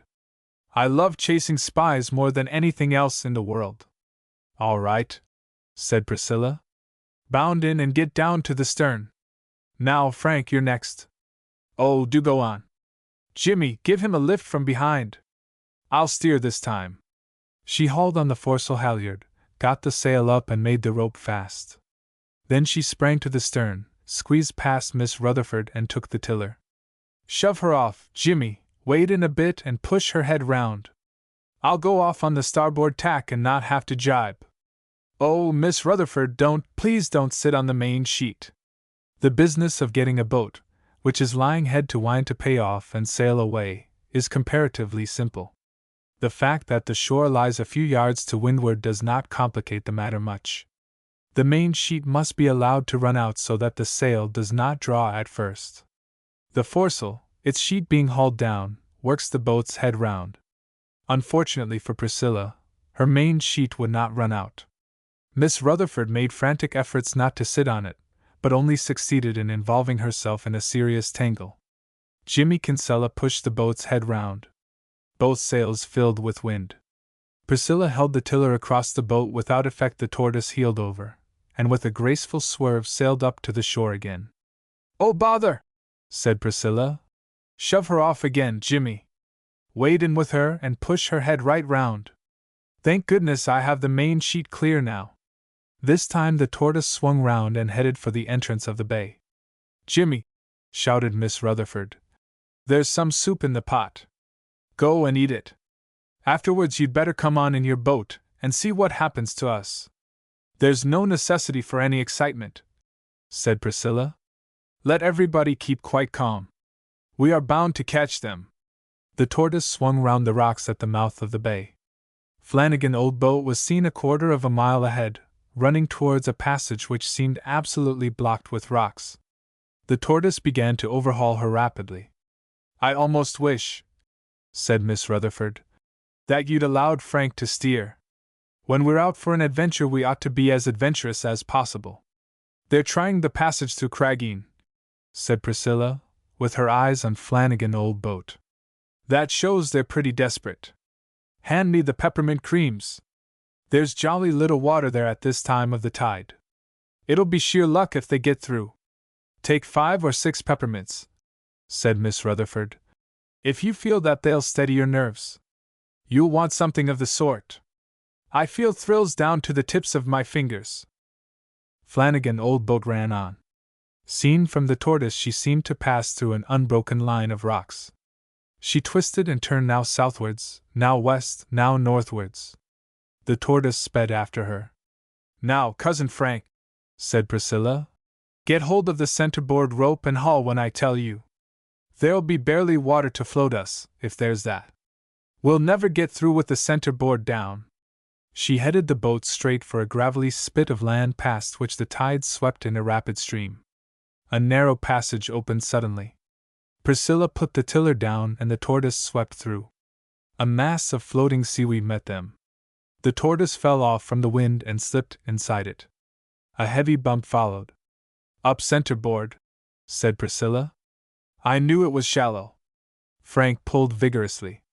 Another bump followed. Bother, said Priscilla. We're done now. The tortoise swept up into the wind. Her sails flapped helplessly. What's the matter? Said Miss Rutherford. Rudder's gone, said Priscilla. That last bump unshipped it. She held the useless tiller in her hand. The rudder, swept forward by the tide, drifted away until it went ashore on a reef at the northern end of the passage. The tortoise, after making 1 or 2 ineffective efforts to sail without a rudder, grounded on the beach of Craggeen Island. Priscilla jumped out. Just you two sit where you are, said, and don't let the boat drift. I'll run on to the point of the island and see where those spies are going to. Then we'll get the rudder again and be after them. Frank, said Miss Rutherford, when Priscilla had disappeared, have you any idea how we are to keep the boat from drifting? There's the anchor, said Frank. I don't trust that anchor a bit. It's such a small one, and the boat seems to me to be in a particularly lively mood. The tortoise, her bow pressed against the gravel, appeared to be making efforts to force her way through the island. Every now and then, as if irritated by failure, she leaned heavily over to one side. I think, said Miss Rutherford, I'll stand in the water and hold her till Priscilla comes back. It's not deep. Frank's sense of chivalry would not allow him to sit dry in the boat while a lady was standing up to her ankles in water beside him. He struggled overboard and stood on one leg holding on to the gunwale of the tortoise. Priscilla was to be seen on the point of the island watching Flanagan Old Boat. Let's eat some peppermint creams, said Miss Rutherford. They'll keep us warm. I'm awfully sorry about all this, said Frank. I don't know what you'll think of us. First I run into you and then Priscilla wrecks you on this island. I'm enjoying myself thoroughly, said Miss Rutherford. I wonder what will happen next. We can't go on without a rudder, can we? She'll get it back. It's quite near us. So it is. I see it bobbing up and down against the rocks there. I think I'll go after it myself. It will be a pleasant surprise for Priscilla when she comes back to find that we've got it. Do you think you can hold the boat by yourself? She seems quieter than she was. Miss Rutherford waded round the stern of the tortoise and set off towards the rudder. The water was not deep in any part of the channel, but there were holes here and there. When Miss Rutherford stepped into them, she stood in water up to her knees. There were also slippery stones, and once she staggered and very nearly fell. She saved herself by plunging one arm elbow deep in front of her. She hesitated and looked round. Thank goodness, she said. Here's Jimmy Kinsella coming in the other boat. He'll get the rudder. Chapter 13. Beyond the rock-strewn passage of Craigeen lies the wide roadstead of Fenelon. Here the water is deep, and the shelter, from every quarter, almost complete. Across the western end of it stretches like a bent bow, the long island of Fenelon. On the south, reaching almost to the point of Fenelon, is Craigeen, and between the two is a shallow strait. On the east is the mainland, broken and bitten into with long creeks and bays. On the north lies a chain of islands, Ilonur, Corambeg and Corammer, separated from each other by narrow channels, through which the tide runs strongly in and out of the roadstead. Across the open roadstead Flanagan Old Boat crept under her patched lug sail. Priscilla, standing on the shore of Craigeen, watched eagerly. At first she could see the occupants of the boat quite plainly, a man at the tiller, a woman sitting forward near the mast. She had no difficulty in recognizing them. The man wore the white sweater which had attracted her attention when she first saw him, a garment most unusual among boatmen in Rosnacree Bay. The woman was the same who had mopped her dripping companion with a pocket handkerchief on Inishark. They talked eagerly together. Now and then the man turned and looked back at Craigeen. The woman pointed something out to him. Priscilla understood. They could see the patch of the tortoise sail above the rocks which blocked the entrance of the passage. They were no doubt wondering anxiously whether they were still pursued. Flanagan Old Boat, her sail bellied pleasantly by the following wind, drew further and further away. Priscilla could no longer distinguish the figures of the man and woman. She watched the sail. It was evident that the boat was making for one of the 3 northern islands. Soon it was clear that her destination was the eastern end of Corambeg. Either she meant to run through the passage between that island and Corammer, or the Spies would land on Corambeg. The day was clear and bright. Priscilla's eyes were good. She saw on the eastern shore of Corambeg a white patch, distinguishable against the green background of the field. It could be nothing else but the tents of the Spies' encampment. Flanagan Old Boat slipped round the corner of the island and disappeared. Priscilla was satisfied. She knew where the Spies had settled down. She returned to the tortoise. Frank had left the boat and was sitting on the shore. Miss Rutherford, with the recovered rudder on her knees, sat beside him. Jimmy Kinsella was standing in front of them apparently delivering a speech. The two boats lay side by side close to the shore. "What's Jimmy jawing about?" said Priscilla. "I'm after telling the lady," said Jimmy, "that you'll sail no more today." "Will I not? And why?" "You will not," said Jimmy, "because the rudder iron is broke on you." "That's the worst of these boats," said Priscilla. "The rudder sticks down 6 inches below the bottom of them, and if there happens to be a rock anywhere in the neighborhood, it's the rudder that it's sure to hit. You'll excuse me saying so, miss, but you'd no right to be trying to get through Craggeen at this time of the tide. It couldn't be done." "It could," said Priscilla.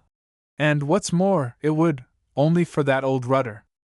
"Anyway," said Jimmy, "you'll sail no more today, and it'll be lucky if you sail tomorrow, for you'll have to give that rudder to Patsy, the smith, to put a new iron on it, and that same Patsy isn't one that likes doing anything in a hurry." "I'm going on to Caronbeck," said Priscilla. "I'll steer with an oar." "Is it steer with an oar, miss? Haven't you often done it yourself, Jimmy?" "Not that one," said Jimmy, pointing to the tortoise. "Sure my does said to me many's the time how that one is pretty near as giddy as yourself." "Your da talks too much," said Priscilla. "Come on, Cousin Frank. What about you, Miss Rutherford? Are you coming?" "You'll not go," said Jimmy. "Or if you do, you'll walk." Priscilla looked out at the sea.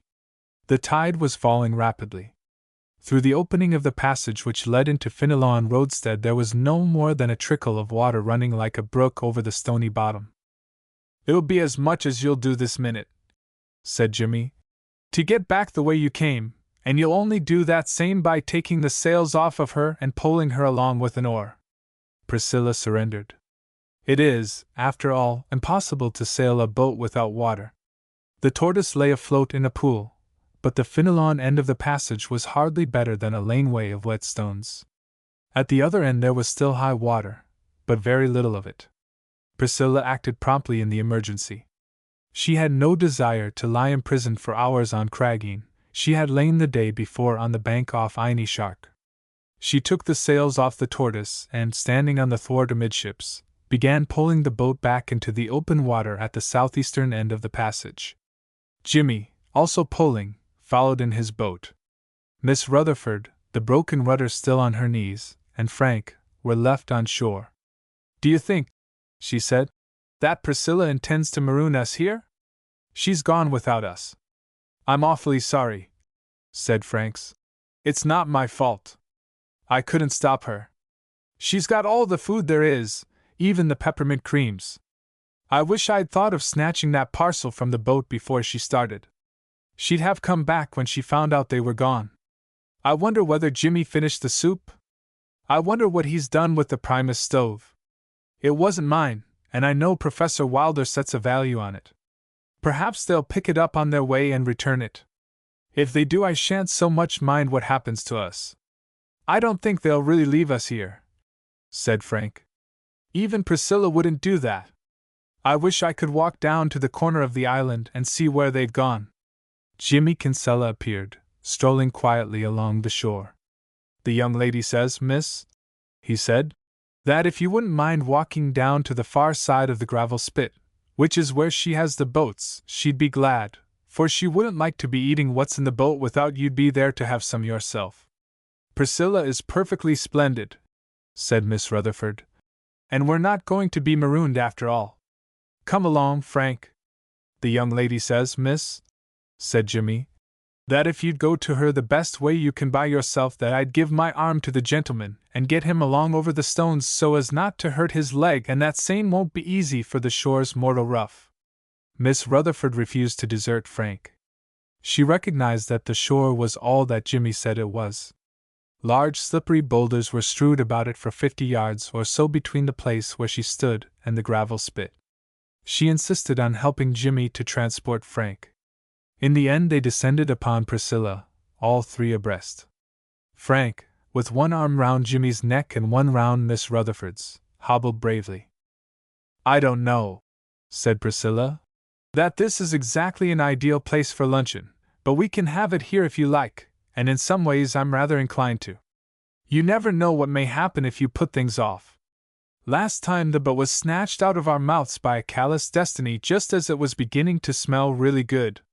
By the way, Jimmy, what did you do with the soup? It's there beyond, miss, where you left it. I expect it's all boiled away by this time, said Priscilla. But of course the Primus stove may have gone out. You never know beforehand how those patent machines will act. If it has gone out, the soup will be all right, though coldish. Perhaps we'd better go back there. Which would you like to do yourself, Priscilla? Said Miss Rutherford.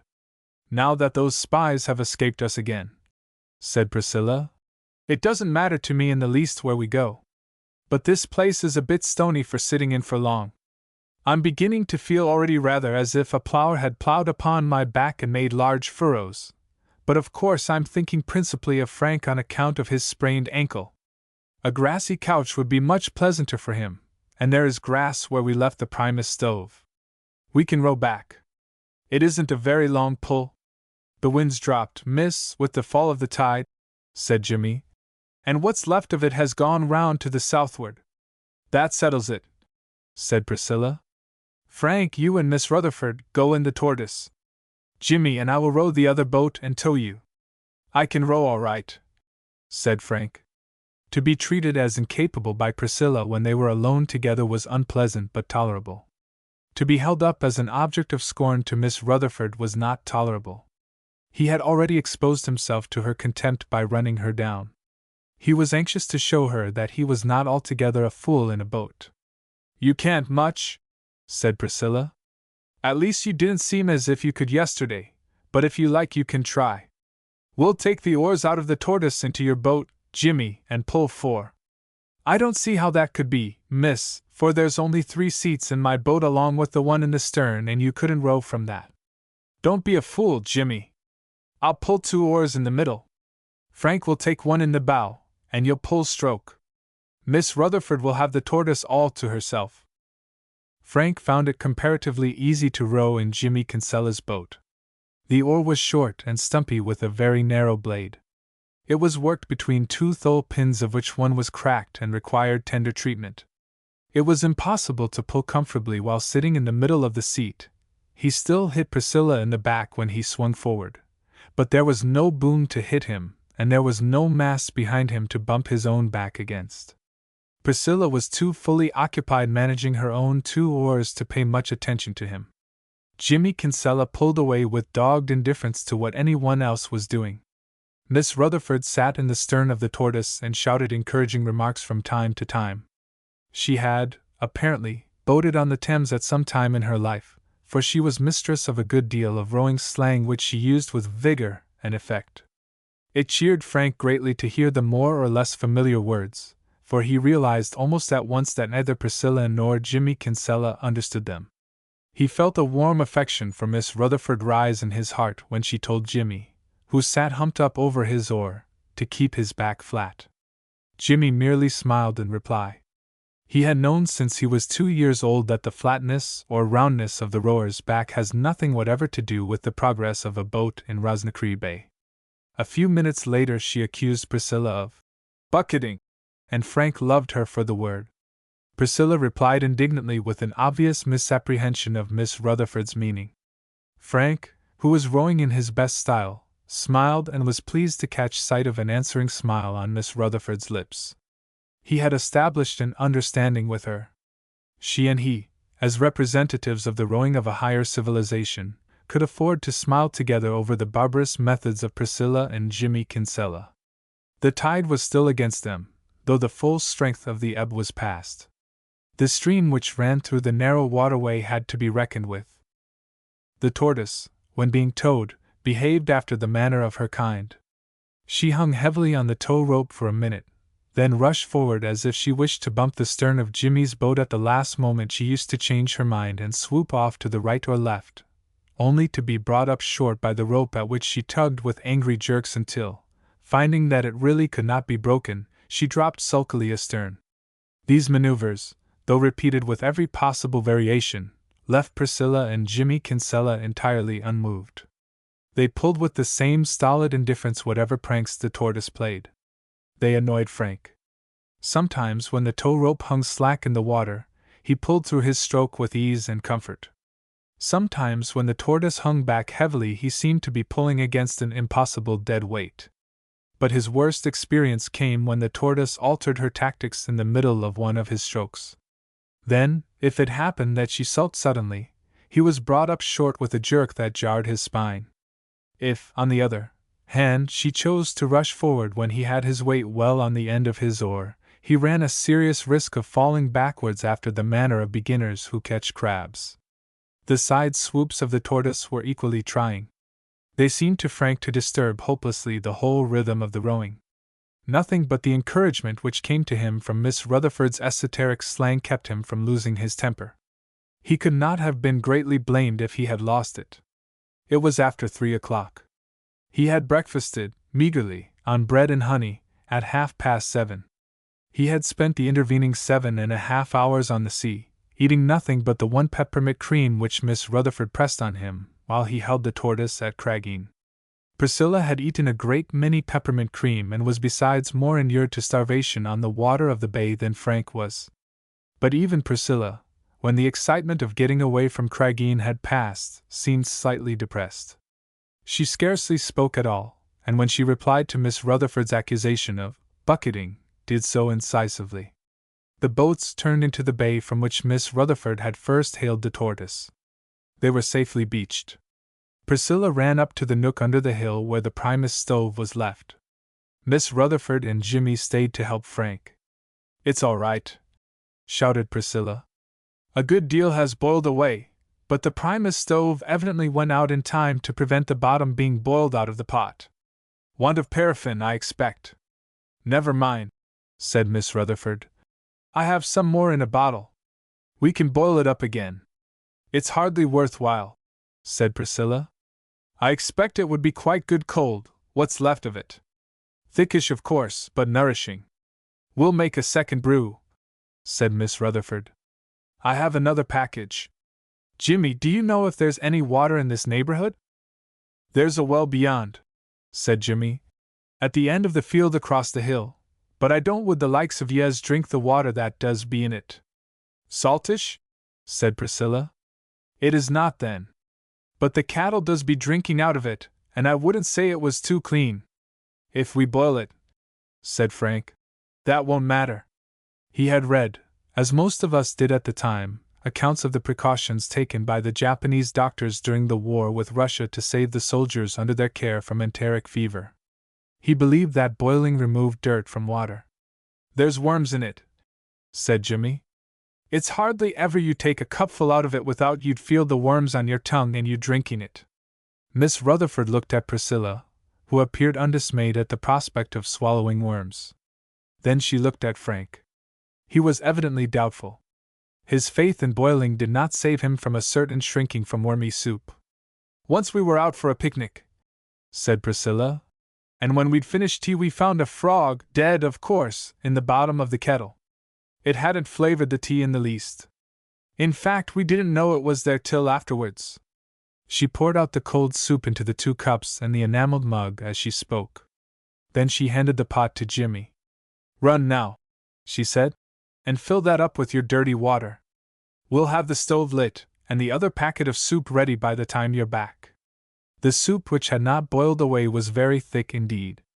It turned out to be impossible to drink it, but Priscilla discovered that it could be poured out slowly, like clotted cream, on pieces of bread held ready for it under the rims of the cups. It remained, spreading gradually, on top of the bread long enough to allow a prompt eater to get the whole thing into his mouth without allowing any of the soup to be wasted by dripping on to the ground. The flavor was excellent. Jimmy returned with the water.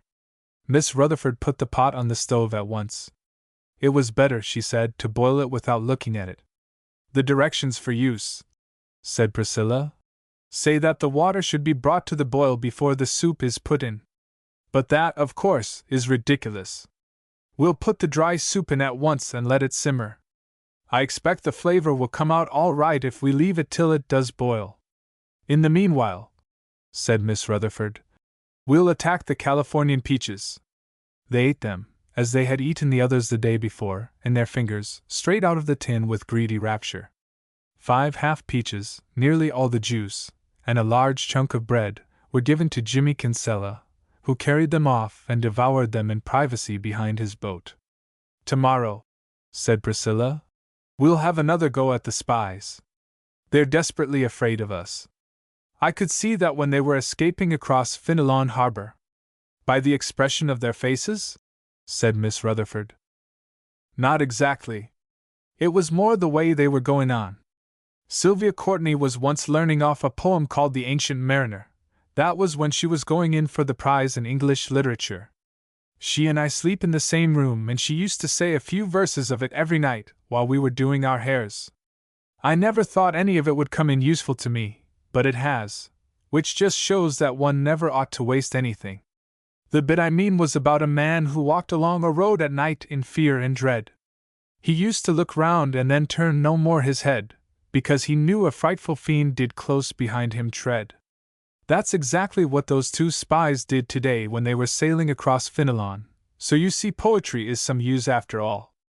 I used to think it wasn't, but it is. It's frightfully silly to make up your mind that anything in the world is no use. You never can tell until you've tried, and that may not be for years."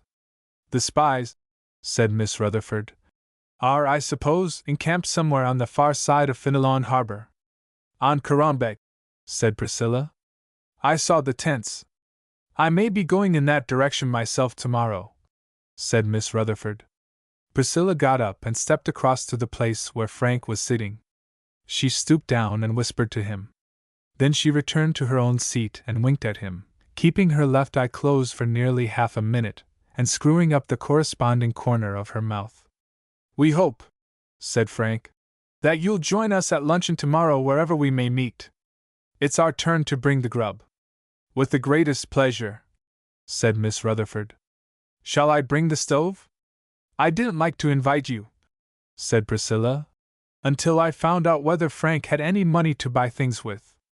As it turns out, he has lots. I haven't. That's the reason I whispered to him, although I know it's rude to whisper when there's anyone else there. Of course, I may be able to collar a few things out of the house, but I may not. With that Secretary of War staying in the house, there is bound to be a lot of food lying about which nobody would notice much if it was gone. But then it's not easy to get it unless you happen not to be allowed into dinner, which may be the case. If I'm not, Frank, I'm afraid, is sure to be on account of his having a dress coat, but if I'm not, which is what may happen if Aunt Juliet thinks it would score off me not to, then I can get lots of things without difficulty because the cook can't possibly tell whether they've been finished up in the dining room or not." "We'll hope for the best," said Miss Rutherford. "A jelly now or a few meringues would certainly be a pleasant variety after the tinned and dried provisions of the last 2 days." The peppermint creams were finished before the second brew of soup came to the boil on the Primus stove. Priscilla poured it out. It was hot, of about the consistency usual in soup, and it smelled savory. Nevertheless, Miss Rutherford, after watching for an opportunity to do so unseen, poured hers out on the ground. Frank fingered his mug irresolutely, and once took a sip. Priscilla, after looking at her share intently, carried it off and gave it to Jimmy Kinsella. "It's curious," she said when she came back, "but I don't feel nearly so keen on soup as I did. I dare say it's the peaches and the peppermint creams. I used to think it was rather rot putting off the sweets at dinner until after the meaty things. Now I know it isn't. Sometimes there's really a lot of sense in an arrangement which seems silly at first, which is one of the things which always makes me say that grown-up people aren't such fools as you might suppose if you didn't really know." "We'll remember that at lunch tomorrow," said Miss Rutherford. No one mentioned worms. For the second time the weather, generally malign and irresponsible, favored Priscilla. With the rising tide a light westerly breeze sprang up. She hoisted the sails and sat in the stern of the boat with an oar. She tucked the middle of it under her armpit, pressed her side tight against the gunwale, and with the blade trailing in the water steadied the tortoise on her course. There is a short cut back to Rosnacreque from the bay in which Miss Rutherford was left. It winds among a perfect maze of rocks, half covered or bare at low water, gradually becoming invisible as the tide rises. Priscilla, whose self-confidence was unshaken by her disaster in Craggeen Passage, took this short cut in spite of a half-hearted protest from Frank. "I don't exactly know the way," she said, "but now that we've lost the rudder there's nothing very much can happen to us. We can keep the centerboard up as we're running, and if we do go on a rock the tide will lift us off again. It's rising now. Besides, it saves us miles to go this way, and it really won't do for you to be late for dinner." Chapter 14. Thomas Anthony Kinsella sat with his legs dangling over the edge of the quay. Beneath him lay his boat. The tide was flowing, but it had not yet floated her. She was supported on an even keel by the mooring ropes made fast from her bow and stern to bollards on the quay. Her sails and gear lay in confusion on her thwarts. She was still half full of gravel, although some of her cargo had been shoveled out, and lay in a heap behind Kinsella. He was apparently disinclined to shovel out the rest, an excusable laziness, for the day was very hot. With the point of a knife Kinsella scraped the charred ash from the bowl of his pipe. Then he cut several thin slices from a plug of black twist tobacco, rolled them slowly between the palm of one hand and the thumb of the other, spat thoughtfully over the side of the quay into his boat, charged his pipe and put it into his mouth. There he held it for some minutes while he stared glassily at the top of his boat's mast. He spat again and then drew a match from his waistcoat pocket. Sergeant Rafferty of the Royal Irish Constabulary strolled quietly along the quay. It was his duty to stroll somewhere every day in order to intimidate malefactors. He found the quay on the whole a more interesting place than any of the country roads round the town, so he often chose it for the scene of what his official regulations described as a patrol. When he reached Kinsella he stopped. "Good day to you," he said. Kinsella, without looking round, struck his match on a stone beside him and lit his pipe. He sucked in 3 draughts of smoke, spat again, and then acknowledged the sergeant's greeting. "It's a fine day," said the sergeant. "It is," said Kinsella. "Thanks be to God." The sergeant stirred the pile of gravel on the quay thoughtfully with his foot. Then, peering over Kinsella's shoulder, he took a look at the gravel which still remained in the boat. "Tell me this, now, Joseph Anthony," he said. "Who might that gravel be for? It's the 3rd day you're after bringing in a load and there's ne'er a cart's been down for it yet. I couldn't say who it might be for. Do you tell me that now? And who's to pay you for it?" "Sweeney LL pay for it," said Kinsella. "It was him ordered it." The sergeant stirred the gravel again with his foot. Timothy Sweeney was a publican who kept a small shop in one of the back streets of Rosnicree. He was known to the sergeant, but was not regarded with favor. There is a way into Sweeney's house through a backyard which is reached by climbing a wall. Sweeney's front door was always shut on Sundays and his shutters were put up during those hours when the law regards the consumption of alcohol as undesirable. But the sergeant had good reason to suppose that many thirsty people found their way to the refreshment they craved through the backyard. Sweeney was an object of suspicion and dislike to the sergeant. Therefore he stirred the gravel on the quay again and again looked at the gravel in the boat. There is no law against buying gravel, but it seemed to the sergeant very difficult to believe that Sweeney had bought 4 boatloads of it. Joseph Anthony Kinsella felt that some explanation was due to the sergeant. "It's a gentleman up the country," he said, "that Sweeney's buying the gravel for. I did hear that he's to send it by rail when I have the whole of it landed." He watched the sergeant out of the corners of his eyes to see how he would receive this statement. The sergeant did not seem to be altogether satisfied. "What are you getting for it?" he asked. 5 shillings a load." "You're doing well," said the sergeant. "It's good gravel, so it is the best." "It may be good gravel," said the sergeant, "but the gentleman that's buying it will buy it dear if you take the half of every load you bring in home in the evening and fetch it here again the next morning along with a little more." The sergeant stared at the gravel in the boat as he spoke. His face had cleared, and the look of suspicion had left his eyes. Sweeney, so his instinct told him, must be engaged in some kind of wrongdoing. Now he understood what it was. The gentleman up the country was to be defrauded of half the gravel he paid for. Curiously enough, considering that his wrongdoing had been detected, the look of anxiety left Kinsella's face. He sucked at his pipe, found that it had gone out, and slipped it into his waistcoat pocket. "If either Sweeney nor the gentleman is making any complaint," he said, "it would suit you to keep your mouth shut." "I'm not blaming you," said the sergeant. "Sure, anybody'd do the same if they got the chance. If there's people in the world," said Kinsella, "that hasn't sense enough to see that they get what they pay for, oughtn't we to be thankful for it?" "You're right there," said the sergeant. Kinsella took out his pipe and lit it again. Sergeant Rafferty, after examining the sea with attentive scrutiny for some minutes, strolled back towards his barracks. Peter Walsh slid off the window-sill of Brannigan's shop and took a long look at the sky.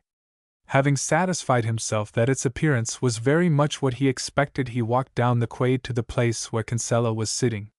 "It's a fine evening," he said. "It is," said Kinsella. "As fine an evening as you'd see, thanks be to God." Peter Walsh sat down beside his friend and spat into the boat beneath him. "I seen the sergeant talking to you," he said. "That same sergeant has mighty little to do," said Kinsella. "It'll be as well for us if he hasn't more one of these days." "What do you mean by that, Peter Walsh? What might he have been talking to you about?" "Gravel, no less.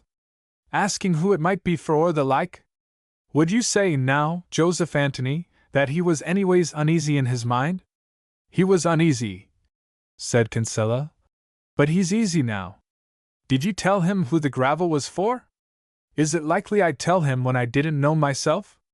What I told him was that Timothy Sweeney had the gravel bought off me at 5 shillings a load, and that it was likely he'd be sending it by rail to some gentleman up the country that would have it ordered from him." "And what did he say to that?"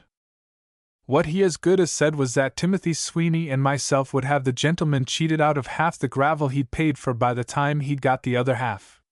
There was a smile on his face like there might be on a man, and him after a long drink, when he found out the way we were getting the better of the gentleman up the country. Believe you me, Peter Walsh, he wouldn't have rested easy in his bed until he did find out, either that or some other thing. "That sergeant is as cute as a pet fox," said Peter Walsh. "You'd be hard set to keep anything from him that he wanted to know." Kinsella sat for some minutes without speaking. Then he took a match from his pocket and lit his pipe for the third time. "I'd be glad," he said, "if you'd tell me what it was you had in your mind when you said a minute ago that the sergeant might maybe have more to do than he'd care for one of these days."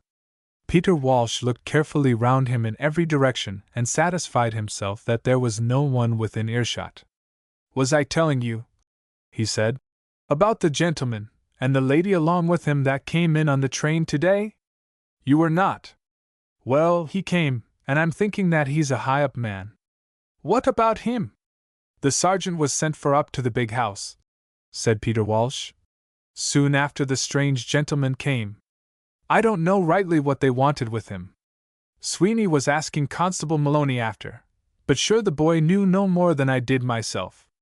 "It's a curious thing," said Kinsella. "So it is, damned curious." "Damned," said Peter Walsh. "I wouldn't be sorry if the whole lot of them was drowned dead one of these days. I wouldn't like anything would happen to the young lady. Is it Priscilla? I wasn't meaning her. But anyway, Peter Walsh, you know well the sea wouldn't drown that one. It would not, surely. Why would it? What I had in my mind," said Kinsella, "was the rest of them." He looked sadly at the sky and then out across the sea, which was perfectly calm. "But there'll be no drowning," he added with a sigh, "while the weather holds the way it is. There's a feel in the air," said Peter Walsh hopefully, "like as if there might be thunder." A small boat, rowed by a boy, stole past them up the harbor. Neither of the two men spoke until she reached the slip at the end of the quay. "I'd be sorry," said Kinsella, "if anything would happen to them two that does be going about in Flanagan old boat. There's no harm in them barring the want of sense. It would be as well for them to be kept off Inishbon for all that. They never offered to set foot on the island," said Kinsella, "since the day I told them that herself and the childer had the fever. The way it is with them, they wouldn't care where they'd be, one place being the same to them as another, if they'd be let alone." "That's what they will not be, then." "On account of Priscilla?" her, and the young fellow she has with her. They're out hunting them two that has Flanagan old boat the same as it might be some of the boys at a coursing match, and the hare in front of them. Such chasing you never seen. It was up out of their beds they were this morning at 6 o'clock, when you'd think the likes of them would be asleep. I seen them, said Kinsella. And the one of them is as bad as the other. You'd be hard put to it to say whether it was Priscilla has put the comether on the young fellow or him that had her druv on to be doing what it would be better for her to leave alone. Tell me this now, Peter Walsh, that young fellow is by the way of having a sore leg on him, so they tell me. Would you say now but that might be a trick the way it would put us off from suspecting any mischief he might be up to? I was thinking myself, said Peter, that he might be imposing on us, but it's my opinion now that the leg's genuine. I followed them up last night, unbeknown to them, to see would he get out of the perambulator when he was clear of the town and nobody to notice him. But he kept in it, and she wheeled him up to the big house every step of the way. The evidence was conclusive and carried complete conviction to Kinsella's mind. What would be your own opinion, said Peter Walsh, about that one that does be going about the bay in your own boat along with Jimmy? I wouldn't say there'd be much harm in her. Jimmy says it's hard to tell what she'd be after. He did think at the first go-off that it might be cockles, but it's not, for he took her to Careby Strand, where there's plenty of them, and the devil a one she'd pick up. Nor it's not periwinkles. Nor dilishk, though they do say that the dilishk is reckoned to be a cure for consumption, and you'd think it might be that. But Jimmy says it's not, for he offered her a bit yesterday, and she wouldn't look at it. I don't know what else it could be, said Peter Walsh. Nor I don't know. But Jimmy says she doesn't speak like one that would be any ways in with the police. She was in Brannigan's last night, buying peppermint drops and every kind of foolishness, the same as she might be a little girleen that was given a penny and her just out of school.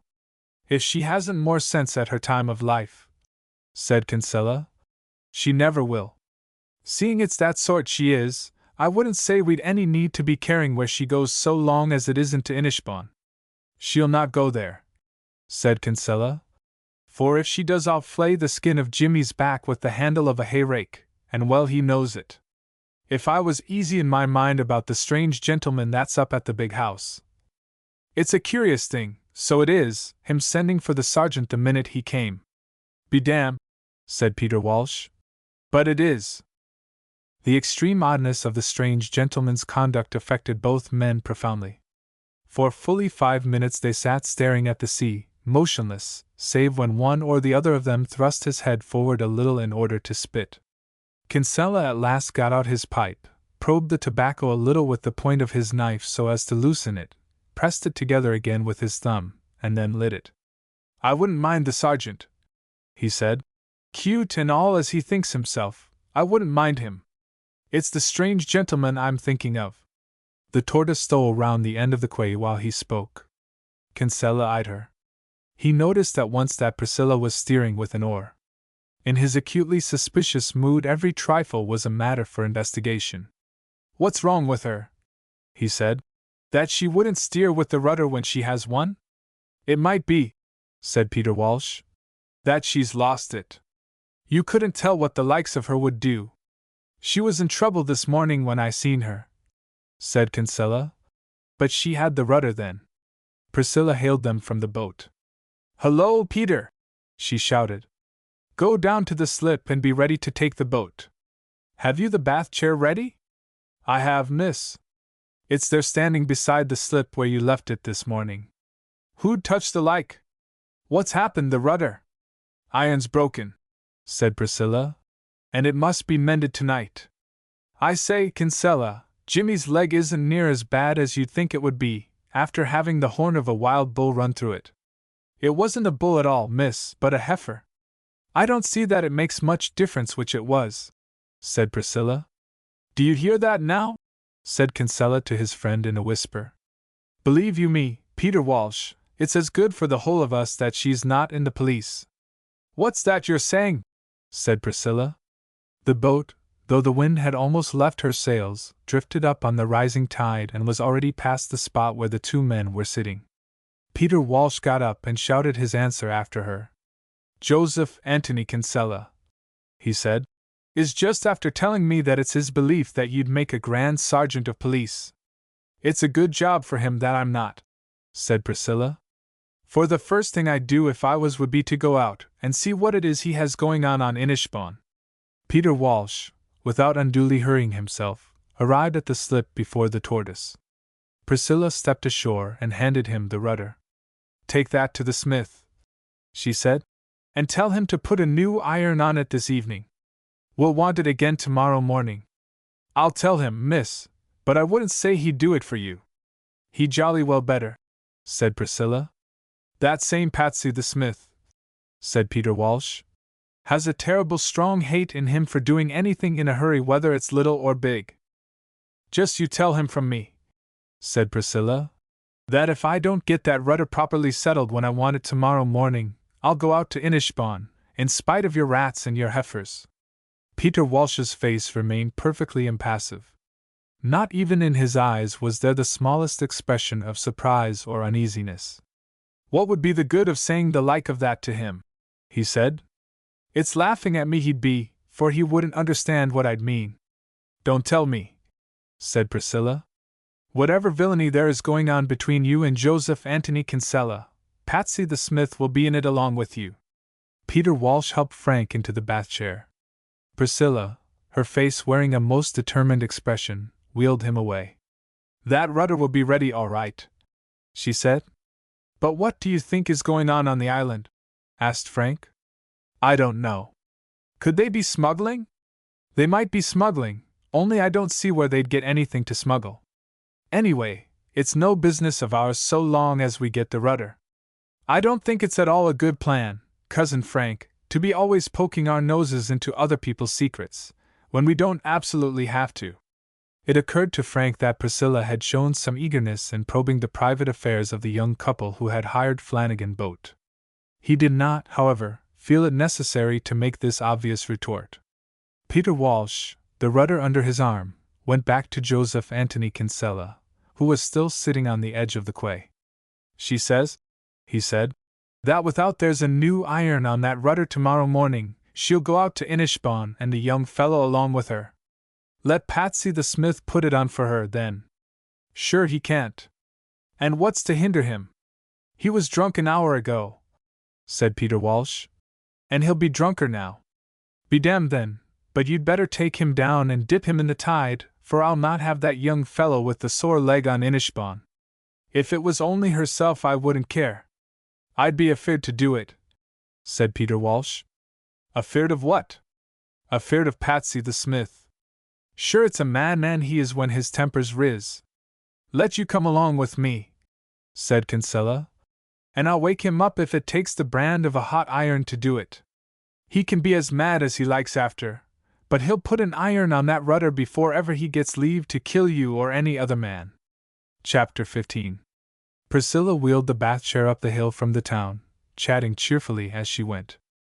It'll be rather exciting, she said, to see these Torrington people. I don't think I've ever come across a regular, full-blown marquis before. Lord Thormanby is a peer, of course, but he doesn't soar to those giddy heights. I suppose he'll sit on us frightfully if we dare to speak. Not that I mean to try. The thing for me to do is to be a simple child which lightly draws its breath, and feels its life in every limb. That's a quotation, Cousin Frank. Wordsworth, I think. Sylvia Courtney says it's quite too sweet for words. I haven't read the rest of it, so of course can't say, but I think that bit's rather rot, though I dare say Lord Torrington will like it all right when I do it for him. Frank felt a certain doubt about the policy. Lord Torrington was indeed pretty sure to prefer a simple child to Priscilla in her ordinary mood, but there was a serious risk of her overdoing the part. He warned Priscilla to be exceedingly careful. She brushed his advice aside with an abrupt change of subject. I expect, she said, that Mrs. Garrity will be up at the house again. Aunt Juliet wouldn't trust anybody else to hook up Lady Torrington's back. I can do my own, of course, but nobody can who is either fat or dignified. I'm pretty lean, but even I have to wriggle a lot. Mrs. Garrity was up at the house. This became plain to Priscilla when she reached the gate lodge. Mr. Garrity, who was a gardener by profession, was sitting on his own doorstep with the baby in his arms. The baby, resenting the absence of his mother, was howling. Priscilla stopped. "If you like," she said, "I'll wheel the baby up to the house and give him to Mrs. Garrity. Aunt Juliet won't like it if I do. In fact, she'll dance about with insatiable fury. But it may be the right thing to do all the same. We ought always to do what's right, Mr. Garrity, even if other people behave like wild boars. That is to say, if we are quite sure that it is right. I think it's nearly sure to be right to give a baby to its mother, though there may be times when it's not. Solomon did, and that's a pretty good example, though I don't suppose that even Solomon always knew for certain when he was doing the rightest thing there was. Anyhow, I'll risk it if you like, Mr. Garrity. You won't mind having the baby on your knee for a bit, will you, Cousin Frank?" Frank did mind very much. The ordinary healthy-minded, normal prefect dislikes having anything to do with babies even more than he dislikes being called a child by maiden ladies. He looked appealingly at Mr. Garrity. The baby, misunderstanding Priscilla's intentions, yelled louder than before. Mr. Garrity, fortunately for Frank, was not a man of the heroic kind. Abstract right was less to him than expediency, and he missed the point of the comparison between his position and King Solomon's. He thought it better that his baby should suffer than that Miss Lentaine's anger should be roused. He declined Priscilla's offer. Near the upper end of Rosnacree Avenue there is a corner from which a view of the lawn is obtained. Sir Lucius and another gentleman were pacing to and fro on the grass when Priscilla and Frank reached the corner and caught sight of them. "Stop," said Frank suddenly. "Turn back, Priscilla. Go round some other way." Priscilla stopped. The eager excitement of Frank's tones surprised her. "Why?" she asked. "It's only father and that lord of his. We've got to face them some time or other. We may as well get it over at once. That's the beast who shoved me over the steamer's gangway," said Frank, "and sprained my ankle." Sir Lucius and Lord Torrington turned at the end of the lawn and began to walk towards Priscilla and Frank. "Now I can see his face," said Priscilla. "I don't wonder at your rather loathing him. I think you were jolly lucky to get off with a sprained ankle. A man with a nose like that would break your arm or stab you in the back." Lord Torrington's nose was fleshy, pitted in places, and of a purple color. "Curious taste the king must have," said Priscilla, "to make a man like that a marquis. You'd expect he'd choose out fairly good-looking people. But, of course, you can't really tell about kings. I dare say they have to do quite a lot of things they don't really like, on account of being constitutional. Rather poor sport being constitutional, I should say, for the king that is. It's pleasanter, of course, for the other people." Frank knew that the present king was blameless in the matter of Lord Torrington's marquisate. It was inherited from a great-grandfather, who may have had an ordinary, possibly even a beautiful nose. But he attempted no explanation. His anxiety made him disinclined for a discussion of the advantages of having an hereditary aristocracy. "Do turn back, Priscilla," he said. "If he is the man who sprained your ankle," she said, "it's far better for you to have it out with him now when I'm here to back you up. If you put it off till dinner time, you'll have to tackle him alone. I'm sure not to be let in. Anyhow, we can't go back now.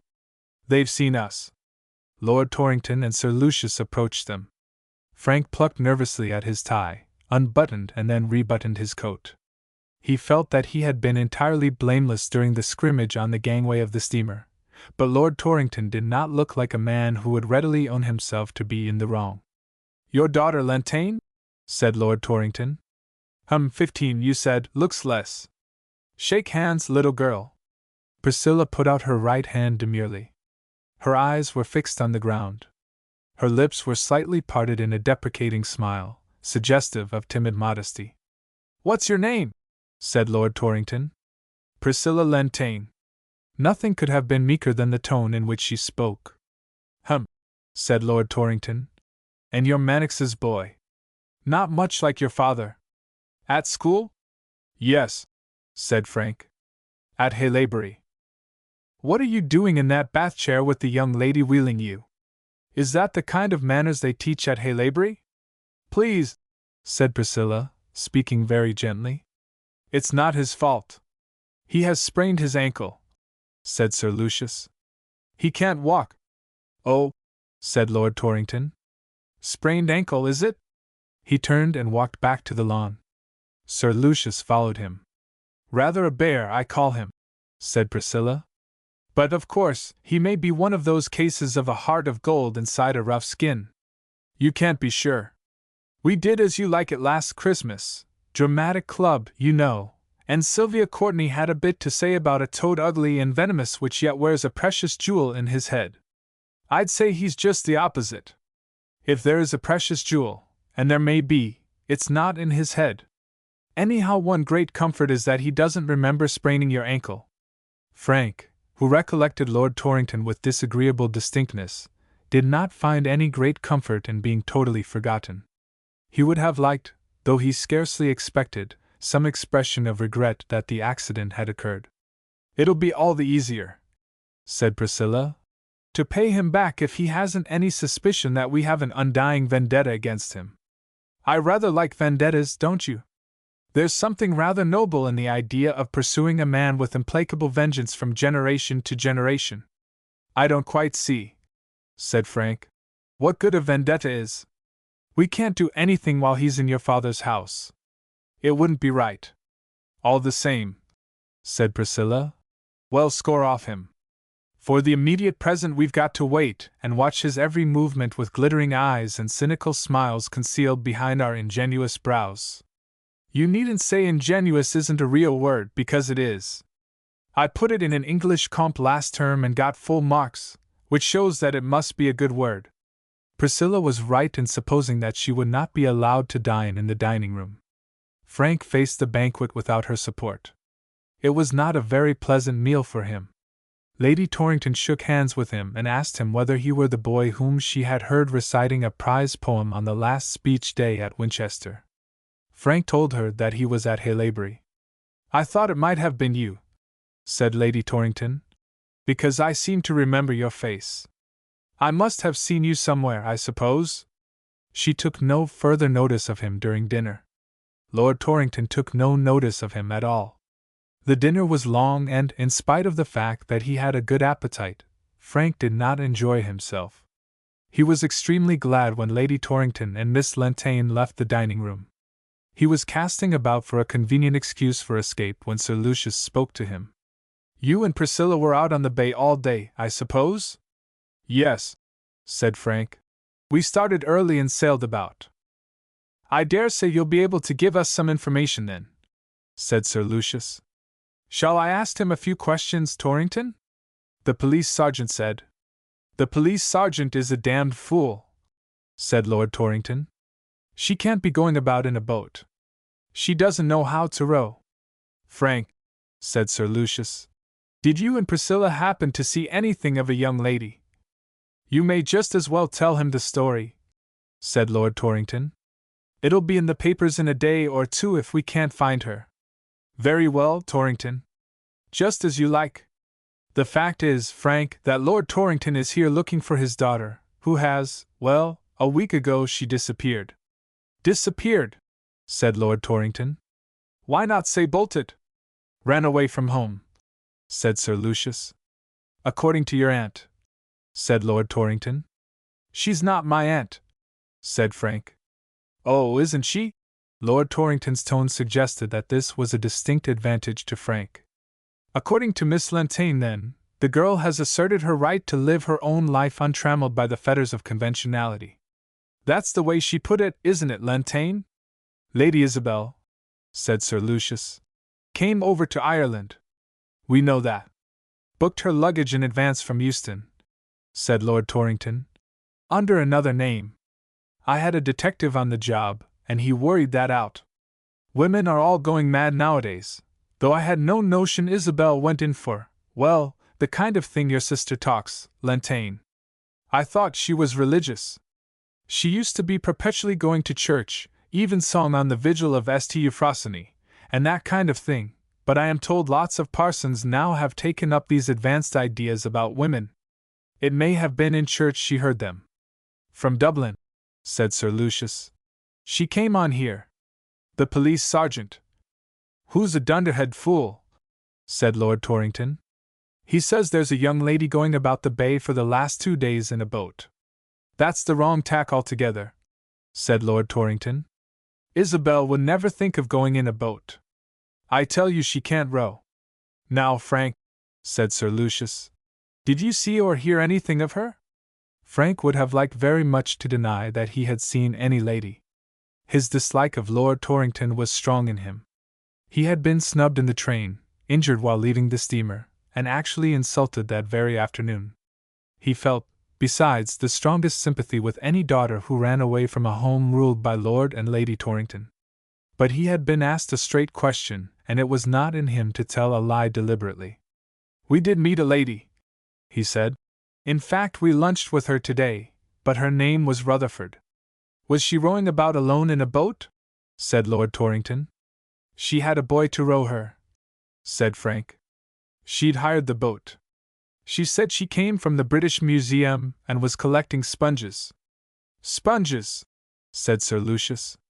How could she collect sponges here, and what does the British Museum want sponges for? They weren't exactly sponges, said Frank. They were zoophytes. It's just possible, said Lord Torrington, that she might. Sponges, you say? I don't know what would put sponges into her head. But, of course, she had to say something. What was she like to look at? She had a dark blue dress, said Frank, and was tallish. Fuzzy fair hair? Said Lord Torrington. I don't remember her hair. Slim? I'd call Miss Rutherford fat, said Frank. At least, she's decidedly stout. Not her, said Lord Torrington. Nobody could call Isabel fat. That police sergeant of yours is a fool, Lentaigne. I always said he was. If Isabel is in this neighborhood at all, she's living in some country inn. The sergeant said he'd make inquiries about the lady he mentioned, said Sir Lucius. We shall hear more about her tomorrow. She had a Primus stove with her, said Frank. That's no help, said Lord Torrington. Anybody might have a Primus stove. She said she'd borrowed it from Professor Wilder, said Frank. Who the devil is Professor Wilder? He's doing the rotifers, said Frank. At least Miss Rutherford said he was. I don't know who he is. That's not Isabel, said Lord Torrington. She wouldn't have the intelligence to invent a professor who collected rotifers. I don't suppose she ever heard of rotifers. I never did. What are they? Insects, I fancy, said Sir Lucius. I dare say Priscilla would know. Shall I send for her? No, said Lord Torrington. I don't care what rotifers are. Let's finish our cigars outside, Lentaigne. It's infernally hot. Frank had finished his cigarette. He had no wish to spend any time beyond what was absolutely necessary in Lord Torrington's company. He felt sure that Lord Torrington would insist on walking briskly up and down when he got outside. Frank could not walk briskly, even with the aid of 2 sticks. He made up his mind to hobble off in search of Priscilla. He found her, after some painful journeyings, in a most unlikely place. She was sitting in the long gallery with Lady Torrington and Miss Lentaigne. The 2 ladies reclined in easy chairs in front of an open window. There were several partially smoked cigarettes in a china saucer on the floor beside Miss Lentaigne. Lady Torrington was fanning herself with a slow motion which reminded Frank of the way in which a tiger, caged in a zoological garden, switches its tail after being fed. Priscilla sat in the background under a lamp. She had chosen a straight-backed chair which stood opposite a writing table. She sat bolt upright in it with her hands folded on her lap and her left foot crossed over her right. Her face wore a look of slightly puzzled, but on the whole intelligent interest, such as a humble dependent might feel while submitting to instruction kindly imparted by some very eminent person. She wore a white frock, trimmed with embroidery, of a perfectly simple kind. She had a light blue sash round her waist. Her hair, which was very sleek, was tied with a light blue ribbon. Round her neck, on a third light blue ribbon, much narrower than either of the other 2, hung a tiny gold locket shaped like a heart. She turned as Frank entered the room and met his gaze of astonishment with a look of extreme innocence. Her eyes made him think for a moment of those of a lamb, a puppy or other young animal which is half frightened, half curious at the happening of something altogether outside of its previous experience. Neither of the ladies at the window took any notice of Frank's entrance. He hobbled across the room and sat down beside Priscilla. She got up at once and, without looking at him, walked demurely to the chair on which Miss Lantane was sitting. "Please, Aunt Juliet," she said, "may I go to bed? I think it's time." Miss Lantane looked at her a little doubtfully. She had known Priscilla for many years and had learned to be particularly suspicious of meekness. "I heard the stable clock strike," said Priscilla. "It's 9:30. "Very well," said Miss Lantane. "Good night." Priscilla kissed her aunt lightly on her left cheekbone. Then she held out her hand to Lady Torrington. "You may kiss me," said the lady. "You seem to be a very quiet, well-behaved little girl." Priscilla kissed Lady Torrington and then passed on to Frank. "Good night, Cousin Frank," she said. "I hope you're not tired after being out in the boat, and I hope your ankle will be better tomorrow." Her eyes still had an expression of cherubic innocence, but just as she let go Frank's hand she winked abruptly. He found as she turned away that she had left something in his hand. He unfolded a small, much crumpled piece of blotting paper, taken, he supposed, by stealth from the writing table beside Priscilla's chair. A note was scratched with the point of a pin on the blotting paper. "Come to the shrubbery, 10 sharp. Most important. Excuse scratching? No pencil."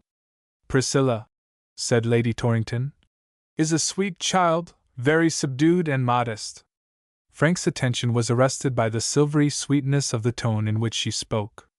He had a feeling that she meant to convey to Miss Lantane something more than her words implied. Miss Lantane struck a match noisily and lit another cigarette. "She may be a little wanting in animation," said Lady Torrington, "but that is a fault which one can forgive nowadays when so many girls run into the opposite extreme and become self-assertive. Priscilla," said Miss Lantane, "is not always quite so good as she was this evening." "You must be quite pleased that she isn't," said Lady Torrington, with a deliberate, soft smile. "With your ideas about the independence of our sex I can quite understand that Priscilla, if she were always as quiet and gentle as she was this evening, would be trying, very trying." Frank became acutely uncomfortable. He had entered the room noisily enough, hobbling on his 2 sticks, but neither lady seemed to be aware of his presence. He began to feel as if he were eavesdropping, listening to a conversation which he was not intended to hear. He hesitated for a moment, wondering whether he ought to say a formal good night, or get out of the room as quietly as he could without calling attention to his presence. Miss Lantane's next remark decided him. "Your own daughter," she said, "seems to have imbibed some of our more modern ideas. That must be a trial to you, Lady Torrington." Frank got up and made his way out of the room without speaking. Chapter 16. To reach the corner of the shrubbery it was necessary to cross the lawn. Lord Torrington and Sir Lucius, having lit fresh cigars, were pacing up and down in earnest conversation. Frank hobbled across their path and received a kindly greeting from his uncle. "Well, Frank, out for a breath of fresh air before turning in? Sorry you can't join our march. Lord Torrington is just talking about your father." "Thanks, Uncle Lucius," said Frank, "but I can't walk. There's a hammock chair in the corner. I'll sit there for a while and smoke another cigarette." Sir Lucius and Lord Torrington walked briskly, turning each time they reached the edge of the grass and walking briskly back again. Frank realized that Priscilla, if she was to keep her appointment, must cross their track. He watched anxiously for her appearance. The stable clock struck 10. In the shadow of the veranda in front of the dining-room window Frank fancied he saw a moving figure. Sir Lucius and Lord Torrington crossed the lawn again. Halfway across they were exactly opposite the dining-room window, a few steps further on, and the direct line between the window and a corner of the shrubbery lay behind them. Priscilla seized the most favorable moment for her passage. Just as the 2 men reached the point at which their backs were turned to the line of her crossing she darted forward. Halfway across she seemed to trip, hesitated for a moment, and then ran on. Before the walkers reached their place of turning, she was safe in a laurel bush beside Frank's chair. "My shoe," she whispered. "It came off slap in the middle of the lawn. I always knew those were perfectly beastly shoes. It was Sylvia Courtney made me buy them, though I told her at the time they'd never stick on, and what good are shoes if they don't? Now they are sure to see it, though perhaps they won't. If they don't, I can make another dart and get it." To avoid all risk of the loss of the second shoe, Priscilla took it off before she started. Lord Torrington and Sir Lucius crossed the lawn again. It seemed as if one or other of them must tread on the shoe which lay on their path, but they passed it by. Priscilla seized her chance, rushed to the middle of the lawn, and returned again successfully. Then she and Frank retreated, for the sake of greater security, into the middle of the shrubbery. "Everything's all right," said Priscilla. "I've got lots and lots of food stored away. I simply looted the dishes as they were brought out of the dining room. Fried fish, a whole roast duck, 3 herrings rose on toast, half a caramel pudding, I squeezed it into an old jam pot, and several other things. We can start at any hour we like tomorrow, and it won't in the least matter whether Brannigan's is open or not. What do you say to 6 a.m.? I'm not going on the bay tomorrow." "You must." "Why not?" "Because I want to score off that old beast who sprained my ankle." The prefect and Frank had entirely disappeared. 2 days of close companionship with Priscilla erased the marks made on his character by 4 long years of training at Haylaybury. His respect for constituted authorities had vanished. The fact that Lord Torrington was Secretary of State for War did not weigh on him for an instant. He was, as indeed boys ought to be at 17 years of age, a primitive barbarian. He was filled with a desire for revenge on the man who had insulted and injured him. "You don't know," he said, "what Lord Torrington is here for." "Oh, yes, I do," said Priscilla. "I'm not quite an ass. I was listening to Aunt Juliet and Lady Torrington shooting barbed arrows at each other after dinner. Aunt Juliet got rather the worst of it, I must say. Lady Torrington is one of those people whose garments smell of myrrh, aloes, and cassia, and yet whose words are very swords. You know the sort I mean. Lord Torrington is chasing his daughter," said Frank, "who has run away from home. I vote we find her first, and then help her to hide." "Of course. That's what we're going to do. That's why we're going off in the boat tomorrow." "But she's not on the bay," said Frank. "Miss Rutherford is too fat to be her." "He said so." "Who's talking about Miss Rutherford? She's simply sponge hunting. Nobody but a fool would think she was Miss Torrington." "Lady Isabel," said Frank. "He's a marquis. Anyhow, she's not the escaped daughter." "Then who is?" "The lady spy, of course. Anyone could see that at a glance." "But she has a man with her," Lord Torrington said. "If you can call that thing a man," said Priscilla. "She has. That's her husband. She's run away with him and got married surreptitiously, like young Lochinvar. People do that sort of thing, you know. I can't imagine where the fun comes in, but it's quite common, so I suppose it must be considered pleasant. Anyhow, Sylvia Courtney says that English literature is simply stock full of most beautiful poems about people who do it, all more or less true, so there must be some attraction." Frank made no reply. Priscilla's theory was new to him. It seemed to have a certain plausibility. He wanted to think it over before committing himself to accepting it. "It's not a thing I'd care to do myself," said Priscilla. "But then people are so different. What strikes me as rather idiotic may be sweeter than butter in the mouth to somebody else. You never can tell beforehand. Anyhow, we can count on Aunt Juliet as a firm ally. She can't go back on us on account of her principles." This was another new idea to Frank. He began to feel slightly bewildered. "The one thing she's really keen on just at present," said Priscilla, "is that women should assert their independence, and not be mere tame parasites in gilded cages. That's what she said to Lady Torrington anyhow. So of course she's bound to help us all she can, so long as she doesn't know that they're married, and nobody does know that yet except you and me. Not that I'd be inclined to trust Aunt Juliet unless we have to, but it's a comfort to know she's there if the worst comes to the worst. What do you intend to do? Said Frank. Find them first. If we start off early tomorrow, we'll probably get to Cronbeg before they're up. My idea would be to hand over the young man to Miss Rutherford for a day or two. She's sure to be somewhere about, and when she understands the circumstances she won't mind pretending that he, the original spy, is her husband, just for a while, until the first rancor of the pursuit has died away. She strikes me as an awfully good sort who won't mind. She may even like it. Some people love being married. I can't imagine why, but they do. Anyhow, I don't expect there'll be any difficulty about that part of the program. We'll simply transship him, tent and all, into Jimmy Kinsella's boat. I don't see the good of doing all that, said Frank. Why not? The good of it is this. We must keep Aunt Juliet on our side in case of accidents. She's got a most acute mind and will throw all kinds of obstacles in the way of the pursuers. As long as she thinks that Miss Torrington, Lady Isabel, is really going in for leading a beautiful scarlet kind of life of her own.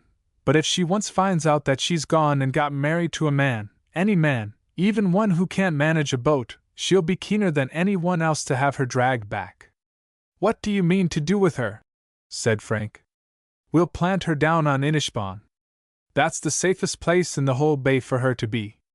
Of course Joseph Anthony Kinsella will object, but we'll make him see that it's his duty to succor the oppressed, and anyhow we'll land her there and leave her.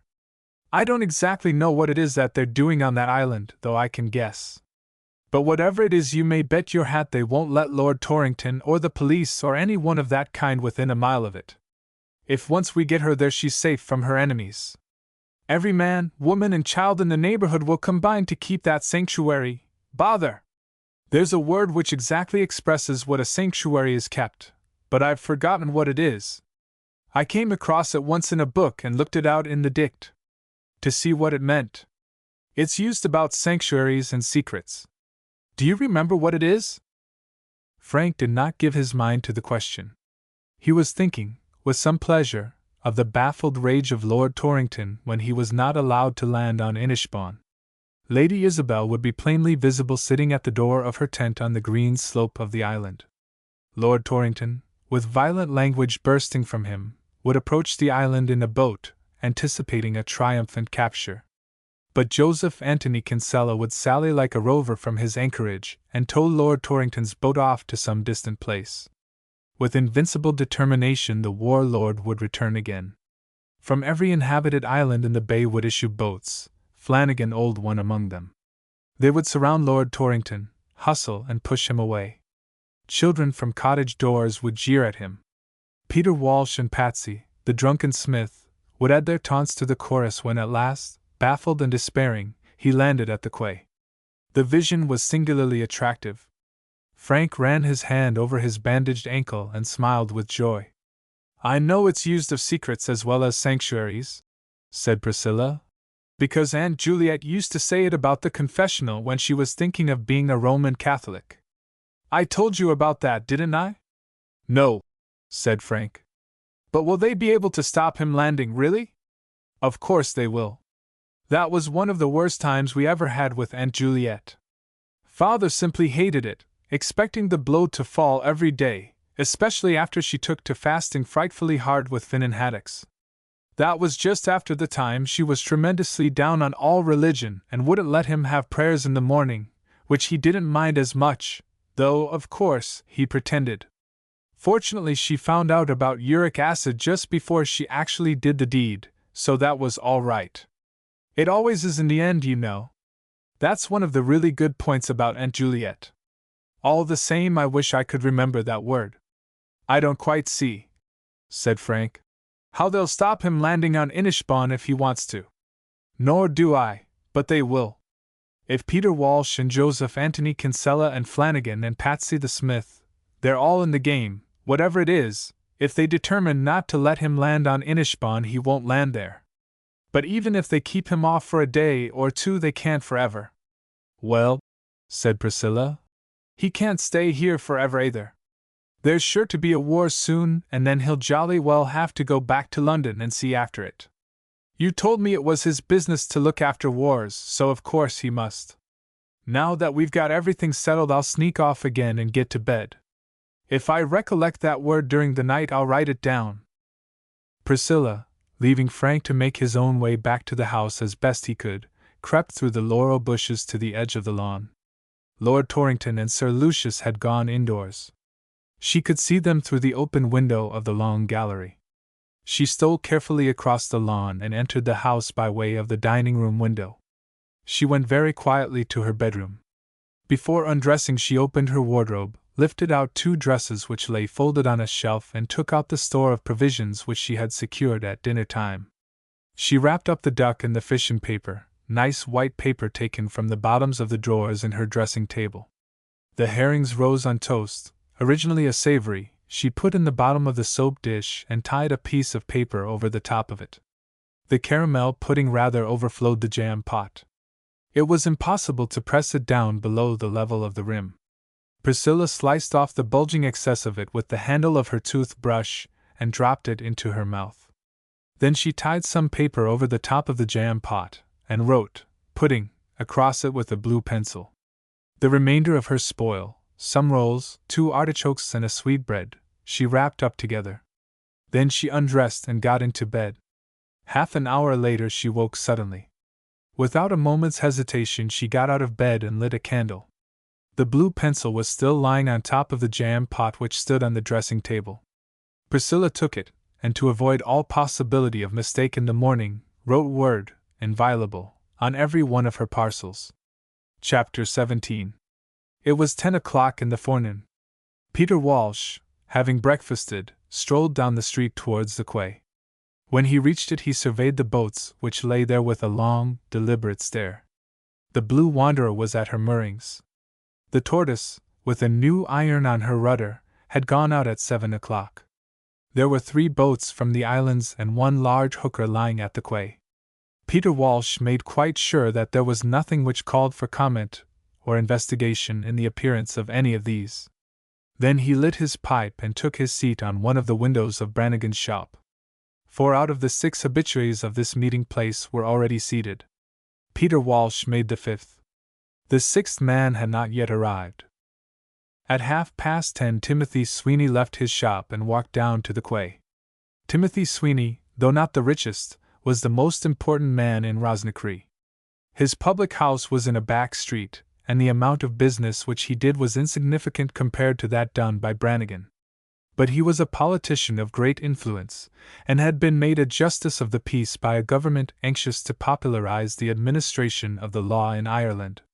The law itself, as was recognized on all sides, could not possibly be made to command the respect of any one, but it was hoped that it might excite less active hostility if it were modified to suit the public convenience by men like Sweeney, who had some personal experience of the unpleasantness of the penalties which it ordained. It was seldom that Timothy Sweeney left his shop. He was a man of corpulent figure and flabby muscles. He disliked the smell of fresh air, and walking was a trouble to him. The 5 loafers on Brannigan's window sills looked at him with some amazement when he approached them. "Is Peter Walsh here?" said Sweeney. "I am here," said Peter Walsh. "Where else would I be?" "I'd be glad," said Sweeney, "if you'd step up to my house with me for 2 minutes, the way I could speak to you without the whole town listening to what we're saying." Peter Walsh rose from his seat with quiet dignity and followed Sweeney up the street. "You'll take a sup of porter," said Sweeney, when they reached the bar of the public house. Peter finished the half-pint which was offered to him at a draught. "They tell me," said Sweeney, "that the police sergeant was up at the big house again this morning. I don't know if it's true, but it's what they're after telling me." "It is true," said Peter. "I'll say that much for whoever it was that told you. It's true enough. The sergeant was off last night after dark. He thinks he's damned smart, that sergeant, and it was after dark he went the way nobody would see him. But he was seen, for Patsy the smith was on the side of the road, mortal sick after the way that Joseph Anthony Kinsella made him turn to making a rudder iron, and him as drunk at the time as any man ever you seen. It was him told me about the sergeant, and where he went last night." "Well," said Sweeney, "and what did he tell you?"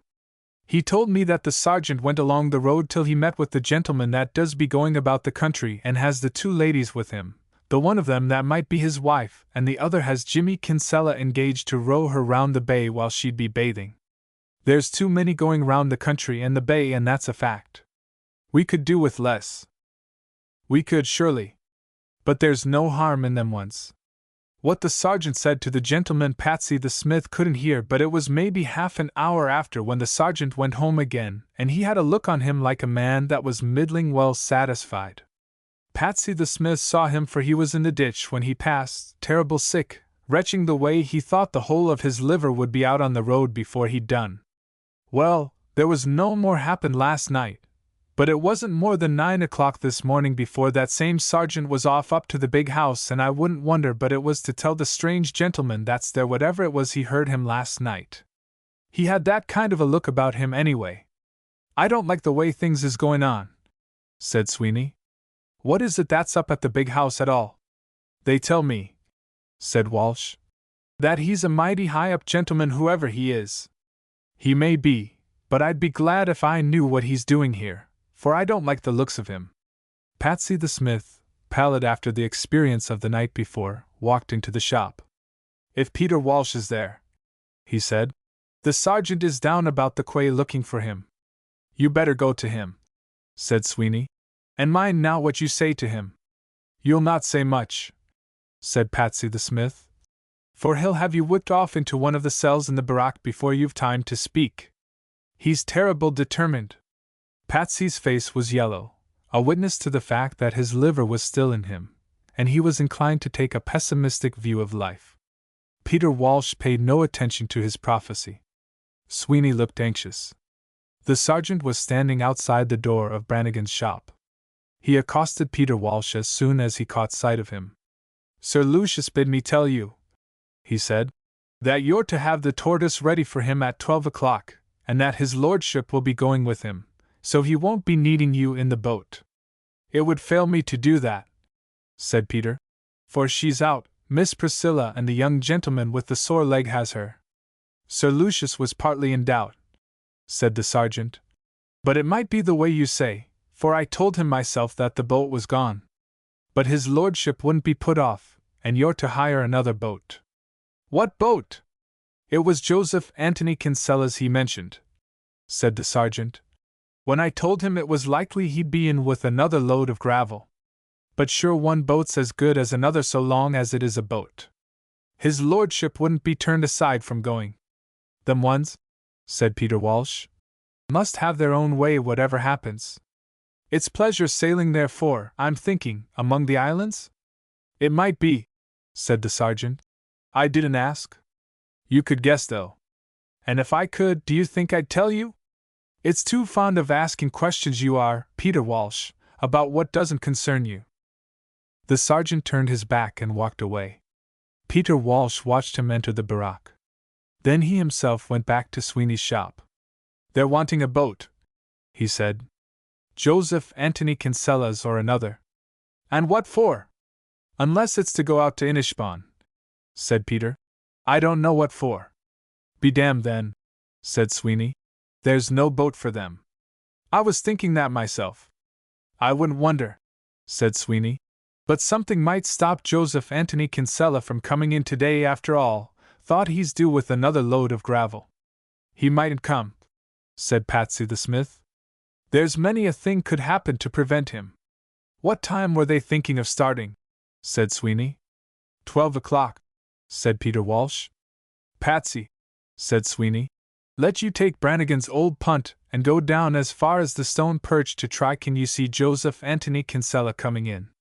Patsy the Smith was in a condition of great physical misery, but the occasion demanded energy and self-sacrifice.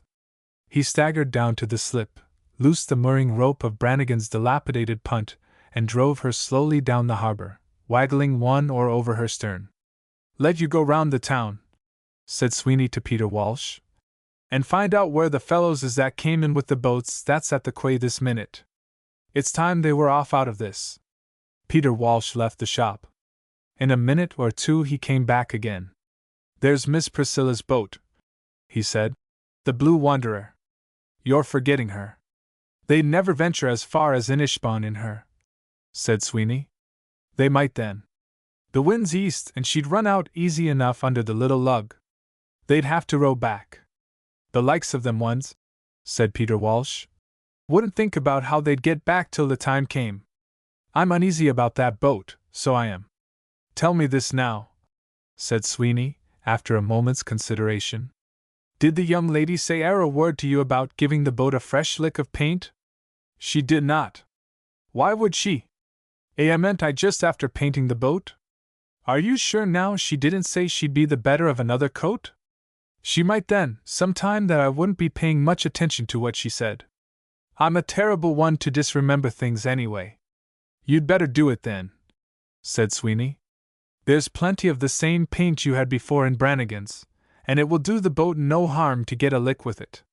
Peter Walsh left the shop again and walked in a careless way down the street. Sweeney followed him at a little distance, and spoke to the men who were sitting on Brannigan's window sills. They rose at once and walked down to the slip. In a few minutes the Blue Wanderer was dragged from her moorings and carried up to a glassy patch of waste land at the end of the quay. Her floorboards were taken out of her, her oars, rudder and mast were laid on the grass. The boat herself was turned bottom upwards. In the course of the next half hour the owners of the boats, which lay alongside the quay, sauntered down one by one. Brown lugsails were run up on the smaller boats. The mainsail of the hooker was slowly hoisted. At 11:30 there was not a single boat of any kind left afloat in the harbor. Peter Walsh, his coat off and his sleeves rolled up, was laying long stripes of green paint on the already shining bottom of the Blue Wanderer. He worked with the greatest zeal and earnestness. Timothy Sweeney looked at the empty harbor with satisfaction. Then he went back to the shop and dozed comfortably behind his bar. Patsy the smith stood in the stern of the punt and waggled his oar with force and skill. He disliked taking this kind of exercise very much indeed. His nature craved for copious, cooling draughts of porter, drawn straight from the cask and served in large thick tumblers. He had intended to spend the morning in taking this kind of refreshment. The day was exceedingly hot. When he reached the end of the quay his mouth was quite dry inside and his legs were shaking under him. He looked round with eyes which were strikingly bloodshot. There was no sign of Joseph Anthony Kinsella's boat on the long stretch of water between him and the stone perch. If he could have articulated at all he would have sworn. Being unable to swear he groaned deeply and took his oar again. The punt wobbled forward very much as a fat duck walks. When he reached Deljapish he looked round again. A mile out beyond the stone perch he saw a boat moving slowly towards him. His eyes served him badly, and although he could see the splash of the oars in the water he could not make out who the rower was. A man of weaker character, suffering the same physical torture, would have allowed himself to drift on the shore of Deljanish, and there would have awaited the coming of the boat he had seen. But Patsy the smith was brave. He was also nerved by the extreme importance of his mission. It was absolutely necessary that something should happen to prevent Joseph Anthony bringing his boat to Rosnacree harbor. The sight of one brown sail and then another stealing round the end of the quay gave him fresh courage. Timothy Sweeney and Peter Walsh had done their work on shore. He was determined not to fail in carrying through his part of a masterly scheme. For 20 minutes Patsy the smith sculled on. It seemed to him sometimes as if each sway of his body, each tug of his tired arms, must be the last possible. Yet he succeeded in going on. He dared not look round lest the boat he had seen should prove after all not to be the one he sought. Such a disappointment would, he knew, be more than he could bear. At last the splash of oars reached his ears and he heard himself hailed by name. The voice was Kinsella's. The relief was too much for Patsy. He sat down on the thwart behind him and was violently sick. Kinsella laid his boat alongside the punt and looked calmly at his friend. Not until the worst spasms were over did he speak. "Faith, Patsy," he said, "it must have been a terrible drenching you gave yourself last night, and the stuff was good too, as good as ever I seen. What has you in the state you're in at all?" The sickness had to some extent revived Patsy the smith. He was able to speak, though with difficulty. "Go back out of that," he said.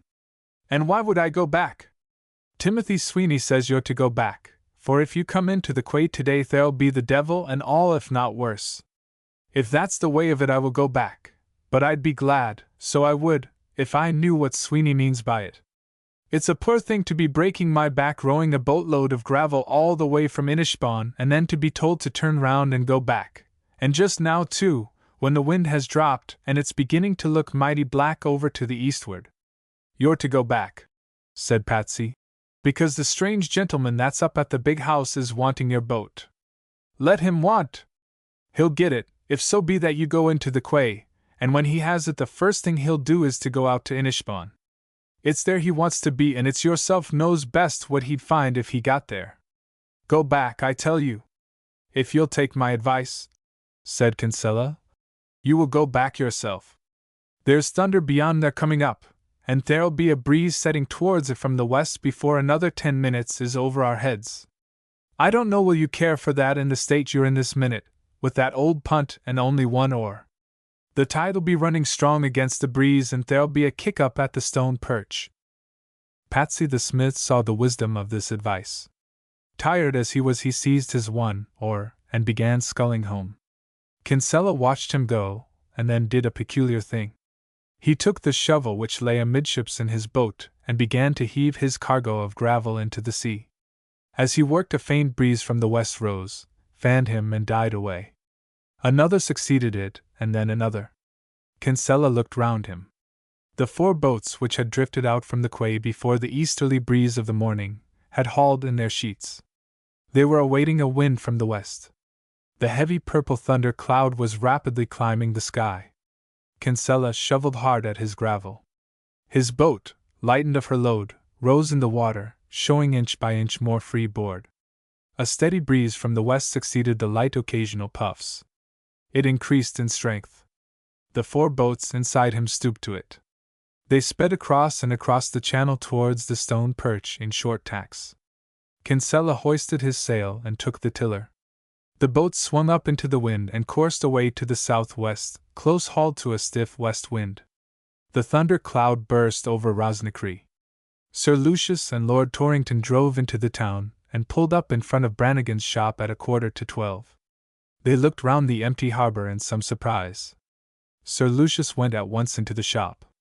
Lord Torrington, being an Englishman with a proper belief in the forces of law and order, walked a few yards back and entered the police barracks. Brannigan, said Sir Lucius, where's my boat? And where's that ruffian Peter Walsh? Your boat, is it? Said Brannigan. I sent down word to Peter Walsh to have her ready for me at 12, or, if my daughter had taken her out. It would be better, said Brannigan, if you were to see Peter Walsh yourself. Sure, I don't know what's happened to your boat. Where's Peter Walsh? He's down at the end of the quay putting an extra coat of paint on Miss Priscilla's boat. I don't know what sense there is in doing the like, but of course he wouldn't care to go contrary to what the young lady might say. Sir Lucius left the shop abruptly. At the door he ran into Lord Torrington and the police sergeant.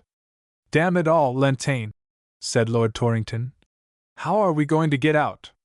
There was boats in it, said the police sergeant. Plenty of them, when I gave your lordship's message to Peter Walsh. Where are they now? Said Lord Torrington.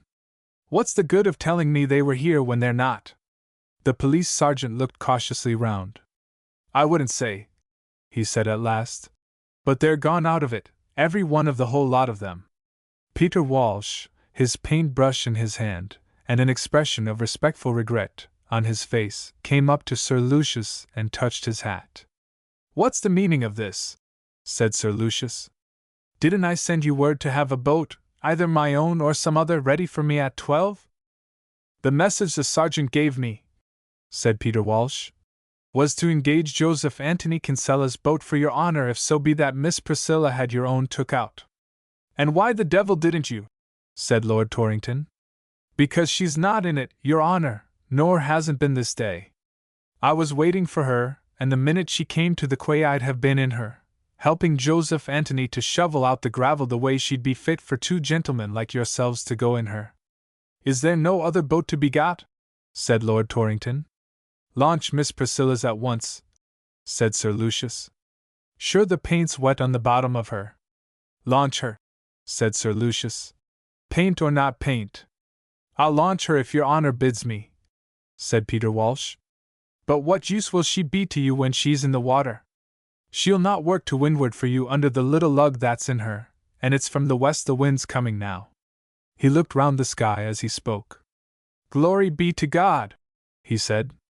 Will you look at what's coming? There's thunder in it and maybe worse. Sir Lucius took Lord Torrington by the arm and led him out of earshot of the police sergeant and Peter Walsh. We'd better not go today, Torrington. There's a thunderstorm coming. We'd simply get drenched. I don't care if I am drenched. And besides, we can't go. There isn't a boat. We couldn't get anywhere in that little thing of Priscilla's. After all, if she's on an island today, she'll be there tomorrow. If that fool of a sergeant told us the truth this morning, said Lord Torrington, and there's some man with her, I want to break every bone in his body as soon as I can. He'll be there tomorrow, said Sir Lucius, and I'll see that there's a boat here to take us out. Chapter 18. Priscilla and Frank left the quay at 7:30 against a tide which was still rising, but with a pleasant easterly breeze behind them. Once past the stone perch, Priscilla set the boat on her course for Craggeen and gave the tiller to Frank. She herself pulled a spinnaker from beneath the stern sheets and explained to Frank that when she had hoisted it the boat's speed would be considerably increased. Then she made him uncomfortable by hitting him several times in different parts of the body with a long spar which she called the spinnaker boom. The setting of this sail struck Frank as an immensely complicated business. He watched Priscilla working with a whole series of ropes and admired her skill greatly, until it occurred to him that she was not very sure of what she was doing. A rope, which she had made fast with some care close beside him, had to be cast loose, carried forward, passed outside a stay, and then made fast again. There appeared to be 3 corners to the spinnaker, and all 3 were hooked turnabout on the end of the boom. Even when the 3rd was unhooked again, and the one which had been tried first restored to its place, Priscilla seemed a little dissatisfied with the result. Another of the 3 corners was caught and held by the clip hooks on the end of the halyard. Priscilla moused these carefully, explaining why she did so, and then found that she had to cut the mousing and catch the remaining corner of the sail with the hooks. When at last she triumphantly hoisted it, the thing went up in a kind of bundle. Its own sheet was wrapped round it twice, and a jib sheet which had somehow wandered away from its proper place got twined round and round the boom, which remained immovable near the mast. Priscilla surveyed the result of her work with a puzzled frown. Then she lowered the sail and turned to Frank. I thoroughly understand spinnakers, she said, in theory. I don't suppose that there's a single thing known about them that I don't know. But they're beastly confusing things when you come to deal with them in practical life. Lots of other things are like that. It's exactly the same with algebra. I expect I've told you that I simply loathe algebra. Well, that's the reason. I understand it all right, but when it comes to doing it, it comes out just like that spinnaker. However, it doesn't really matter. That's the great comfort about most things. You get on quite well enough without them, though of course you would get on better if you could do them. The tortoise did in fact slip along at a very satisfactory pace in spite of the lightness of the wind. It was just 8:30 when they reached the mouth of the bay in which they had lunched the day before with Miss Rutherford. I feel rather, said Priscilla, as if I could do with a little breakfast. There's no use going on shore. Let's anchor and eat what we want in the boat. Frank, who was very hungry, agreed at once. He rounded the boat up into the wind and Priscilla flung the anchor overboard. Then she picked her parcels one by one from the folds of the spinnaker in which they had wrapped themselves. It won't do, she said, to eat everything today at the first go off the way we did yesterday. Specially as we've promised to give Miss Rutherford luncheon. The duck, for instance, had better be kept. She laid the duck down again and covered it, a little regretfully, with the spinnaker. She took up the jam pot which contained the caramel pudding. Her face brightened as she looked at it. By the way, Cousin Frank, she said, that word is inviolable. That word? The sanctuary and secret word, said Priscilla. Don't you remember I couldn't get it last night? But I did after I went to sleep, which was jolly lucky. I hopped up at once and wrote it down. Now we know what Inishbon will be for Lady Torrington's poor daughter when we get her there. All the same, I don't think we'd better eat the caramel pudding at breakfast. It mightn't be wholesome for you at this hour, on account of your sprained ankle, I mean, and not being accustomed to puddings at breakfast. Besides, I expect Miss Rutherford would rather like it. What do you say to starting with an artichoke each? Frank was ready to start with anything that was given him. He ate the artichoke greedily and felt hardly less hungry when he had finished it. Priscilla too seemed unsatisfied. She said that they had perhaps made a mistake in beginning with the artichokes. But her sense of duty and her instinct for hospitality triumphed over her appetite. Feeling that temptation might prove overpowering, she put the slices of cold fish out of sight under the spinnaker with the remark that they ought to be kept for Miss Rutherford. She and Frank ate the herrings rose on toast, the sweetbread, and one of the 4 rolls. Then, though Frank still looked hungry, Priscilla hoisted the foresail and hauled up the anchor. They reached the passage past Craggeen when the tide was at the full and threaded their way among the rocks successfully. They passed into the wide water of Finnellawn Roads. A long reach lay before them, and the wind had begun to die down as the tide turned. Priscilla, leaving Frank to steer, settled herself comfortably on the weather side of the boat between the centerboard case and the gunwale. Far down to leeward another boat was slipping across the roads towards the south. She had an old stained jib and an obtrusively new mainsail which shone dazzlingly white in the sun. Priscilla watched her with idle interest for some time. Then she announced that she was Flanagan's new boat. He bought the calico for the sail at Brannigan's, she said, and made it himself. Peter Walsh told me that. I'm bound to say it doesn't sit badly, but of course you can't really tell about the sit of a sail when the boat's off the wind. I'd like to see it when she's close-hauled. That's the way with lots of other things besides sails. I dare say now that Lord Torrington is quite an agreeable sort of man when his daughter isn't running away. I'm sure he's not, said Frank. You can't be sure, said Priscilla. Nobody could, except of course Lady Torrington, and she doesn't seem to me the sort of person who's much cowed in her own house. I wish you'd heard her going for Aunt Juliet last night, most politely, but every word she said had what's called in French a double entendre wrapped up in it. That means— I know what it means, said Frank. That's all right then. I thought perhaps you wouldn't. I always heard they rather despise French at boys' schools, which is idiotic of course and may not be true. Frank recollected a form master with whom, at one stage of his career at school, he used to study the adventures of the innocent Telemaque. This gentleman refused to read aloud or allow his class to read aloud the text of the book, alleging that no one who did not suffer from a malformation of the mouth could pronounce French properly. Still, even this master must have attached some meaning to the phrase double entendre, though he might not have used it in precisely Priscilla's sense. Flanagan has probably been over to Caronbeg, said Priscilla, to see how his old boat is looking. After what Jimmy Kinsella is sure to have told him about the way they're treating her, he's naturally a bit anxious. I wonder will he have the nerve to charge them anything extra at the end for dilapidations. It's curious now that we don't see the tents on Caronbeg. I saw them yesterday from Craggeen. Perhaps they've moved round to the other side of the island.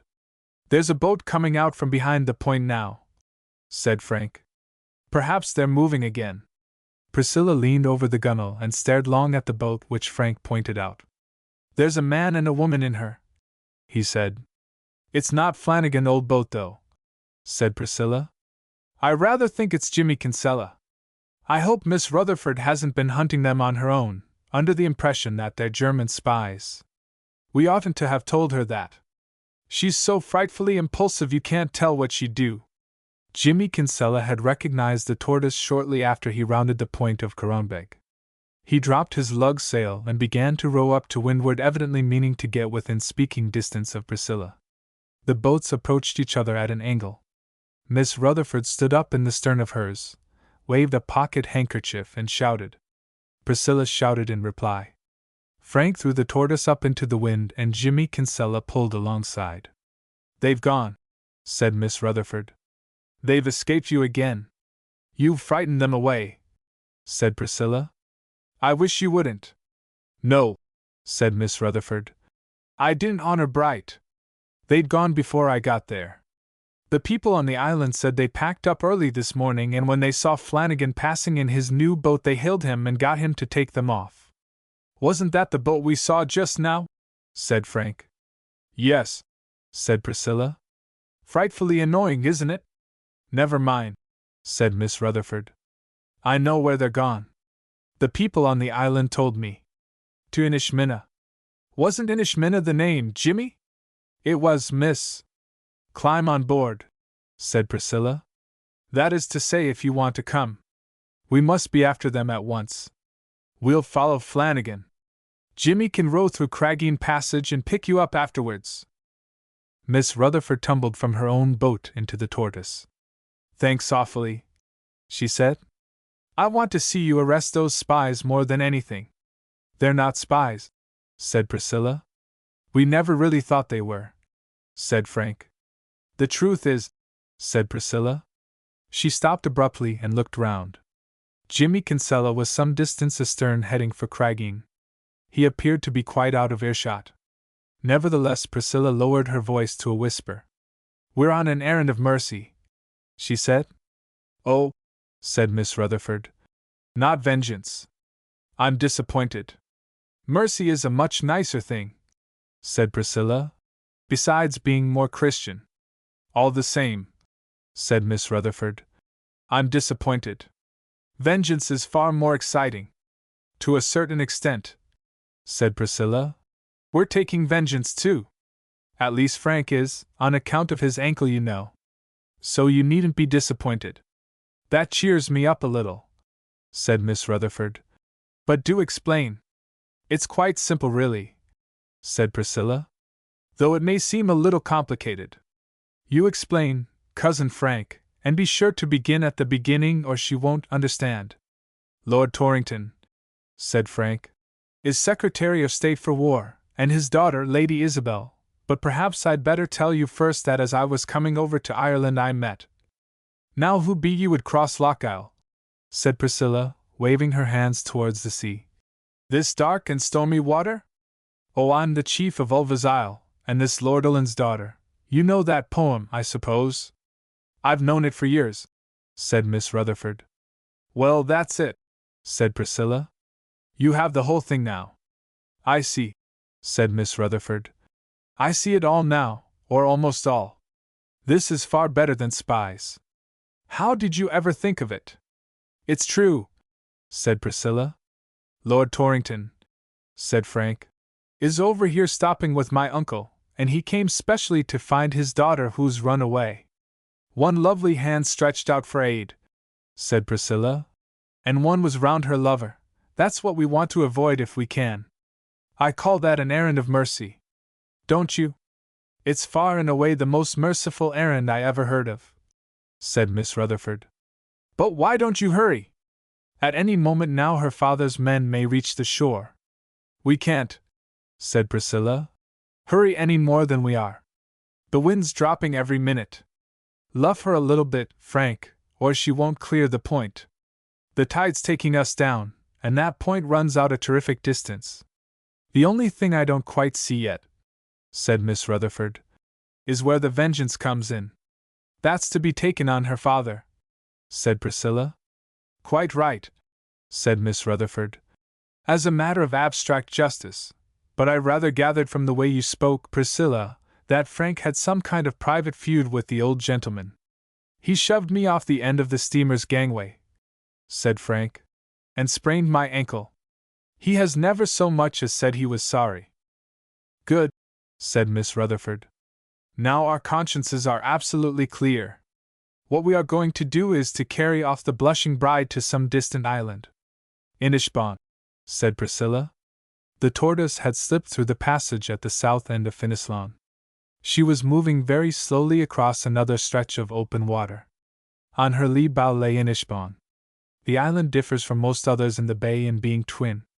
Instead of one, there are two green mounds linked together by a long ridge of gray boulders. Tides sweep furiously round the two horns of it, but the water inside is calm and sheltered from any wind except one from the southeast. On the slope of the northern hill stands the Kinsella's cottage, with certain patches of cultivated land around it. The southern hill is bare pasture land roamed over by bullocks and a few sheep which in stormy weather or night cross the stony isthmus to seek companionship and shelter near the cottage. "Isn't that Inishbon?" said Miss Rutherford. "Jimmy Kinsella told me it was the day I first met you." "That's it," said Priscilla. "That's where we mean to put her." "It's not half far enough away," said Miss Rutherford. "Lord Olin or Torrington or whatever lord it is will quite easily follow her there. We must go much further, right out into the west to High Brow Sail, where lovers are ever young and angry fathers do not come." "Inishbon will do all right," said Priscilla. "Priscilla says," said Frank, "that the people won't let Lord Torrington land on Inishbon." "They certainly seem to have some objection to letting any one land," said Miss Rutherford. "Every time I suggested going there, Jimmy has headed me off with one excuse or another." "They have very good reasons," said Priscilla. "I have more or less idea what they are, but of course I can't tell you. It's never right to tell other people's secrets unless you're perfectly sure that you know them yourself, and I'm not sure. You hardly ever can be unless you happen to be one of the people that has the secret, and in this case I'm not." "I don't want to ask embarrassing questions," said Miss Rutherford, "though I'm almost consumed with curiosity about the secret. But are you quite sure that it's of a kind that will really prevent Lord Torrington landing there?" "Quite absolutely dead cocksure," said Priscilla. "If I'm right about the secret, and I think I am, though of course it's quite possible that I may not be, but if I am, there isn't a man about the bay who wouldn't die 1,000 miserable deaths rather than let Lord Torrington and the police sergeant land on that island." "Then all we've got to do," said Miss Rutherford, "is to get her there and she's safe." Priscilla hurriedly turned over the corner of the spinnaker and got out the jam pot. She glanced at its paper cover. "Inishbon is an inviolable sanctuary," she said. "What a mercy it is that I wrote down that word last night. I had forgotten it again. It's a desperately hard word to remember." "It's a very good word," said Miss Rutherford. "It's useful anyhow," said Priscilla. "In fact, considering what we're going to do, I don't see how we could very well get on without it. I suppose it's rather too early to have luncheon." "It's only 11:30, said Frank. "But I breakfasted early," said Miss Rutherford. "We scarcely breakfasted at all," said Frank. "All right," said Priscilla. "The wind's gone hopelessly. It's much too hot to row, so I suppose we may as well have luncheon, though it's not the proper time. Let us shake ourselves free of the wretched conventions of ordinary civilization," said Miss Rutherford. "Let us eat when we are hungry without regard to the clock. Let us gorge ourselves with California peach juice. Let us suck the burning peppermint." "We haven't any today," said Priscilla. "Brannigan's wasn't open when we started." "The principle is just the same," said Miss Rutherford. "Whatever food you have is sure to be refreshingly unusual." Chapter 19. The tortoise lay absolutely becalmed. The ebbing tide carried her slowly past Inishbon towards the deep passage between the end of the breakwater of boulders and the point on which the lighthouse stands. The air was extraordinarily close and oppressive. Even Priscilla seemed affected by it. She lay against the side of the boat with her hands trailing idly in the water. Frank sat with the useless tiller in his hand and watched the boom swing slowly across as the boat swayed this way or that with the current. Miss Rutherford, her face glistening with heat, had gone to sleep in a most uncomfortable attitude soon after luncheon. Her head nodded backwards from time to time, and whenever it did so she opened her eyes, smiled at Frank, rearranged herself a little, and then went to sleep again. The cattle on Inishbon had forsaken their scanty pasture and stood knee-deep in the sea. Not even the wild new heifer, which had gored Jimmy Kinsella, if such a creature existed at all, would have had energy to do much. A dog, which ought perhaps to have been barking at the cattle, lay prostrate under the shadow afforded by a grassy bank. A flock of white terns floated motionless a few yards from the tortoise, looking like a miniature fleet of graceful, white-sailed pleasure boats. They had no heart to go circling and swooping for fish. Perhaps it would have been useless if they had. The fish themselves may well have been lying, in search of coolness among the weedy stones at the bottom of the sea. Of all living creatures, the jellyfish alone seemed to retain any spirit. Immense crowds of them drifted past the tortoise, swelling out and closing again their concave bodies, revolving slowly round, dragging long purple tendrils deliriously through the warm water. They swept past Priscilla's drooping hands, touching them with their yielding bodies and brushing them softly with their tendrils. Now and then she lifted one from the water, watched it lie flaccid on the palm of her hand, and then dropped it into the sea again. A faint air of wind stole across from Inishbon. The tortoise, utterly without steerage way, felt it and turned slowly towards it. It was as if she stretched her head out for another such gentle kiss as the wind gave her.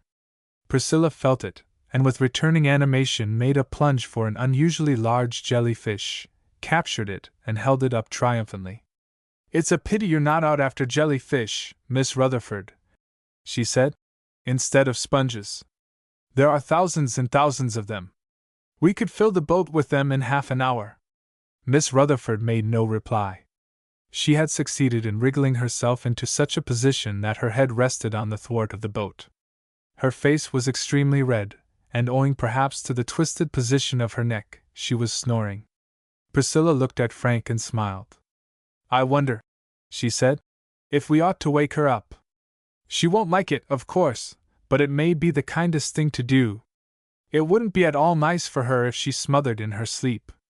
Frank blinked lazily. He was very nearly asleep. "You're a nice pair," said Priscilla. "What on earth is the point of dropping off like that in the middle of the day? Ghastly laziness, I call it." Another puff of wind and then another came from the west. The tortoise began to move through the water. Frank woke up and paid serious attention to his steering. Priscilla looked round the sea and then the sky. The thunderstorm was breaking over Rosnacree, 5 miles to the east, and a heavy bank of dark clouds was piled up across the sky. "It looks uncommonly queer," said Priscilla. "Rather magnificent in some ways, but I wish I knew exactly what it's going to do. I don't understand this breeze coming in from the west. It's freshening too." A long, deep growl reached them from the east. "Thunder," said Frank. "Must be," said Priscilla. "The clouds are coming up against the wind. Only thunder does that, and liberty. At least Wordsworth says liberty does. I never saw it myself. I told you we were doing the excursion last term. It's in that somewhere. I say, this breeze is freshening. Keep her just as she's going, Cousin Frank. We'll be able to let her go in a minute. Oh, do look at the water!" The sea had turned a deep purple color. In spite of the ripples which the westerly breeze raised on its surface, it had a curious look of sulky menace. "Miss Rutherford," said Priscilla, "wake up, we're going to have a thunderstorm." Miss Rutherford sat up with a start. "A storm?" she said. "How splendid! Any chance of being wrecked?" "Not at present," said Priscilla, "but you never know what may happen. If you feel at all nervous, I'll steer myself." "Nervous?" said Miss Rutherford. "I'm delighted. There's nothing I should like more than to be wrecked on a desert island with you two. It would just complete the most glorious series of adventures I've ever had. Do try and get wrecked." "Hadn't we better go into Inishbon and wait till it's over?" said Frank. "Nonsense," said Priscilla. "Wetting won't hurt us, and anyway we'll be at Inishmina in half an hour with this breeze." The tortoise was racing through the dark water. She was listed over so that her lee gunwale seemed likely to dip under. Miss Rutherford, in spite of her wish for shipwreck, scrambled up to windward. They reached the point of Ardalan and fled, bending and staggering, down the narrow passage between it and Inishlian. Priscilla took the mainsheet in her hand and ordered Frank to luff a little. There was another period of rushing, heavily listed, with the wind fair abeam. Now and then, as a squall struck the sails, Priscilla let the mainsheet run out and allowed the tortoise to right herself. The sea was flecked with the white tops of short, steep waves, raised hurriedly, as it were irritably by the wind. A few heavy drops of rain fell. The whole sky became very dark. A bright zigzag of light flashed down, the thunder crashed overhead. The rain came down like a solid sheet of water. "Let her away again now," said Priscilla. "We can run right down on Iron Shark. Be ready to round her up into the wind when I tell you." "I daren't jibe her." "Don't," said Frank. "I say, you'd better steer." "Can't now. We couldn't possibly change places." "Are you all right, Miss Rutherford?" "Splendid. Couldn't be better. I'm soaked to the skin. Can't possibly be any wetter even if we swim for it." Iron Shark loomed, a low dark mass under their bow, dimly seen through a veil of blinding rain which fell so heavily that the floorboards under their feet were already awash. "We'll have to bail in a minute or two if this goes on," said Priscilla. "I wonder where the tin is?" A roar of thunder drowned her voice. Miss Rutherford and Frank saw her gesticulate wildly and point towards the island. 2 small patches of white were to be seen near the shore. "They're tents," yelled Priscilla. "We have them now if we don't sink. Luff her up, Cousin Frank, luff her up for all you're worth. We must get her off on the other tack or we'll be past them." She hauled on the mainsheet as she spoke. The Tortoise rounded up into the wind, lay over till the water began to pour over her side, righted herself again and stood suddenly on an even keel, her sails flapping wildly, the boat herself trembling like a creature desperately frightened. Then she fell off on her new tack. Priscilla dragged Miss Rutherford up to windward. Frank, guided by instinct rather than by any knowledge of what was happening, scrambled up past the end of the long tiller. Priscilla let the main sheet run out again. The Tortoise raced straight for the shore. "Keep her as she's going, Cousin Frank. I'll get the sail off her." For a minute or two there was wild confusion. Priscilla, treading on Miss Rutherford without remorse or apology, struggled with the halyard. The sail bellied hugely, dipped into the sea to leeward and was hauled desperately on board. The rain streamed down on them, each drop starting up again like a miniature fountain when it splashed upon the wood of the boat. The Tortoise, nearly half full of water, still staggered towards the shore under her foresail. Priscilla hauled at the rope of the center board. "Run her up on the beach," she shouted. "If we do knock a hole in her it can't be helped. Oh, glory, glory! Look at that!" One of the tents tore itself from its fastenings, flapped wildly in the air and then collapsed on the ground, a writhing, heaving mass of soaked canvas. The Tortoise struck heavily on the shore. Priscilla leaped over her bows and ran up the beach with the anchor in her hand. She rammed one of its flukes deep into the gravel. Then she turned towards the boat and shouted, "You help Frank out, Miss Rutherford. I must run on and see what's happening to those tents." A young woman, rain-soaked and disheveled, knelt beside the fallen tent. She was working with fierce energy at the guy ropes, such of them as still clung to their pegs. They were hopelessly entangled with the others which had broken free, and all of them were knotted and twisted round corners of the flapping canvas. "If I were you," said Priscilla, "I'd leave those things alone till the storm blows over. You're only making them worse." The young woman looked round at Priscilla and smoothed her blown wet hair from her face. "Come and help me," she said. "Please." "What's the good of hurrying?" said Priscilla. "My husband's underneath." "Well, I suppose he's all right. In fact, I dare say he's a good deal drier there than we are outside. We'd far better go into your tent and wait. He'll smother." "Not he. If he's suffering from anything this minute, I should say it is draughts." The canvas heaved convulsively. It was evident that someone underneath was making desperate efforts to get out. "He's smothering." "I know he is." "Very well," said Priscilla. "I'll give you a help if you like. I don't know much about tents and I may simply make things worse. However, I'll try." She attacked a complex tangle of ropes vigorously. Miss Rutherford, with Frank leaning on her shoulder, staggered up the beach. Just as they reached the tents, the head of a young man appeared under the flapping canvas. Then his arms struggled out. Priscilla seized him by the hands and pulled hard. "Oh, Barnabas!" said the young lady. "Are you safe?" "He's wet," said Priscilla, "and rather muddy, but he's evidently alive and he doesn't look as if he was injured in any way." The young man looked round him wildly at first. He was evidently bewildered after his struggle with the tent and surprised at the manner of his rescue. He gradually realized that there were strangers present. His eyes rested on Miss Rutherford. She seemed the most responsible member of the party. He pulled himself together with an effort and addressed her in a tone of suave politeness which, under the circumstances, was very surprising. "Perhaps," he said, "I ought to introduce myself. My name is Pennefather, Barnabas Pennefather.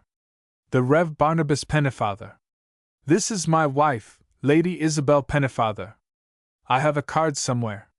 He began to fumble in various packets. "Never mind the card," said Priscilla. "We'll take your word for it." "We," said Miss Rutherford, "are a rescue party. We've been in search of you for days. This is Priscilla. This is Frank. My own name is Martha Rutherford." "A rescue party," said Mr. Pennefather. "Did Mother send you after us?" said Lady Isabel. "If she did, you may go away again. I won't go back." "Quite the contrary," said Priscilla. "We're on your side. In fact," said Miss Rutherford, "we're here to save you from—" "At first," said Priscilla, "we fancied you might be spies, German spies. Afterwards we found out you weren't. That often happens, you know. Just as you think you're perfectly certain you're right, it turns out that you're quite wrong. Then you really were pursuing us," said Lady Isabel. "I always said you were, didn't I, Barnabas?" "Is Lord Torrington here?" said Mr. Pennefather. "Not exactly here," said Priscilla. "At least not yet. But he will be soon. When we left home this morning he was fully bent on hunting you down, and I rather think the police sergeant must have given him the tip about where you are." "The police?" said Mr. Pennefather. "I don't so much mind if it's only Father," said Lady Isabel. "You may not," said Priscilla. "But I expect Mr. Pennefather will. Lord Torrington is very fierce. In his rage and fury he sprained Frank's ankle. He might have broken it. In fact, the railway guard thought he had. I don't know what he'll do to you when he catches you." "Does he know we're married?" said Mr. Pennefather. "Is Mother with him?" said Lady Isabel. "She is," said Priscilla. "But it's all right. Aunt Juliet will keep her in play. You can count on Aunt Juliet until she finds out that you're married, after that, but it will be all right. We have come to conduct you to a place of safety. An inviolable sanctuary," said Miss Rutherford. "But we shall all have colds in the head before we get there if we don't do something to dry ourselves." "Barnabas," said Lady Isabel, "do go and change your clothes. He fell into the sea the other day, and he is so liable to take cold." "We saw him," said Priscilla. "Go and change your clothes, Mr. Pennefather. By the time you've done that, Jimmy Kinsella will have arrived and you can be off at once with Miss Rutherford. The sooner we're all out of this the better. Though Lord Torrington doesn't look like a man who would come out in a thunderstorm even to catch his daughter." "Your black suit is in the hold-all in my tent," said Lady Isabel. The Reverend Barnabas Pennefather disappeared into the tent which was still standing. Priscilla looked around her cheerfully. "It's clearing up," she said. "There's quite a lot of blue sky to be seen over Rosnacree. We'll all dry soon." She gathered the bottom of her skirt tight into her hands and wrung the water out of it. "Where are you going to take him to?" she said to Miss Rutherford. "Am I to take him?" said Miss Rutherford. "I didn't know that was part of the plan. I thought we were all going together to Inishbon, the sanctuary." "Didn't I tell you?" said Priscilla. "We decided that you were to have charge of Barnabas for a few days until the trouble blows over a bit. You're to pretend that he's your husband. You don't mind, do you?" "I'd much rather have Frank," said Miss Rutherford. "What on earth would be the use of that?" said Priscilla. "But, of course, I'll marry Barnabas with pleasure," said Miss Rutherford. "If it's really necessary and Lady Isabel doesn't object. I won't be separated from Barnabas," said Lady Isabel. "And I'm sure he'll never agree to leave me." "All the same you'll have to," said Priscilla. "Both of you. We can't pretend you're not married if you're going about together on Inishbon." "But I don't want to pretend I'm not married," I'm proud of what we've done. You'll sacrifice the respect and affection of Aunt Juliet, said Priscilla, the moment it comes out that you're married. As long as she thinks you're out on your own defying the absurd conventions by which women are made into what she calls bedizened dolls for the amusement of the brutalized male sex, she'll be all on your side. But once she thinks you've given up your economic independence, she'll simply turn round and help Lady Torrington to hunt you down. Mr. Pennefather emerged from the tent. He wore a black suit of clothes of strictly clerical cut and a collar which buttoned at the back of his neck. Except that he was barefooted and had not brushed his hair, he would have been fit to attend a church conference. His self-respect was restored by his attire. He walked over to Frank, who was dripping on a stone, and handed him a visiting card. Frank read it. Reverend Barnabas Pennefather, St. Agatha's Clergy House, Grosvenor Street, W. I am the senior curate, he said. The staff consists of 5 priests besides the vicar.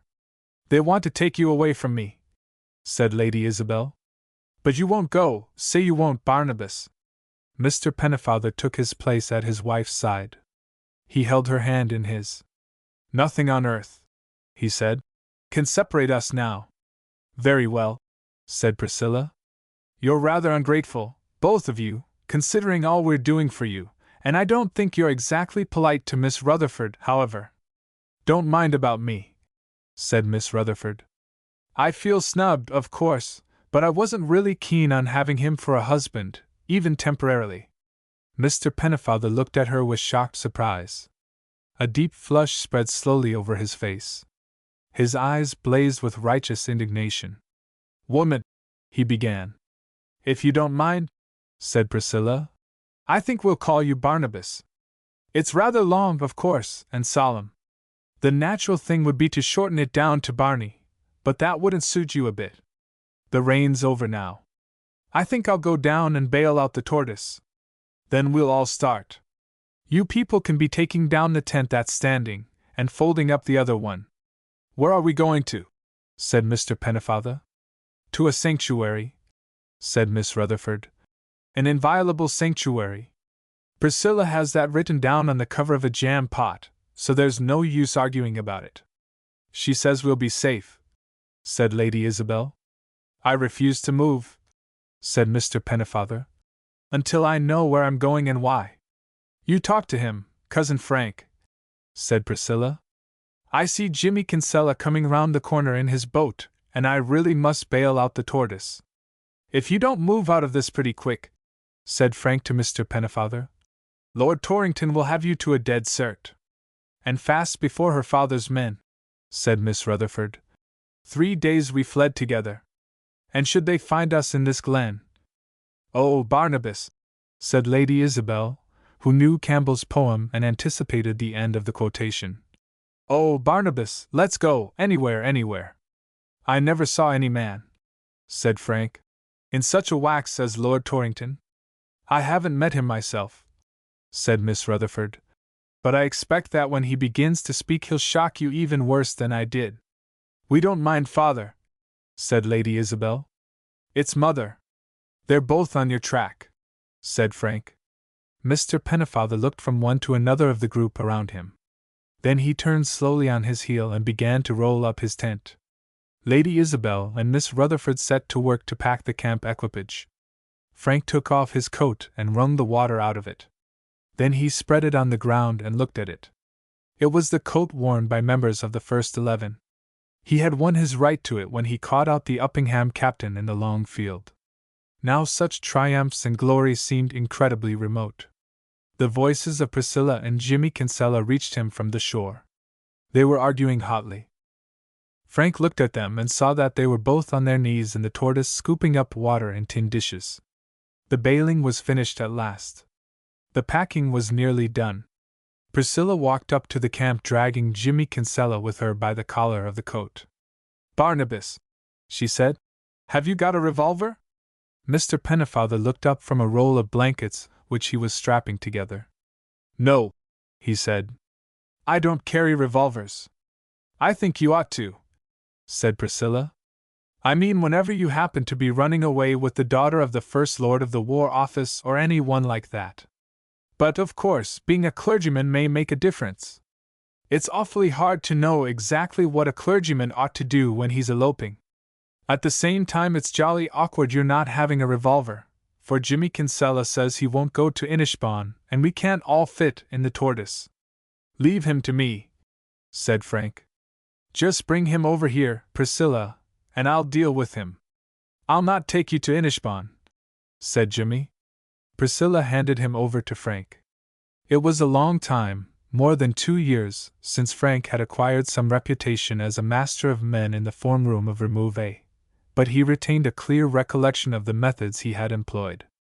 He seized Jimmy Kinsella's wrist and with a deft, rapid movement, twisted it round. Jimmy had not enjoyed the advantages of an English public school education. Torture of a refined kind was new to him. He uttered a shrill squeal.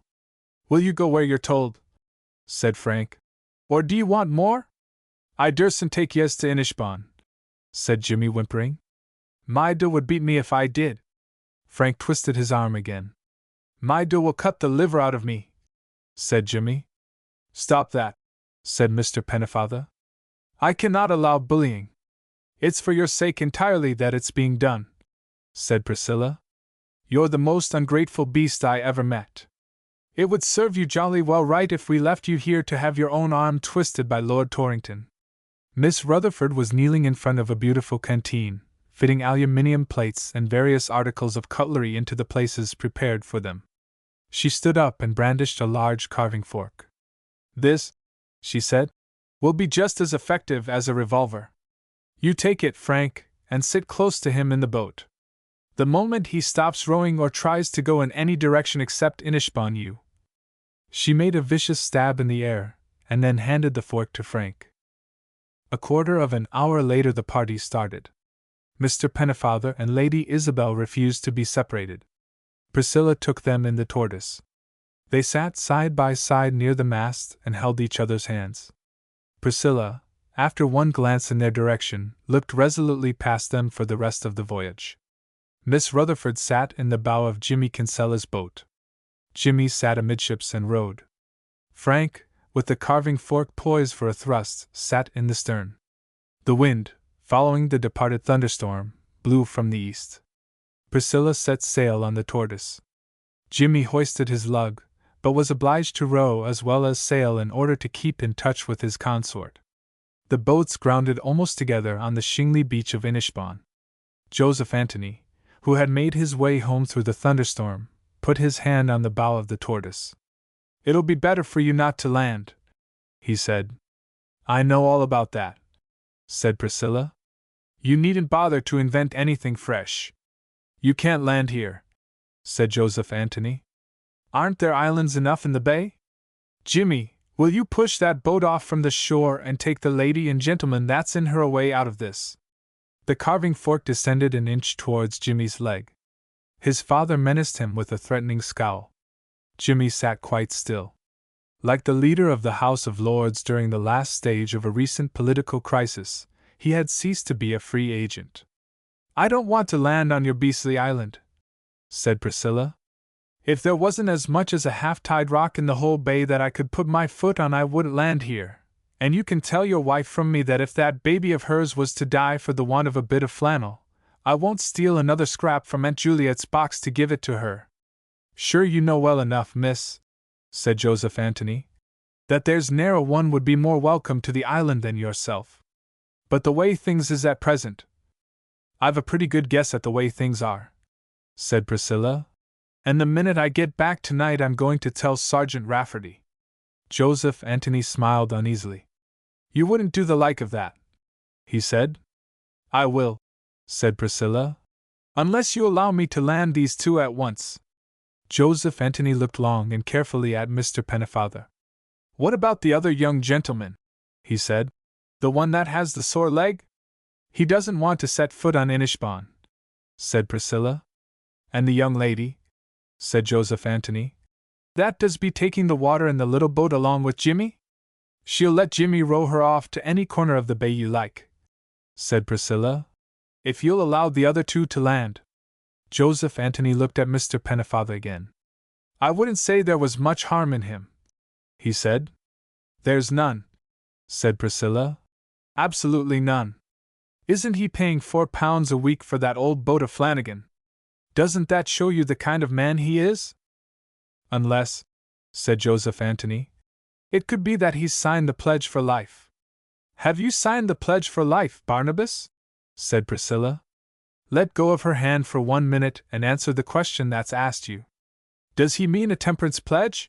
Said Mr. Pennefather. I do, said Joseph Anthony.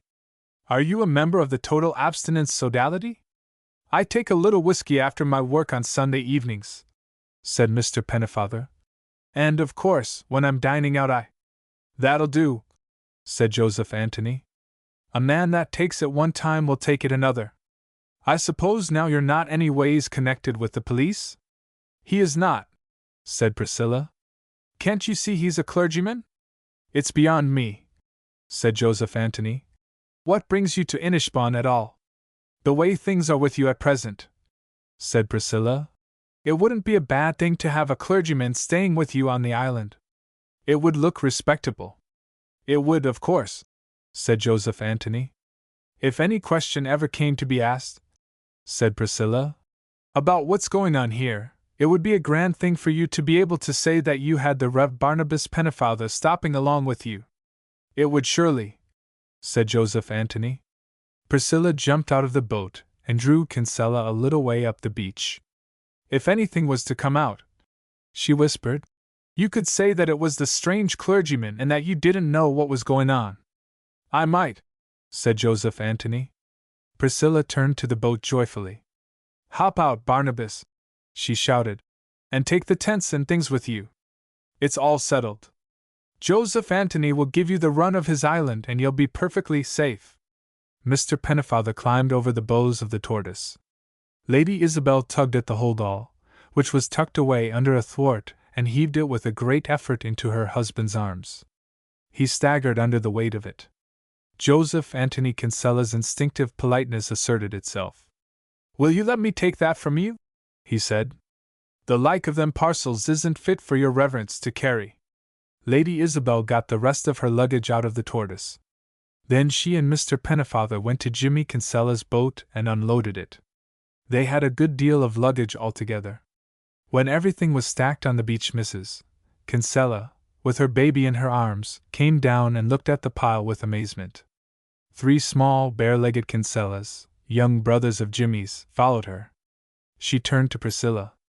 Maybe now, she said, them ones is after being evicted?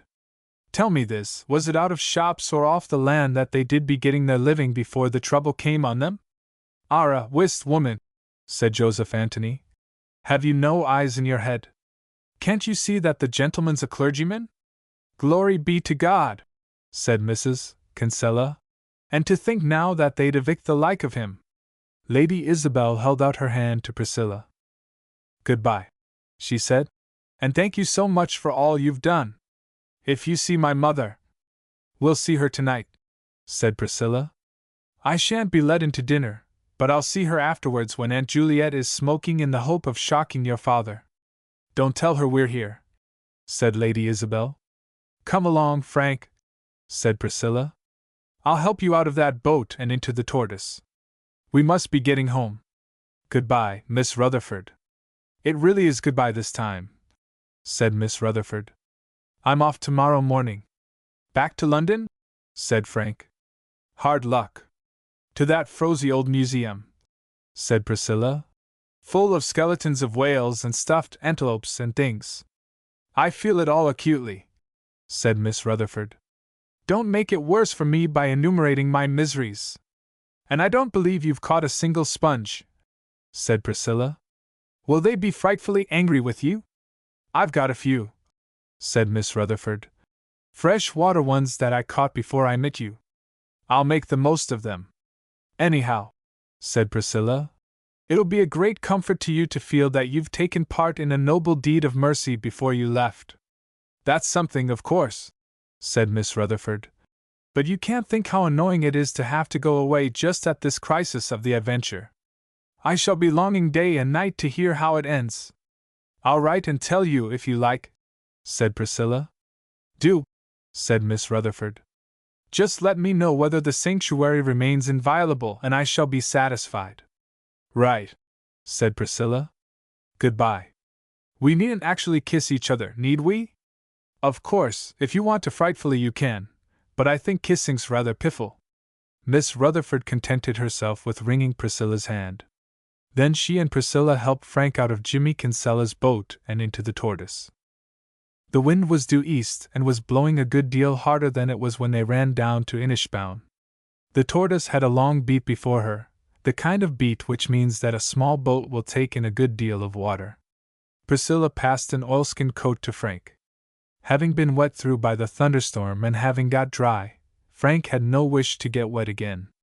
He struggled into the coat, pushing his arms through sleeves which stuck together and buttoned it round him. The Tortoise settled down to her work in earnest. She listed over until the foaming dark water rushed along her gunwale.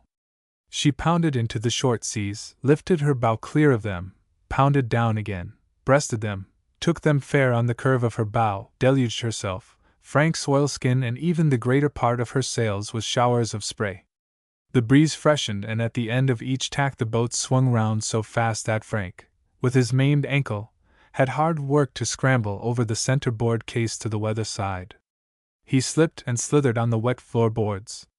There was a wash of water on the lee side which caught and soaked whichever leg he left behind him. He discovered that an oilskin coat is a miserably inefficient protection in a small boat. Not that the seas came through it. That does not happen. But while he made a grab at the flying foresail sheet, a green blob of a wave would rush up his sleeve and soak him elbow high. Or, when he had turned his back to the wind and settled down comfortably, an insidious shower of spray found means to get between his coat and his neck, and trickled swiftly down, saturating his innermost garments to his very waist.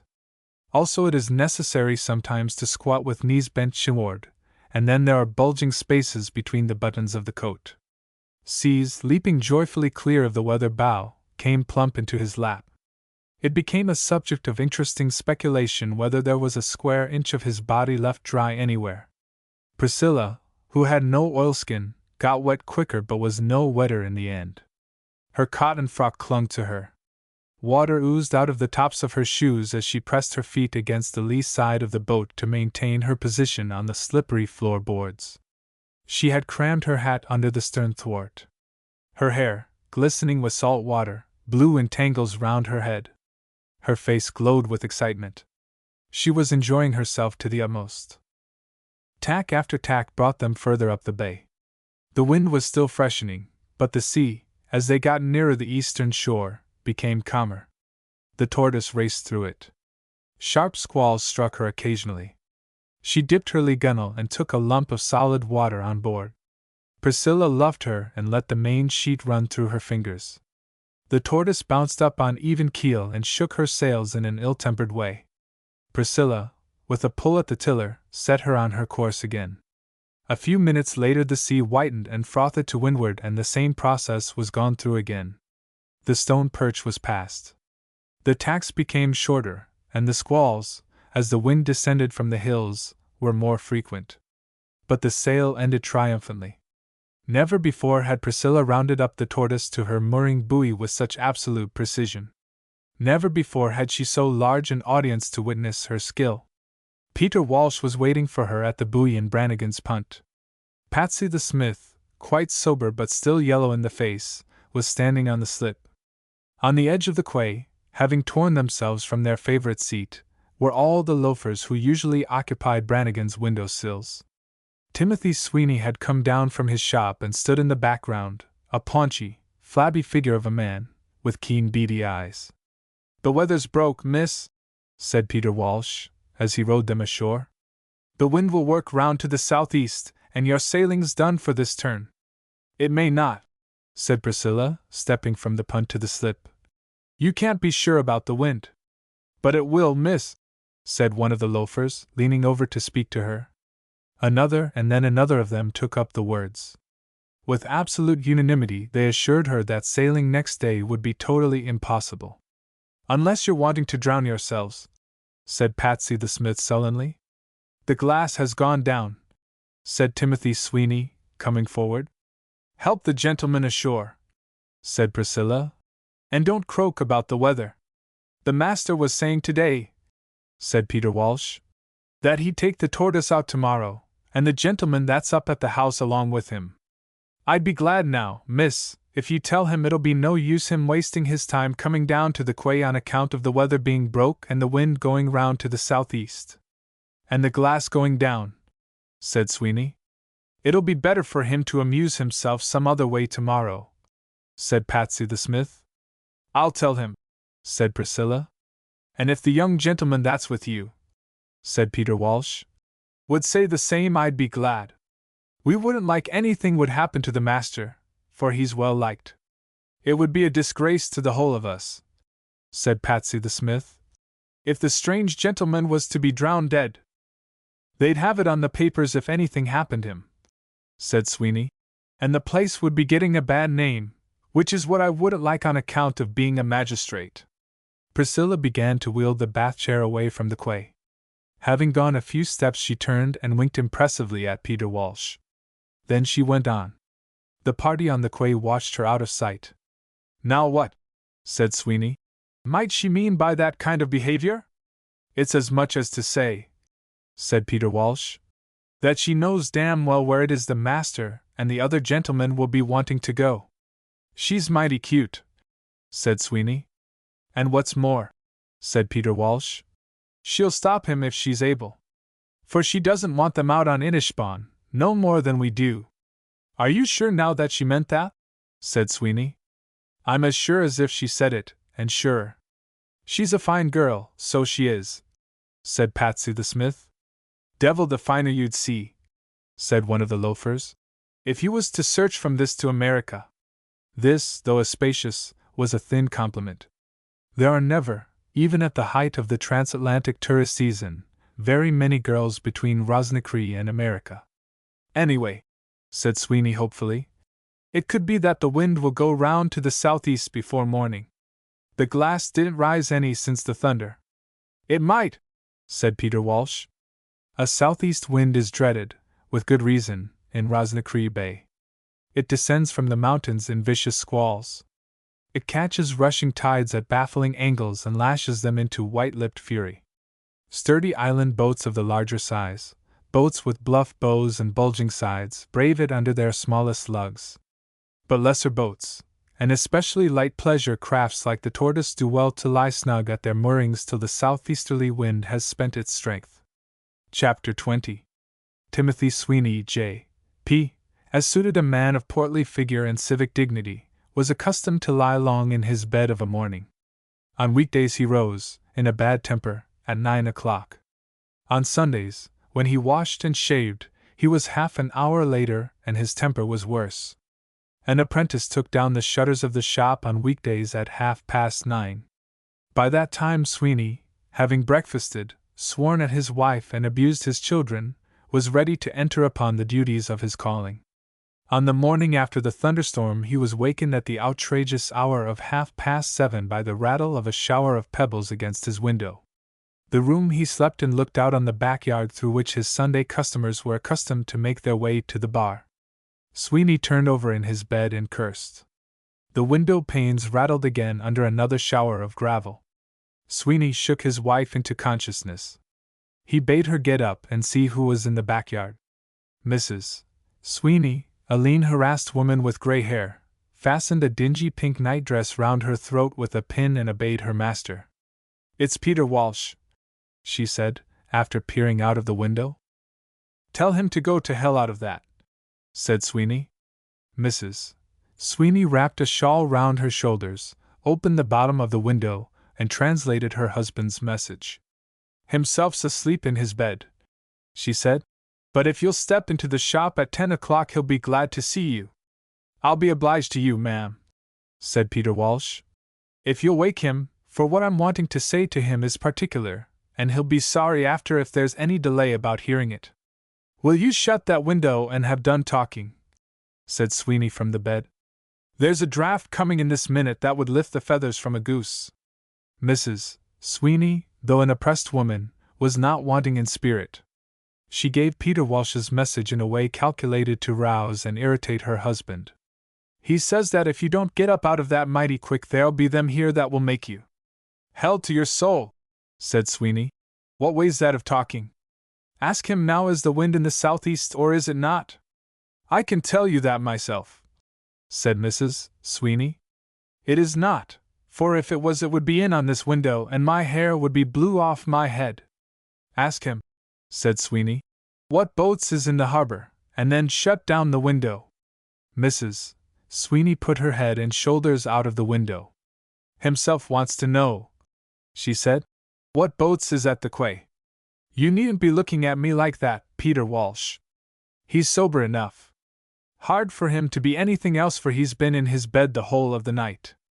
Will you tell him, ma'am, said Peter Walsh, that there's no boats in it, only the Tortoise, and that one itself won't be there for long, for the wind's easterly, and it's a fair run out to Inishbon.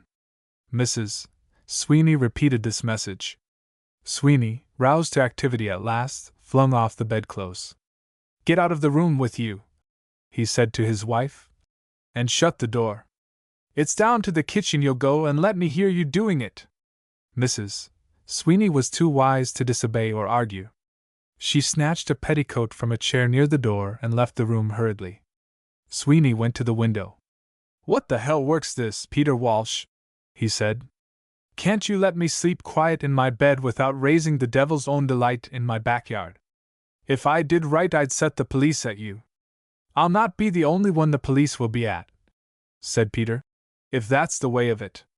So there you have it, plain and straight. What do you mean? What I mean is this. The young lady is off in her own boat. She and the young fellow with the sore leg along with her, and she says the master and the strange gentleman will be down for the Tortoise as soon as ever they have their breakfast ate. That's what I mean, and I hope it's to your liking. Can you not go out and knock a hole in the bottom of the damned boat? Said Sweeney. Or run the blade of a knife through the halyards, or smash the rudder iron with the wipe of a stone? What good are you if you can't do the like of that? Sure, there's 50 ways of stopping a man from going out in a boat when there's only one boat for him to go in. There may be 50 ways and there may be more, but I'd be glad if you tell me which of them is any use when there's a young police constable sitting on the side of the quay that hasn't lifted his eye off the boat since 5 o'clock this morning? Is there that? There is. The sergeant was up at the big house late last night. I saw him go myself. What they said to him I don't know, but he had the constable out sitting opposite the boat since 5 this morning, the way nobody'd go near her. Peter Walsh, said Sweeney, and this time he spoke in a subdued and serious tone. Let you go in through the kitchen and ask herself to give you the bottle of whiskey that's standing on the shelf under the bar. When you have it, come up here, for I want to speak to you. Peter Walsh did as he was told. When he reached the bedroom, he found Sweeney sitting on a chair with a deep frown on his face. He was thinking profoundly. Without speaking, he held out his hand. Peter gave him the whiskey. He swallowed 2 large gulps, drinking from the bottle. Then he set it down on the floor beside him. Peter waited. Sweeney's eyes, narrowed to mere slits, were fixed on a portrait of a plump ecclesiastic which hung in a handsome gold frame over the chimney-piece. His hand strayed towards the whiskey bottle again. He took another gulp. Then, looking round at his visitor, he spoke. Listen to me now, Peter Walsh. Is there any wind? There is surely, a nice breeze from the east, and there's a look about it that I wouldn't be surprised if it went to the southeast before full tide. Is there what would upset a boat? There's no wind to upset any boat that's handled right. And you know well, Mr. Sweeney, that the master can steer a boat as well as any man about the bay. Is there wind so that a boat might be upset if so be there happened to be some kind of mistake in her jibing? There will be that much wind, said Peter Walsh, at the top of the tide. But what's the use? Don't I tell you, and don't you know yourself that the master isn't one to be making mistakes in a boat? How would it be now if you was in her, you and the strange gentleman, and the master on shore, and you steering? Would she upset then, do you think? It could be done, of course, but nigh hand to one of the islands, said Sweeney, in about 4 foot of water or maybe less. I'd be sorry if anything would happen the gentleman. I'd be sorry anything would happen myself. But it's easy talking. How am I to go in the boat when the master has sent down word that he's going himself? Sweeney took another gulp of whiskey and again thought deeply. At the end of 5 minutes he handed the bottle to Peter Walsh. "Take a sup yourself," he said. Peter Walsh took a sup, a very large sup, with a sigh of appreciation. It had been very trying for him to watch Sweeney drinking whiskey while he remained dry-lipped. "Let you go down to the kitchen," said Sweeney, "and borrow the loan of my shotgun. There's cartridges in the drawer of the table beyond in the room. You can take 2 of them. If it's to shoot the master," said Peter Walsh, "I'll not do it. I've a respect for him ever since. Talk sense. Do you think I want to have you hanged? Hanged or drowned? The way you're talking, it'll be both before I'm through with this work. When you have the gun," said Sweeney, "and the cartridges in it, you'll go round to the backyard where you were this minute, and you'll fire 2 shots through this window. And mind what you're at, Peter Walsh, for I won't have every pane of glass in the back of the house broke, and I won't have the Mrs. Hens killed. Do you think now you can hit this window from where you were standing in the yard? Hit it! Barring the shot scatters terrible, I'll put every grain of it into some part of you if you stay where you are this minute. I'll not be in this chair at the time," said Sweeney. "I'll be in the bed, and what shots come into the room will go over me with the way you'll be shooting. But anyway, I'll have the mattress and the blankets rolled up between me and harm. It'll be all the better if there's a few grains in the mattress." "I don't know," said Peter Walsh, "that I'll be much nearer drowning the strange gentleman after I've shot you. But sure, I'll do it if you like." "When you have that done," said Sweeney, "and you'd better be quick about it, you'll go down to the barrack and tell Sergeant Rafferty that he's to come round here as quick as he can. The missis'll meet him at the door of the shop and she'll tell him what's happened." "I suppose then you'll offer bail for me," said Peter Walsh. "For if you don't, no other one will, and it'll be hard for me to go out upsetting boats if they have me in jail for murdering you." "It's not that she'll tell him, but a kind of a distracted story. She'll have very little on her at the time. She has no more than an old night dress and a petticoat this minute. I'm sorry now she has the petticoat itself. If I'd known what would have to be, I'd have kept it from her. It doesn't be natural for a woman to be dressed up grand when a lot of murdering ruffians from behind the bog has been shooting her husband half the night." "Be damned," said Peter Walsh. "Is that the way it is?" "It is that way. And I wouldn't wonder but there'll be questions asked about it in Parliament after." "You'll be wanting the doctor," said Peter Walsh, "to be picking the shot out of you. As soon as ever you've got the sergeant," said Sweeney, "you'll go round for the doctor." "And what'll he say when there's no shot in you?" "Say? He'll say what I bid him. Ain't I chairman of the Board of Guardians, and doesn't he owe me £10 and more this minute, shop debts? What would he say?" "He's a gentleman that likes a drop of whiskey," said Peter Walsh. "I'll waste no whiskey on him. Where's the use when I can get what I want without?" Peter Walsh meditated on the situation for a minute or two. Then the full splendor of the plan began to dawn on him. "The master," he said, "will be taking down the depositions that you'll be making in the presence of the sergeant." "He will," said Sweeney, "for there's no other magistrate in the place, only myself and him, and it's against the law for a magistrate to take down his own depositions, and him may be dying at the time. There'll be only myself then to take the strange gentleman to Inishbon in the boat. And who's better fit to do it? Haven't you known the bay since you were a small slip of a boy?" "I have, surely." "Is there a rock or a tide in it that isn't familiar to you?" "There is not." "And is there a man in Rosnicree that's your equal in the handling of a small boat?" "Sorra the one." "Then be off with you and get the gun the way I told you." At 10:30 Sir Lucius and Lord Torrington drove into the town and pulled up opposite Brannigan's shop. The Tortoise lay at her moorings, a sight which gratified Sir Lucius.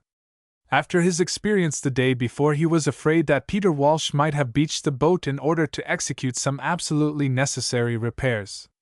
He congratulated himself on having suggested to Sergeant Rafferty that one of the constables should keep an eye on her. "There's the boat, Torrington," he said. "She's small, and there's a fresh breeze. But if you don't mind getting a bit wet, she'll take us round the islands in the course of the day. If your daughter is anywhere about, we'll see her." Lord Torrington eyed the tortoise. He would have preferred a larger boat, but he was a man of determination and courage. "I don't care how wet I get," he said, "so long as I have the chance of speaking my mind to the scoundrel who has abducted my daughter." "We'll take oilskins with us," said Sir Lucius, getting out of the trap as he spoke. The police sergeant approached him. "Well, Rafferty," said Sir Lucius, "what's the matter with you? Have you any fresh news of my daughter?" said Lord Torrington.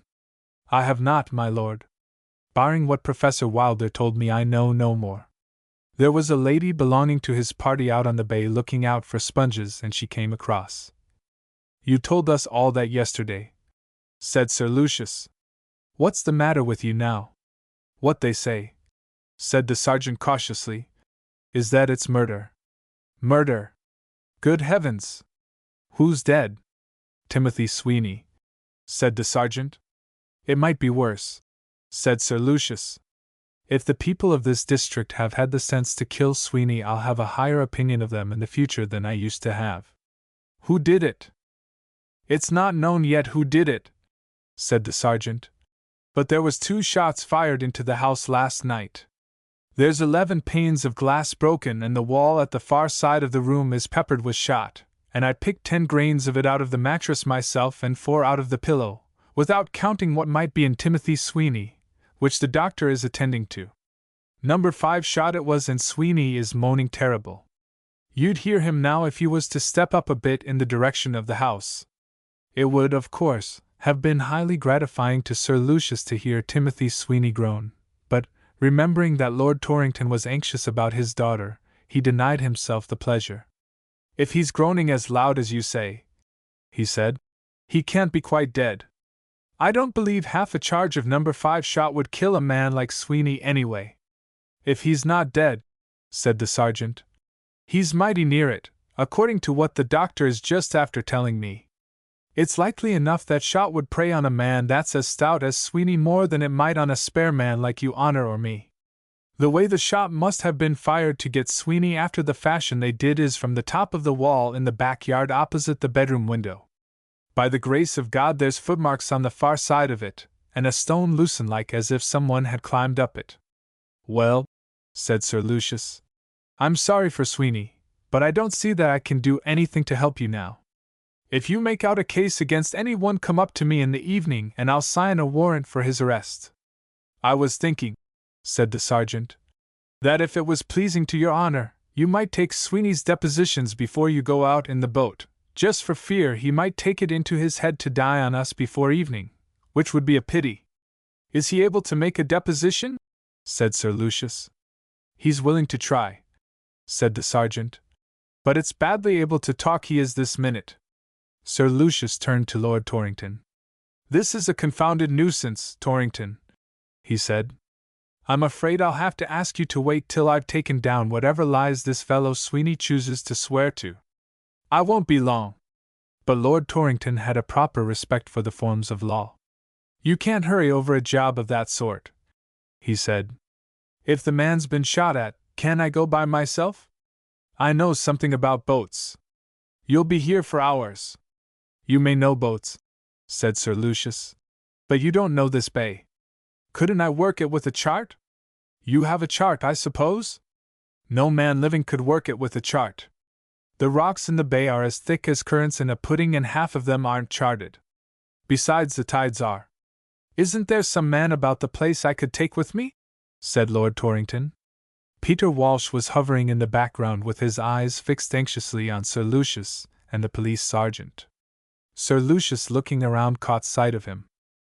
"I'll tell you what I'll do if you like," said Sir Lucius. "I'll send Peter Walsh with you. He's an unmitigated blackguard, but he knows the bay like the palm of his hand, and he can sail the boat. Come here, Peter." Peter Walsh stepped forward, touching his hat and smiling respectfully. "Peter," said Sir Lucius, "Lord Torrington wants to take a sail round the islands in the bay. I can't go with him myself, so you must. Have you taken any drink this morning?" "I have not," said Peter. Is it likely I would with Sweeney's shop shut on account of the accident that's after happening to him? Don't you give him a drop, Torrington, while you're on the sea with him. You can fill him up with whiskey when you get home if you like. I wouldn't be for going very far today, said Peter Walsh. It looks to me as if it might come on to blow from the southeast. You'll go out to Inishbofn first of all, said Sir Lucius. After that you can work home in and out, visiting every island that's big enough to have people on it. The weather won't hurt you. Sure, if his lordship's contented, said Peter. It isn't for me to be making objections. Very well, said Sir Lucius. Get the sails on the boat. You can tie down a reef if you like. There's no need, said Peter. She'll go better under the whole sail. Now, Sergeant, said Sir Lucius, I'll just see them start, and then I'll go back and listen to whatever story Sweeney wants to tell. Peter Walsh huddled himself into an ancient oilskin coat, ferried out to the Tortoise, and hoisted the sails. He laid her alongside the slip with a neatness and precision which proved his ability to sail a small boat. Lord Torrington stepped carefully on board and settled himself crouched into a position undignified for a member of the cabinet, on the side of the center-board case recommended by Peter Walsh. Got your sandwiches all right? Said Sir Lucius. And the flask? Good. Then off you go. Now, Peter, Inishbofn first and after that wherever you're told to go. If you get wet, Torrington, don't blame me. Now, Sergeant, I'm ready. The Tortoise, a stiff breeze filling her sails, darted out to mid-channel. Peter Walsh paid out his main sheet and set her running dead before the wind. It'll come round to the southeast, he said, before we're half an hour out. Sir Lucius waved his hand. Then he turned and followed the sergeant into Sweeney's house. Chapter 21. The Blue Wanderer, with her little lug, sailed slowly even when there was a fresh wind right behind her. It was 10:30 when Priscilla and Frank ran her aground on Inishbofn. Joseph Anthony Kinsella had seen them coming and was standing on the shore ready to greet them. You're too venturesome, miss, to be coming out all this way in that little boat, he said. We came safe enough, said Priscilla. Didn't ship a drop the whole way out. You came safe, said Kinsella. But will you tell me how you're going to get home again? The wind's freshening, and what's more, it's drawing round to the southeast. Let it. If we can't get home, we can't, that's all. I suppose Mrs. Kinsella will bake us a loaf of bread for breakfast tomorrow. Cousin Frank, you'll have to make Barnabas take you into his tent. He can't very well refuse on account of being a clergyman, and so more or less pledged to deeds of charity. I'll curl up in a corner of Lady Isabel's pavilion. By the way, Joseph Anthony, how are the young people getting on? I had my own trouble with them after you left, said Kinsella. I'm sorry to hear that, and I wouldn't have thought it. Barnabas seemed to me a nice, peaceable kind of curate. Why didn't you hit him on the head with an oar? That would have quieted him. I might, of course, and I would, but it was the lady that was giving me the trouble more than him. Nothing would do her right or wrong, but she'd have her tent set up on the south end of the island, and that's what wouldn't suit me at all. Priscilla glanced at the smaller of the two hills which make up the island of Inishbofn. It stood remote from the Kinsella's homestead and the patches of cultivated land, separated from them by a rough causeway of grey boulders. From a hollow in it a thin column of smoke arose, and was blown in torn reeds along the slope. It would not suit you a bit, said Priscilla. What made her want to go there? Said Frank. The bare southern hill of Inishbofn seemed to him a singularly unattractive camping ground. It was a windswept, desolate spot. She took a notion into her head, said Kinsella, that his reverence might catch the fever if he stopped on this end of the island. Good gracious, said Frank. How can anyone catch fever here? On account of Mrs. Kinsella and the children having come out all over large yellow spots, said Priscilla. I hope that will be a lesson to you, Joseph Anthony. What I said was for the best, said Kinsella. How was I to know she'd be here at the latter end? You couldn't know, of course. Nobody ever can, which is one of the reasons why it's just as well to tell the truth at the start whenever possible. If you make things up, you generally forget afterwards what they are, and then there's trouble.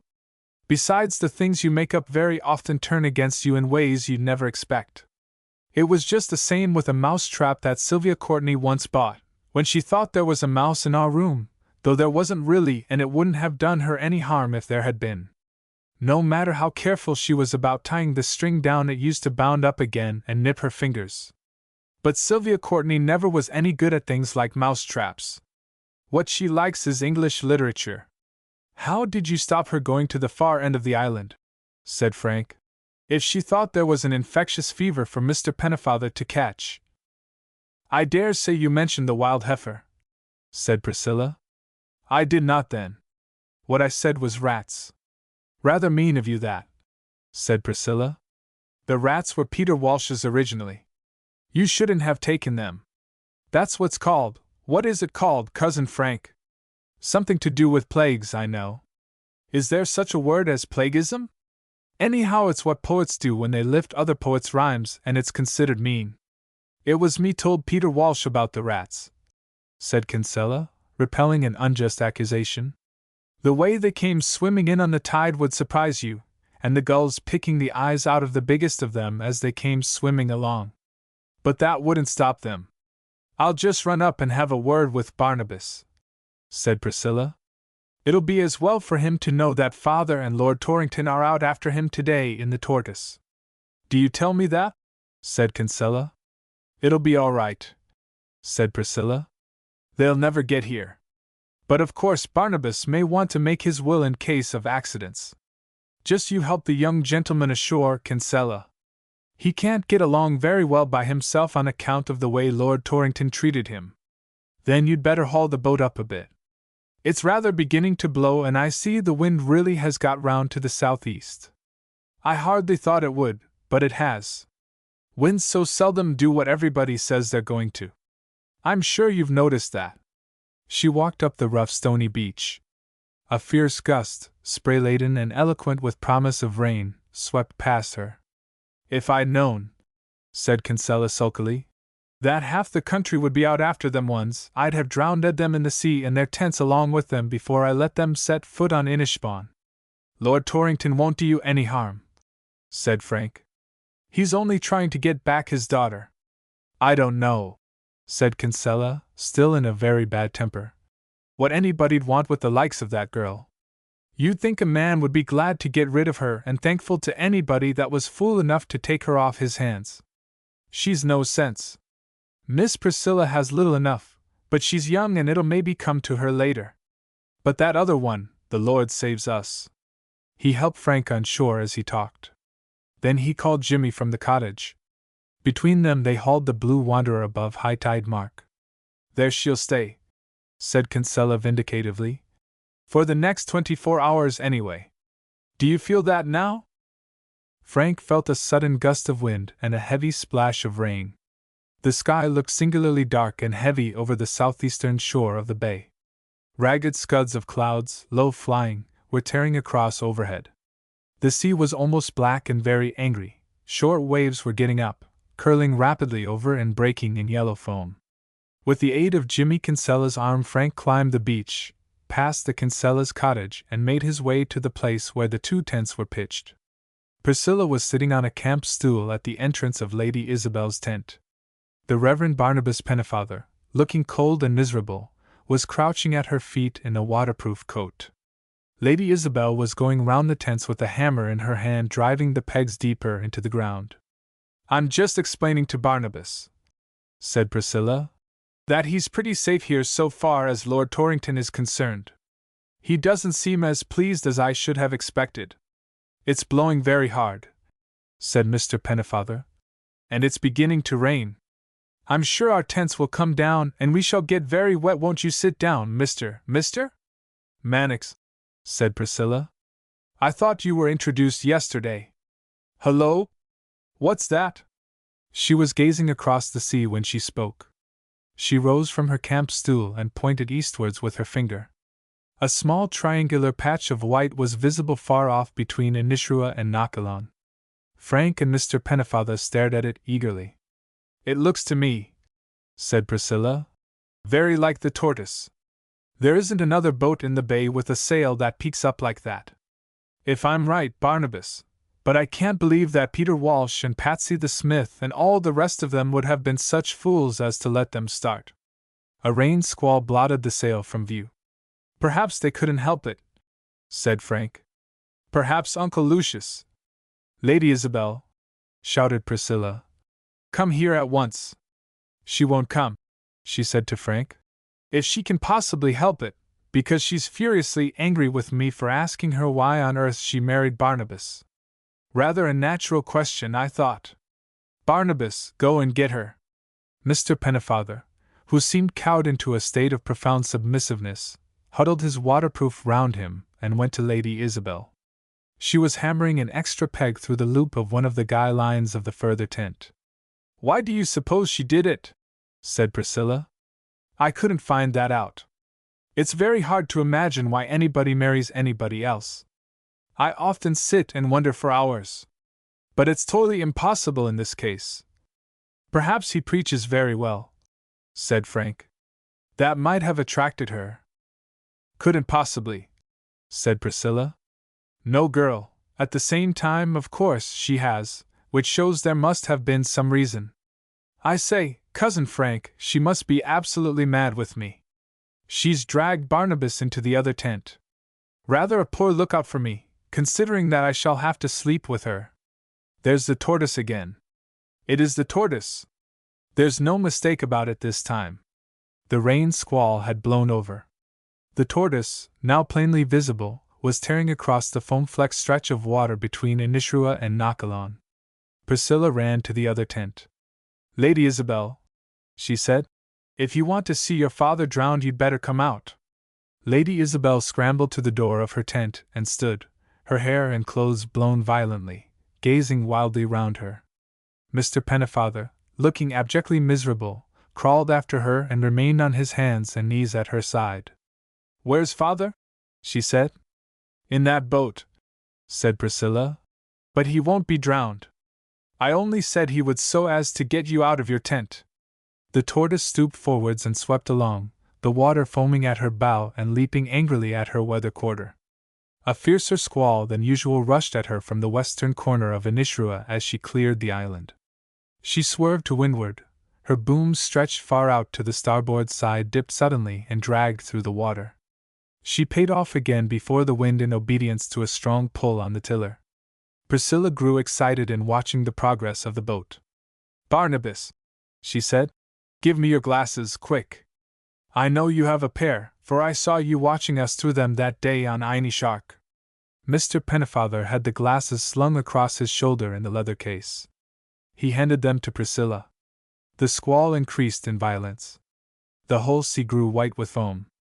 A sudden drift of fine spray, blown off the face of the water, swept over Inishbon, stinging and soaking the watchers at the tents. Lord Torrington is on board all right, said Priscilla. But it's not father who's steering. It's Peter Walsh.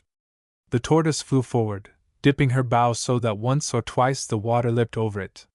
She looked pitiful, like a frightened creature from whose swift flight all joy had departed. She reached the narrow passage between Ardalan and Inishlian. Before her lay the broad water of Inishbon roads, lashed into white fury. But the worst of the squall was over. The showers of spray ceased for a moment. It was still blowing strongly, but the fierceness had gone out of the wind. She's all right now, said Priscilla. And anyway, there are 2 life buoys on board. Then Peter Walsh did an unexpected thing. He put the tiller down and began to haul in his mainsheet. The boat rounded up into the wind, headed straight northwards for the shore of Inishlian. She listed heavily, lay over till it seemed as if the sail would touch the water. For an instant she paused, half-righted, moved sluggishly towards the shore. Then, very slowly as it seemed, she leaned down again till her sail lay flat in the water. At the moment when she righted, before the final heel over, a man flung himself across the gunwale into the sea. In his hands he grasped one of the life buoys. It's father! Shouted Lady Isabel. Oh, save him! If he'd stuck to the boat, said Priscilla, he'd have been all right. She's ashore this minute on the point of Inishlian. Unless Peter Walsh has gone suddenly mad, I can't imagine why he tried to round up the boat there, and why he hauled in the main sheet. He was absolutely bound to go over. Perhaps he wanted to land there," said Frank. "Well," said Priscilla, "he has landed, but he's upset the boat. I never thought before that Peter Walsh could be such an absolute idiot." The condemnation was entirely unjust. Peter Walsh had, in fact, performed the neatest feat of seamanship of his whole life. Never in the course of 40 years and more spent in or about small boats had he handled one with such supreme skill and accuracy. Driven desperately by a squally and uncertain southeast wind, with a welter of short waves knocking his boat's head about in the most incalculable way, he had succeeded in upsetting her about 6 yards from the shore of an island on to the point of which she was certain to drift, with no more than 4 feet of water under her at the critical moment. The Tortoise, having no ballast in her and depending entirely for stability on her fin-like centerboard, was not, as Peter Walsh knew very well, in the smallest danger of sinking. He climbed quietly on her gunwale as she finally lay down and sat there, stride legs, not even wet below the waist, until she grounded on the curved point of the island. The performance was a triumphant demonstration of Peter Walsh's unmatched skill. In one matter only did he miscalculate. Lord Torrington knew something about boats, possessed that little knowledge which is in all great arts, theology, medicine, and boat sailing, a dangerous thing. He knew, after the first immersion of the gunwale, when the water flowed in, that the boat was sure to upset. He knew that the greatest risk on such occasions lies in being entangled in some rope and perhaps pinned under the sail. He seized the moment when the Tortoise righted after her first plunge, grasped a life buoy, and flung himself overboard. He was just too soon. A moment later and he would have drifted ashore as the boat did on the point of Inishlien. If he had let go his life buoy and struck out at once, he might have reached it. But the sudden immersion in cold water bewildered him. He clung to the life buoy and was drifted past the point. Then he regained his self-possession and looked round him. As a young man he had been a fine swimmer, and even at the age of 55, with the cares of an Imperial War Office weighing heavily on him, he had enough presence of mind to realize his situation. A few desperate strokes convinced him of the impossibility of swimming back to Inishlien against the wind and tide. In front of him lay 1/4 of a mile of broken water. Beyond that was Inishbaan. It was a long swim, too long for a fully dressed man with no support. But Lord Torrington had a life buoy, guaranteed by its maker to keep 2 men safely afloat. He had a strong wind behind him and a tide drifting him down towards the island. The water was not cold. He realized that all that was absolutely necessary was to cling to the life buoy, but that he might, if he liked, slightly accelerate his progress by kicking. He kicked hard. Joseph Anthony Kinsella wanted no more visitors on Inishbaan. Least of all did he want one whom he knew to be a high-up gentleman, and suspected of being a government official of the most dangerous and venomous kind. But Joseph Anthony Kinsella was not the man to see a fellow creature drift across Inishbaan roads without making an effort to help him ashore. With the aid of Jimmy he launched the stout, broad-beamed boat from which Miss Rutherford had fished for sponges. Priscilla raced down from the tents and sprang on board just as Jimmy, knee-deep in foaming water, was pushing off. She shipped the rudder. Joseph Anthony and Jimmy pulled hard. They forced their way to windward through clouds of spray, and before Lord Torrington was halfway across the bay, Joseph Anthony hauled him dripping into the boat. Peter Walsh, standing in the water beside the stranded Tortoise, saw with blank amazement that Kinsella turned the boat's head and rowed back again to Inishbaan. "Be damned," he said, "but if I'd known that was to be the way it was to be, I might as well have put him ashore there myself and not have wetted him." On the beach at Inishbaan, when the boat grounded, were Lady Isabel, Mrs. Kinsella with her baby, the 3 small Kinsella boys, Frank Mannix, who, to the further injury of his ankle, had hobbled down the hill, and in the far background, the Reverend Barnabas Pennefather. Lady Isabel rushed upon her father, flung her arms round his neck, and kissed him passionately with tears in her eyes. Lord Torrington did not seem particularly pleased to see her. "Hang it all, Isabel," he said, "I'm surely wet enough. Don't make me worse by slobbering over me." There's nothing to cry about and no necessity for kissing. Mrs. Kinsella, said Priscilla, go you straight up to the house and get out your husband's Sunday clothes. If he hasn't any Sunday clothes, get blankets and throw a couple of sods of turf on the fire. Glory be to God, said Mrs. Kinsella. Priscilla took Joseph Anthony by the arm and led him a little apart from the group on the beach. Get some whiskey, she said, as quick as you can. Whiskey, said Kinsella blankly. Yes, whiskey. Bring it in a tin can or anything else that comes handy. Is it a tin can full of whiskey? Sure, where could I get the like? Or for the matter of that, where would I get a thimble full? Is it likely now that there'd be a tin can full of whiskey on Inishbon? Priscilla stamped her foot. You've got quarts, she said, and gallons. Ara talks sense, said Kinsella. Very well, said Priscilla. I don't want to give you away, but rather than see Lord Torrington sink into his grave with rheumatic fever for want of a drop of whiskey, I'll expose you publicly. Cousin Frank, come here. Whist, miss, whist. Sure, if I had the whiskey I'd give it to you. Lord Torrington, with Lady Isabel weeping beside him, was on his way up to the Kinsella's cottage. Frank was speaking earnestly to Mr. Pennefather, who seemed disinclined to follow his father-in-law. When he heard Priscilla calling to him, he hobbled towards her. Cousin Frank, she said, here's a man who grudges poor Lord Torrington a drop of whiskey to save his life, although for weeks past he has been. What is it you do when you make whiskey? I forget the word. It isn't brew. Frank, vaguely recollecting the advertisements which appear in our papers, suggested that the word was required, pot. Priscilla pointed an accusing finger at Kinsella. Here's a man, she said, who for the last fortnight has been potting whiskey. What a fool you are, Cousin Frank! Distill is the word. Joseph Anthony Kinsella has been distilling whiskey on this island for the last month as hard as ever he could. He's been shipping barrels full of it underneath loads of gravel into Rosnacree, and now he's trying to pretend he hasn't got any. Did you ever hear such utter rot in your life? I'm not telling Lord Torrington yet, Joseph Anthony, but in a minute or two I will, unless you go and get a good can full. For the love of God, miss, said Kinsella, say no more. I'll try if I can find a sup somewhere for the gentleman. But as for what you're after saying about distilling, hurry up, said Priscilla threateningly. Kinsella went off at a sharp trot towards the south end of the island. Of course, said Priscilla in a calmer tone, he really may not have any more. That might have been the last barrel which I saw under the gravel the day before yesterday when our anchor rope got foul of the center board. I don't expect it was quite the last, but it may have been. It's very hard to be sure about things like that. However, if it was the last, he'll just have to turn to and distill some more. I don't suppose it takes very long, and there was a fire burning on the south end of the island this morning. I saw it.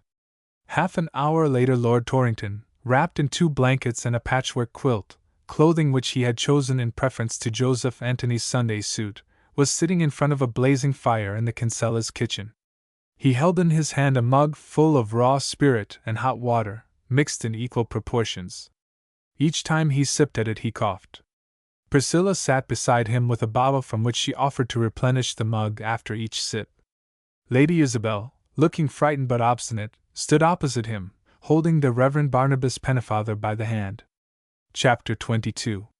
To Miss Martha Rutherford, Sponge Department, British Museum, London. My dear Miss Rutherford, having promised to write you the denouement, I do, of course, though the delay is longer than I expected when promising. It was most exciting. Peter Walsh upset the tortoise, on purpose I now think, but no one else has said so yet, and Lord Torrington swam for his life while his lovely daughter wrung her lily hands in shrill despair, this being the exact opposite of what was the case with Lord Ullin's daughter. Joseph Anthony Kinsella and Jimmy and I rescued the drowning mariner in your boat.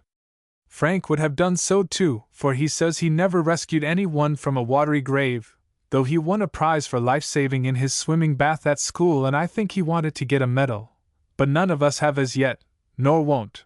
But he couldn't get down the hill quick enough on account of his sprained ankle, so we were off without him. I jolly well ballyragged Joseph Anthony Kinsella until he opened his last cask of illicit whiskey. Illicit is what both father and Lord Torrington called it, and at first I didn't know what that meant, but I looked it out in the dict. And now do know, also how to spell it, which I shouldn't otherwise. Then we had a most frightful scene in Joseph Anthony Kinsella's cottage. Lady Isabel was splendid. I never knew anyone could be in love so much, especially with Barnabas. The salt sea was frozen on her cheeks, it had been raining hard, and the salt tears in her eyes. Sylvia Courtney told me that that poem was most affecting, so I read it. Have you? Lord Torrington was frightfully stony-hearted at first and finished 2 mugs of illicit whiskey, with hot water, coughing and swearing the whole time. Barnabas crawled. Then Mrs.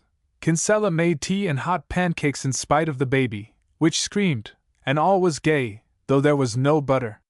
Peter Walsh came in while we were at tea, having righted the tortoise and bailed her out, but he and Joseph Anthony Kinsella went off together, which was just as well, for there weren't too many pancakes, and Lord Torrington, when he began to soften down a bit, turned out to be hungry. In the end we all went home together in Joseph Anthony Kinsella's big boat, Lord Torrington having put on his clothes again and father's oilskins, which were providentially saved from the wreck. Lady Isabel and Barnabas held each other's hands the whole time in a way that I thought rather disgusting, though Cousin Frank says it is common enough among those in that state. I hope I never shall be, but of course I may. One can't be really sure beforehand. Anyhow, I shan't like it if I am. Lady Isabel did, which made it worse. Father met us at the quay and said he didn't believe there was a single grain of shot in the whole of Timothy Sweeney's fat body and that the entire thing was a plant. I didn't understand this at the time, though now I do, but it's too long to write, though it would interest you if written. For days and days Lady Torrington was more obdurate than the winter wind and the serpent's tooth. She said those 2 things often and often, and the one about the winter wind shows that she has read As You Like It. I don't know the one about the serpent's tooth. It may be in Shakespeare, but is not in Wordsworth's Excursion. I think she meant Lady Isabel, not herself. Barnabas slept in the Garrity's Gate Lodge, a bed being made up for him and food sent down, though he was let in to lunch with us after a time. There were terrific consultations which I did not hear, being of course regarded as a child. Nor did Cousin Frank, which was rather insulting to him, considering that he can behave quite like a grown-up when he tries. But all came right in the end. We think that Lord Torrington has promised to make Barnabas a bishop in the army, which Cousin Frank says he can do quite easily if he likes, being the head of the War Office. Father kept harping on, especially at luncheon, when Barnabas was there, to find out why they fled to Rosnacree. Rose, the under-housemaid, told me that it came out in the end that Lady Isabel simply went to the man at Euston Station and asked for a ticket to the furthest off place he sold tickets to. This may be true. Rose heard it from Mrs. Garrity, who came up every day to hook Lady Torrington's back. But I doubt it myself. There must be further off places than Rosnacree, though, of course, not many. At one time there threatened to be rather a row about our not giving up the fugitives to justice, and Aunt Juliet tried to say nasty things about aiding and abetting, whatever they mean. But I said that wouldn't have happened because we didn't particularly care for Lady Isabel and simply loathed Barnabas, if it hadn't been for the dastardly way Lord Torrington sprained Frank's ankle, so that they had no one to blame but themselves. Lord Torrington, who isn't really a bad sort at times, quite saw this and said he wouldn't have sprained Frank's ankle if he hadn't been upset at the time on account of Lady Isabel's having eluded his vigilance and escaped. This just shows how careful we ought to be about our lightest and most innocent actions. No one would expect any dire results to come of simply spraining a young man's ankle on a steamer, but they did, which is the way many disasters occur, and often we don't find out why even afterwards, though in this case Lord Torrington did, thanks to me. Joseph Anthony Kinsella and Peter Walsh and Timothy Sweeney and Patsy the Smith came up one day on a deputation with a donkey load of turf for Father and Lord Torrington, which seemed curious, but wasn't, really, because there were bottles and bottles of illicit whiskey under the turf. Lord Torrington made a speech to them and said that all would be forgiven and forgotten and that he would leave the whiskey in his will to his grandson, who might drink it perhaps, which shows, we think, that he is taking Barnabas to his heart, or else he would hardly be saving up the whiskey in the way he said he would. So, as Shakespeare says, all's well that ends well. Your affect, friend, Priscilla Lentane. P.S. I couldn't write while they were here on account of the thunderous condition of the atmosphere and not knowing exactly how things would turn out, which is the cause of your not getting this letter sooner. Since they left, Barnabas and all, Aunt Juliet has dropped being a suffragette in disgust. You can't wonder after the way Lady Isabel turned out to have deceived her, and has taken up appendicitis warmly. She says it's far more important really than uric acid or fresh air, and is thinking of going up to Dublin next week for an operation. Father says it was bound to be either that or spiritualism because they are the only two things left which she hadn't tried. It's rather unlucky, I think, for Aunt Juliet, being so very intellectual. I'm glad I'm not. The end.